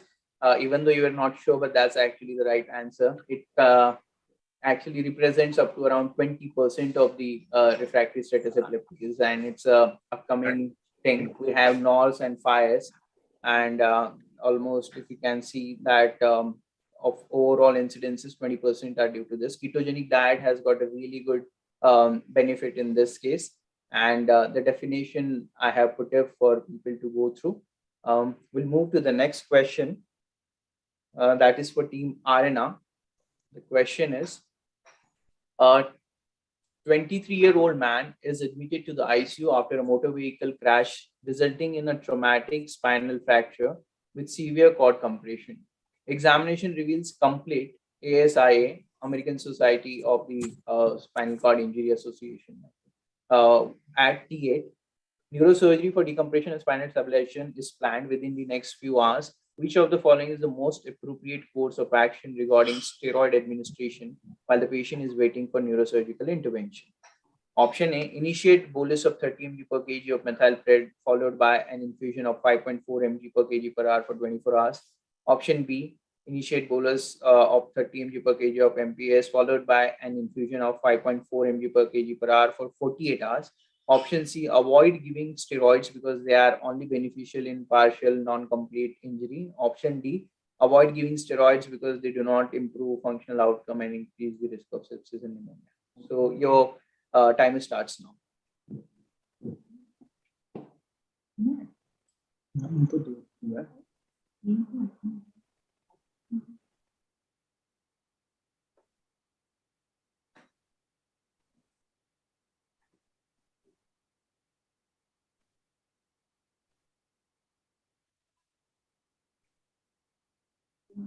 Option A, initiate a bolus of 30 milligram per kilogram of MPS followed by infusion of 5.4 milligram per kilogram per hour for 24 hours. Okay. This actually I've given references for as well. So we'll log this question. Option A, initiate a bolus of 30 mg per kg of methylpred followed by infusion for 24 hours. Okay. So that is actually a wrong answer. The right answer is D. We should avoid giving steroids because they do not improve the functional outcome and increase the risk of sepsis and pneumonia. That's been in the guidelines, and I've given the reference as well, in which multiple studies have evaluated their role in acute spinal cord injury, both complete as well as incomplete. There was mild improvement in the motor scores in patients who received the steroids. The functional outcome, however, was no different.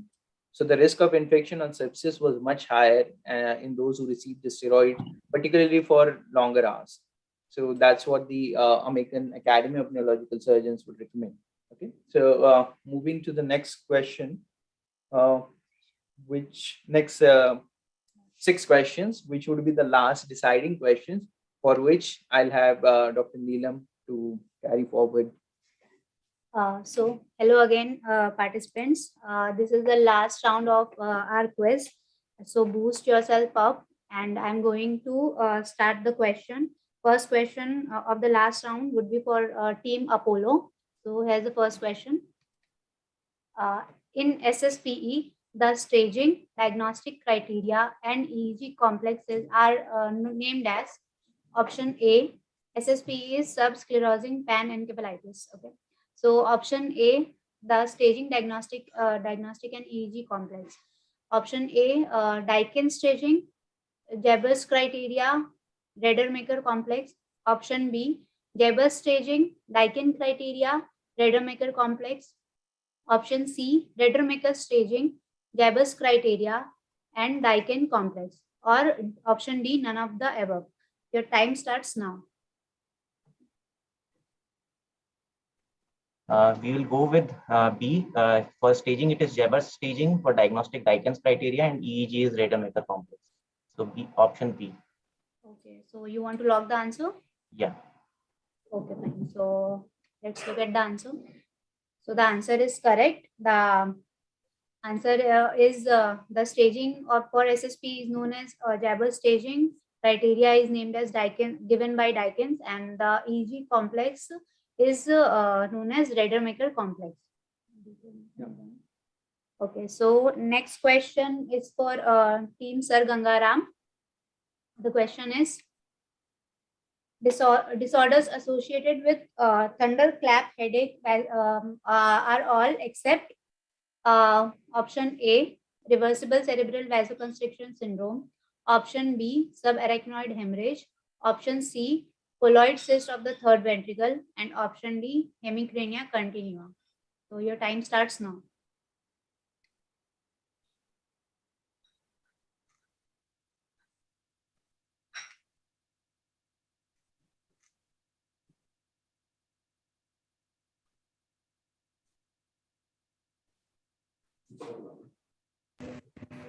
Both. Kim Sir Gangaram.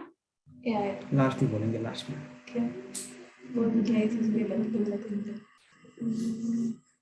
Colloid cyst में sudden गिर जाता है. We'll go for C. colloid cyst of the third ventricle. Okay, so should I log the answer? Yeah.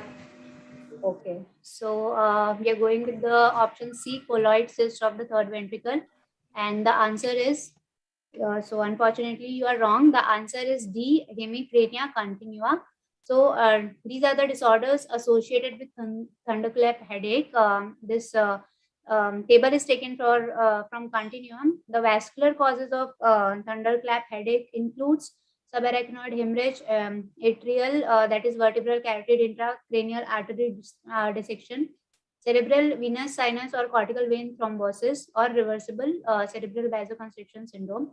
While the non-vascular causes includes spontaneous intracranial hypertension, pituitary apoplexy, colloid cyst of the third ventricle, and acute hypertensive crisis. But in the question, it was written that it is mainly vascular, but colloid cyst of third ventricle here is mentioning non-vascular. No, there is. It was anyway. The hemicrania continua is not associated with a thunderclap headache anytime. So But again, there is confusion between the two options, no? There is no confusion. See, it's like thunderclap headache. Here it is. But you have mentioned a vascular headache. Vascular. Okay, so is hemicrania continua associated with a vascular thunderclap headache? So why is colloid cyst is definitely not a vascular headache? That we understand, but then that's why actually there were 3 slides shown that there would be some confusions in the stems of the question and some distractions in the question. Next, you can change the question, sir. No, we can't, because it's absolutely a wrong answer. But it is written no in question. It is vascular. But if it is a non-vascular headache. And the moderator, Dr. Ranjan, also totally agrees to the fact that this is a wrong answer. So we'll move to the next question. Okay. So the next question is for team AIMS, and the question is familial hemiplegic migraine type 2 is caused by mutation in which of the following genes? So the options are option A, CNA1A, option B, ATP1A2, option C, SCN1A, and option D, PRRT2. Your time starts now. So the answer is CACNA1A. It causes familial hemiplegic migraine type 2 and also SCAR6. And yeah, so the others are, hello? Please make yourself visible quite clearly. Yeah. So should we log the answer? What about ATP1A2? Can you confirm your answer once again, please? Yeah. It is ACACNA1A. Okay, right. So let us look at the answer. So unfortunately, you are wrong. It is the answer B, ATP1A2. So there are right now 4 types of familial hemiplegic migraine, and FHM1, your answer was calcium channel A1A, that was associated with FHM1, and for FHM2, it is the gene ATP1A2 that is that has a mutation, and for FHM3, the gene is SCN1A, and for FHM4, the gene is PRRT2. So we would move forward, and the next question is for team Max, and the question is, so which of the following is not included in the minor criteria for SSPE? Your options are team option A, characteristic EEG findings of periodic generalized symmetrical and bilateral synchronous high amplitude slow waves known as Radermacher complex. Option B is CSF globulin level more than 20% of the total CSF protein.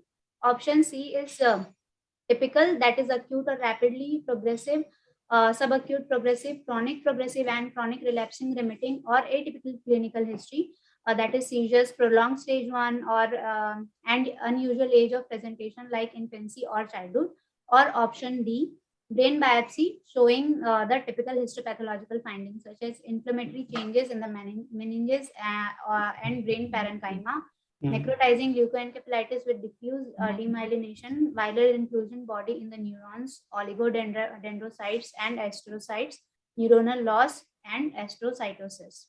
So your time starts now. Rademacher complex, CSF ये minor है and brain biopsy. मेरे हिसाब से ये 3 minor जो clinical वाला criteria ये major है। ठीक, मैं ऑलमोस्ट श्योर हूँ। सी, the answer should be C, typical, the clinical features, typical or atypical clinical history. Clinical features are a major criteria. Okay, so you want to confirm this answer? Yes, C. Okay, so we are locking your answer and let us look at the answer. So you're correct. The answer is C. So the clinical features come in the major criteria along with the other major criteria, that is elevated anti-measles antibody titer in the CSF, and that should be more than 1:4, or in the serum that should be more than or equal to 1:256. And the minor criteria includes the characteristic EEG complex, that is the Rademacher complex, CSF globulin levels more than 20% of the total CSF protein, brain biopsy, and the fourth minor criteria was a molecular diagnostic test. So the diagnosis is usually confirmed by the 2 major criteria plus 1 minor criteria. So your answer was correct. So the next question is for team GB Pant, and the question is, in the process of neurulation, the caudal end and the rostral end of the neural tube closes at respective days. So the options are option A, 23rd day and 25th day, option B, 24th day and 27th day, option C, 23rd day and 27th day, and option D, 27th day and 23rd day. Your time starts now. Please look at the question very carefully and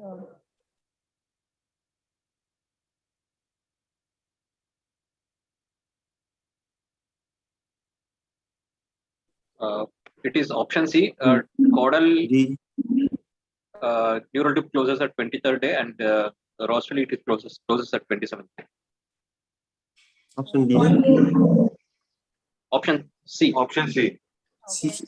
I think lock the answer? Rostral. Yes, lock the answer. Answer is C. Okay, let us look at the answer, please. So your answer was right, but in just opposite fashion. The rostral end closes by 23rd day and the caudal end closes by 27th day. Though I just gave your hands, so just to look the question very carefully. Okay, so the answer, your answer is incorrect. It's like, I'll tell you, it's a very confusing thing. But when I read the question first, and I also thought that should be the answer. But one must read the question carefully or listen to it. It was caudal and then rostral. So, so the last question of the quiz is going to be for team RNR, and the question is F18 analog amyloid tracers have been developed and approved for clinical use by the FDA, that is Food and Drug Administration, except option A is fluorbetabir, option B is flutemetamol, and option C is florbetabine, option D is none of the above. Your time starts now.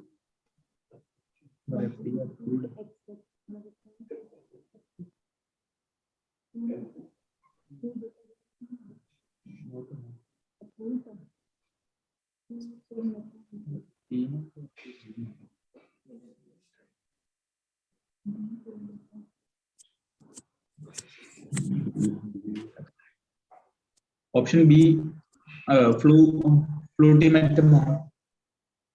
Okay, so you want to log the answer? Option B. Sorry. You Option need, B. Yes, yes. Option B. you need to read the hold the answer, please. Quick. Option B. Flutimetamol. Okay, so we are confirming with your answer option B, flutimetamol, and let us look at the answer. The answer, your answer is wrong, and the correct answer is the option D, that is none of the above.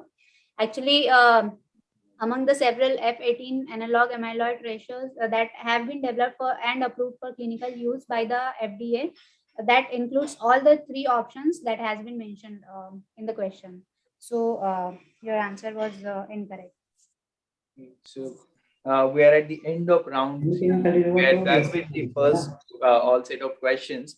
So it's time for the results and the scores announcement. Excuse me. Yeah. So we would like to dispute that question. Okay, yeah, fine. So you would like to dispute question. Okay, fine. So we can have one question for you that will come up with. So the one with the vascular. Yeah. Okay. Sorry, we're not disputing any question. That's the decision of the quick master.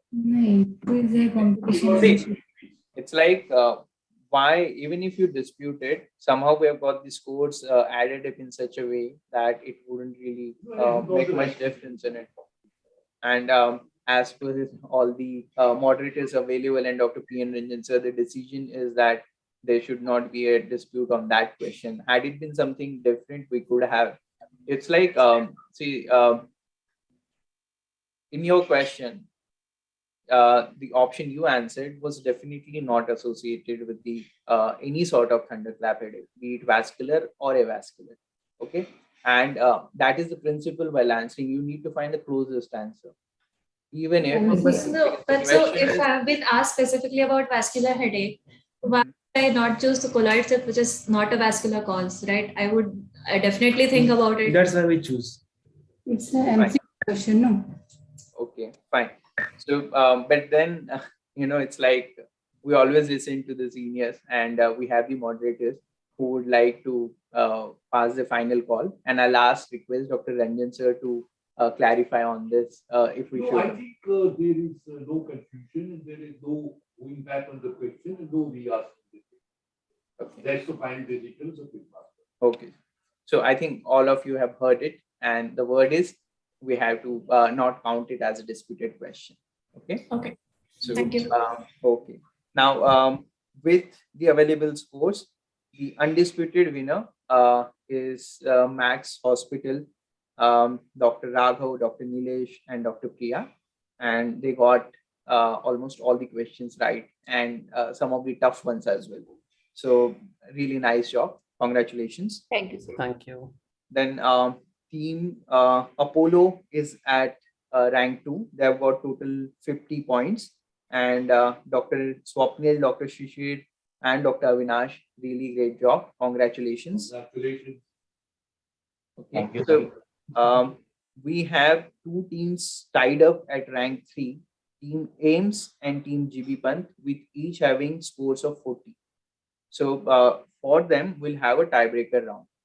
Now, I'll produce questions for each of them.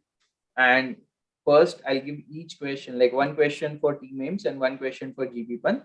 And if one answers wrong and the other has answered right, then it ends there. Okay. But if both answer wrong or both answer right, then we'll have to continue round further. Okay. So the next question is for Team AIMS. Okay. The question is significance of the sign that you can see in the CT.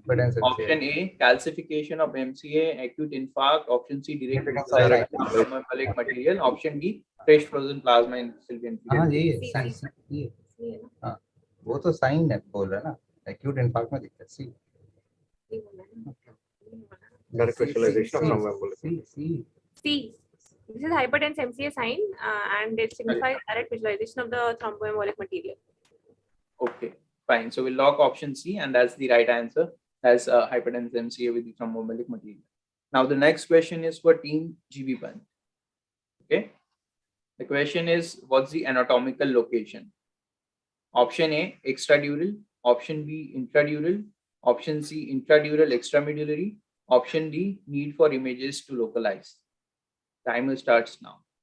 There's a scan that's there.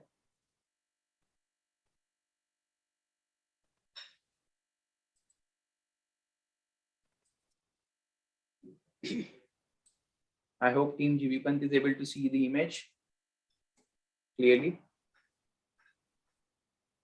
You need to unmute yourself.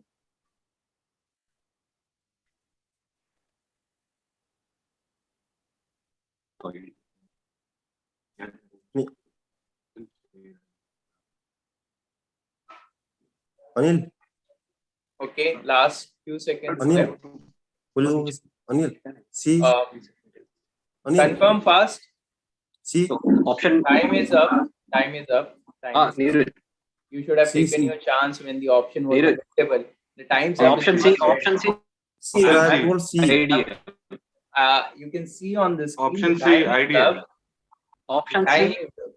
Option C. I'll lock option C, but you won't get the points for that because the time is up. And the answer is right. It was option C. Option C. Intradural. Yeah. Yes. I spoke earlier before the timer. No, we can't. the whole answer, You no? should have. I told her. No, you didn't tell us, or you should tell the full answer. But anyhow, it was a right answer in the end, but we won't give you the marks for that because we have to play fair. Okay. So with this tiebreaker, the team AIMS is at rank 3, and we have our winners. Okay. So to repeat, we have winners team Max, Dr. Raghav, Dr. Nilesh, and Dr. Priya at rank 1. We have team Apollo at rank 2, Dr. Swapnil, Dr. Shishir, and Dr. Avinash. We have team AIMS at rank 3, Dr. Saman, Dr. Vinay, and Dr. Deva. So congratulations to the winners, but it was quite fun for all the participants. I hope disputed questions and all that debate may continue later, but it was a really good session, and I hope the audience also enjoyed it. If anyone from the faculty or the audience has any input, we have 2 minutes to share. Otherwise, we'll move ahead with a validatory function.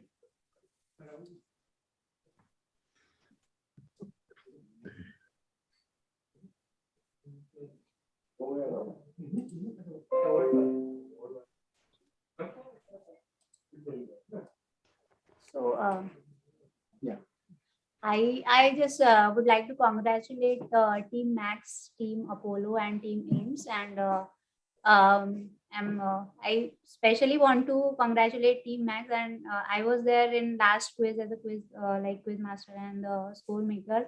So I've seen your performance at that time also, and I'm really impressed by your answers and the knowledge you have and the spontaneity during the quiz. And for Team Apollo, definitely I'm very happy that you have scored quite well, and congratulations to the team's AIMS also. AIMS. AIMS. Okay, so I think with this, we should conclude the quiz, and we all will move on to the last part of it, the valedictory function, for which I'll...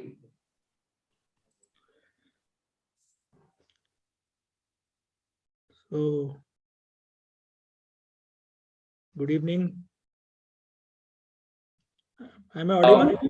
Yes, sir. Anshu, sir, I'll request you to carry forward the... Yeah. Thank you. Dr. Ranjan is not joining? Sir, he is here.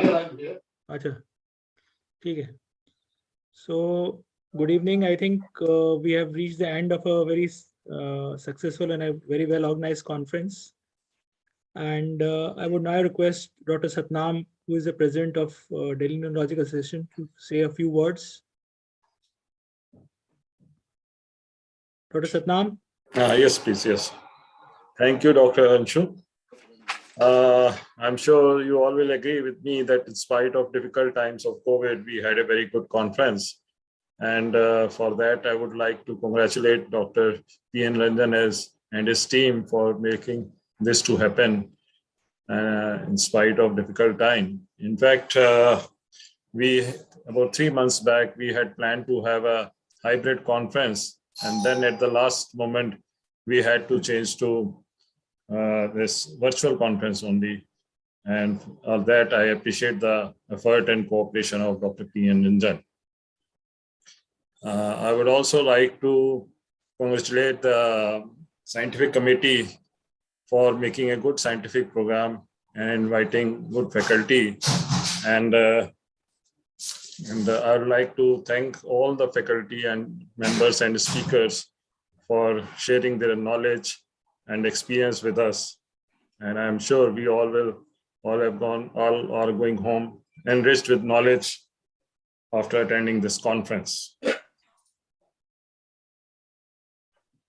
So thank you, everyone. Over to Anshu. Thank you, Dr. Satnam, for those kind words. And I think I will announce the winners for the various papers, award papers. So I'll start with the award papers in neurology. And the first award paper, first winner is Dr. Avinash Goswami from Apollo Hospital, New Delhi. A round of applause, please. And the second winner in the same category is Dr. Neelam Sahu, again from Apollo Hospital, New Delhi. I think, and the third is again from Apollo, Miss Prerna Rana from Apollo Hospital. So I think Apollo has taken the bulk of the prizes from the award papers. Okay, so now coming to neurosurgery. In neurosurgery, the first paper went to Department of Neurosurgery, GB Pant Hospital, Dr. Chaineka Kutum. She has won the first paper. The second award goes to Dr. Sumit Bhandari, again from GB Pant Hospital. Then you have the third also going to GB Pant. So I think GB Pant has taken all the awards in neurosurgery, Dr. Prashant Lakhe. So a round of applause for Department of Neurosurgery, GB Pant Hospital. Yeah. All the awards in neurosurgery. The e-poster combined, the first prize goes to again Dr. Deepak Chaudhary from GB Pant Hospital. The second prize again goes to GB Pant to Dr. Binita Dholakia. And the third prize to Dr. Shishir Pandey from Apollo Hospital. Yeah. So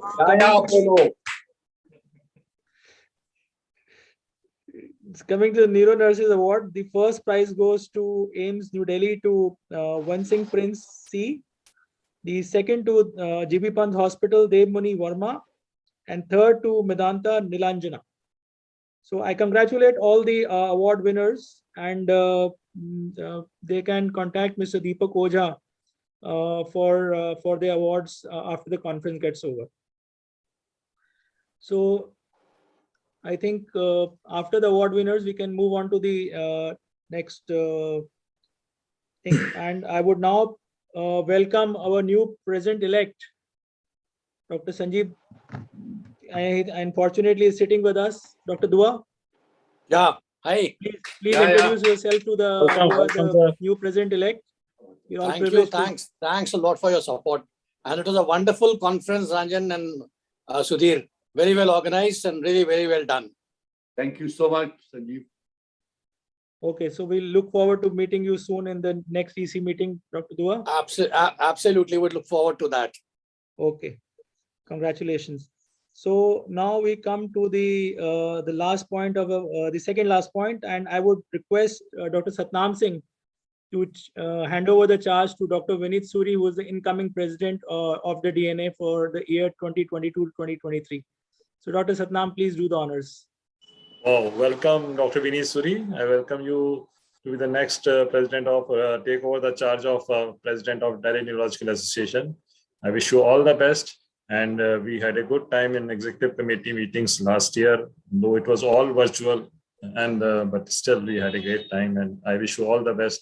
I hope there's a lot of improvement in, especially the attendance is required in all these meetings and conferences. I think we'll have new ideas how to improve this, and I wish you all the best for that. Thank you, Dr. Satnam. And you are going to be in the EC to guide us, further, because you're there for one more year. And we have a very, very able EC with Dr. Anshu Rodgi, Dr. Acharya, and the entire EC. And I would like to thank the members of the DNA for entrusting me with this responsibility. Very big shoes of Dr. Satnam to get into. But I will try my best, to do whatever best I can do for the organization. I've got some experience with Indian Stroke Association, so I think we'll use that, all that here, and try to develop Delhi Neurological Association into, and take it to greater heights.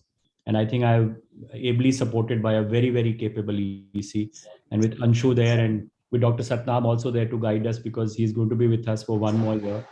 And now Dr. Sanjeev Dua also joining. I think we'll try to, make some changes in the coming year. Hopefully, because the last 2 years were unfortunately marred by COVID, and none of the meetings were physical. But I think if this year allows, then we'll have more physical meetings. And I think we have had in the EC some ideas which we have discussed, and I think we are going to try to implement those ideas. And so I thank all the members for entrusting this responsibility, and I accept it with a lot of humility. And thank you, Dr. Satnam, for handing over. But you are going to be there with us for the next year. I will also like to thank all my colleagues in EC for their support and guidance in last 1 year. Thank you so much. So before I finally end, I would just announce the resident quiz winner, which was just completed a few minutes ago. So now I have the list with me, and the winners for the resident quiz is number 1 comes Teams Max, Dr. Raghav, Dr. Nilesh, and Dr. Priya.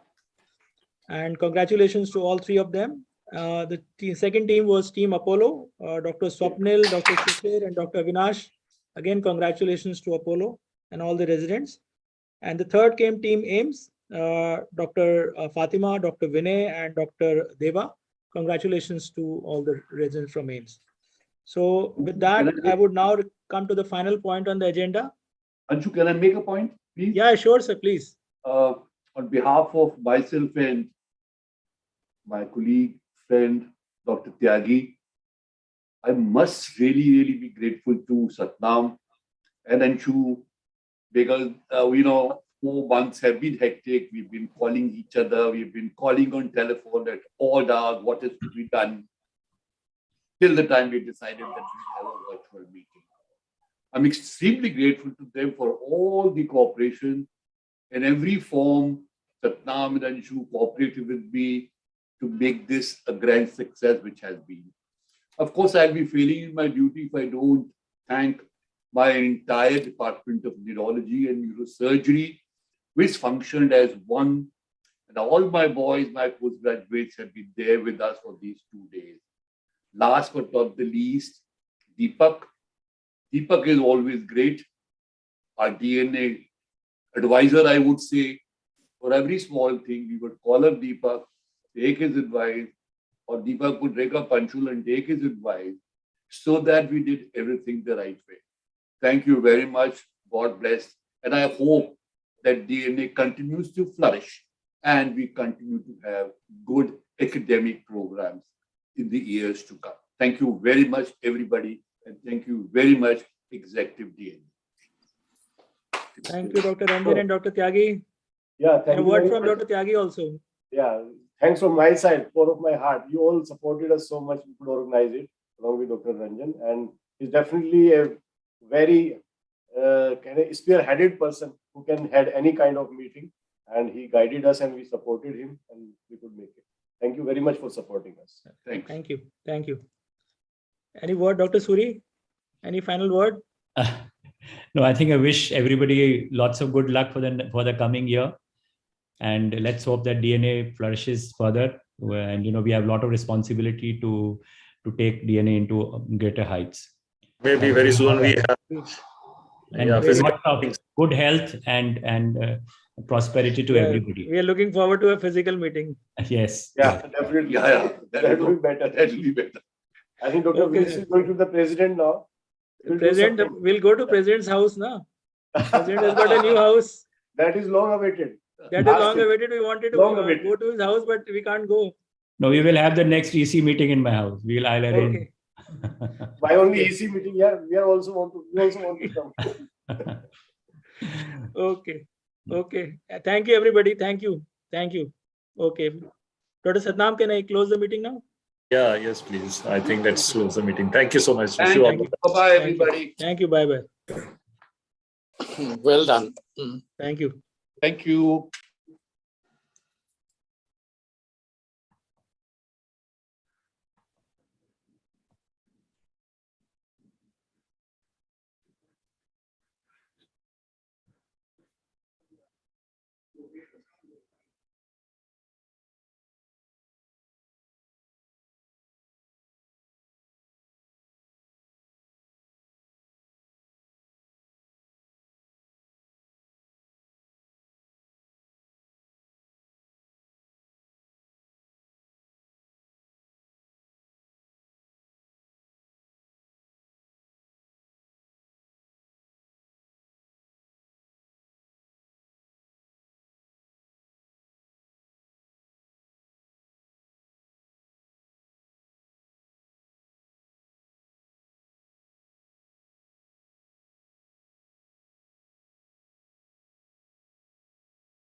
Its availability. So wait.